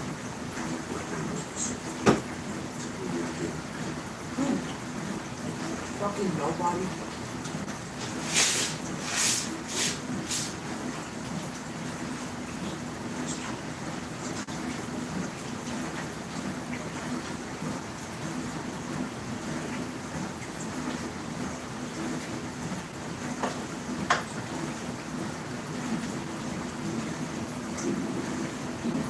You were supposed to assume. Come on, Margarita. Looking at John Wilson exactly.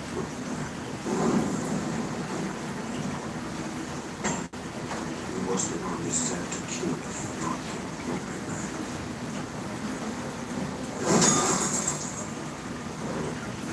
John is a man of focus. Good. Cheerful. Something you love better. I once saw her kill three men with her lips. Fucking pills.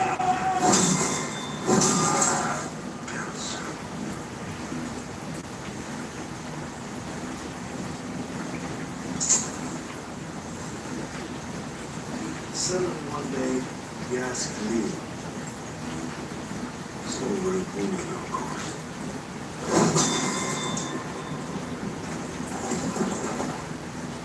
So I came to do him with that. Gave him that impossible task. John, no one could have pulled off.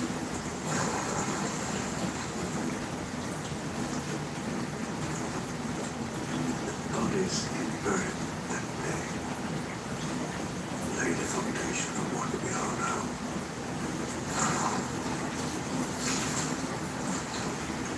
And then my son, a few days after his wife died, he stole his car and killed his fucking dog.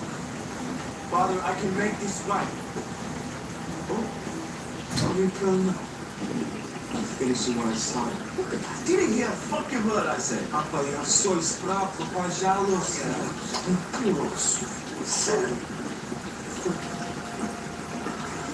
John will come for you.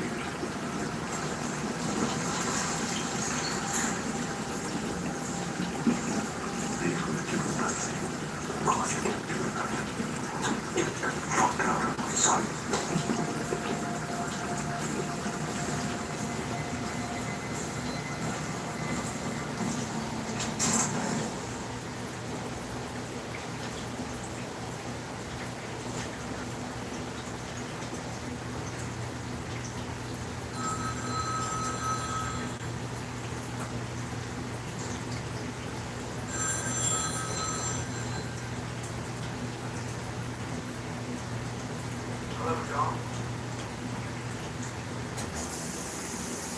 heard about the what? Sorry, what the knowledge is.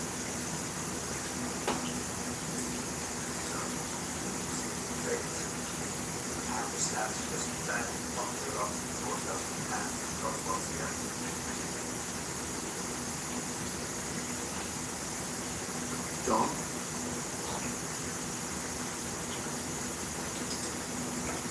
That is not the sort of basic instincts and happiness like a civilized man.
diesel?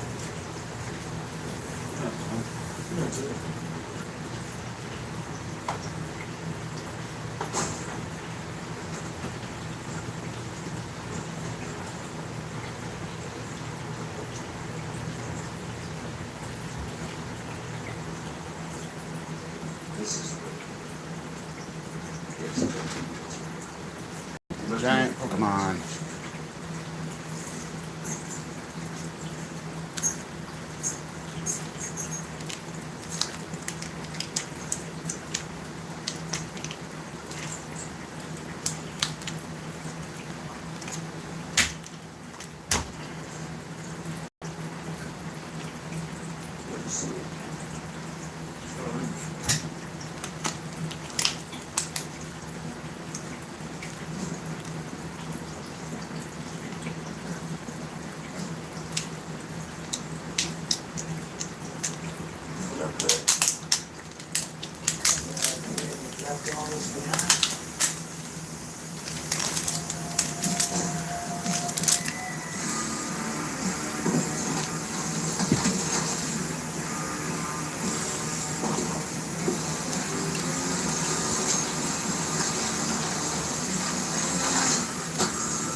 Guess that thing doesn't want to.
We got guns.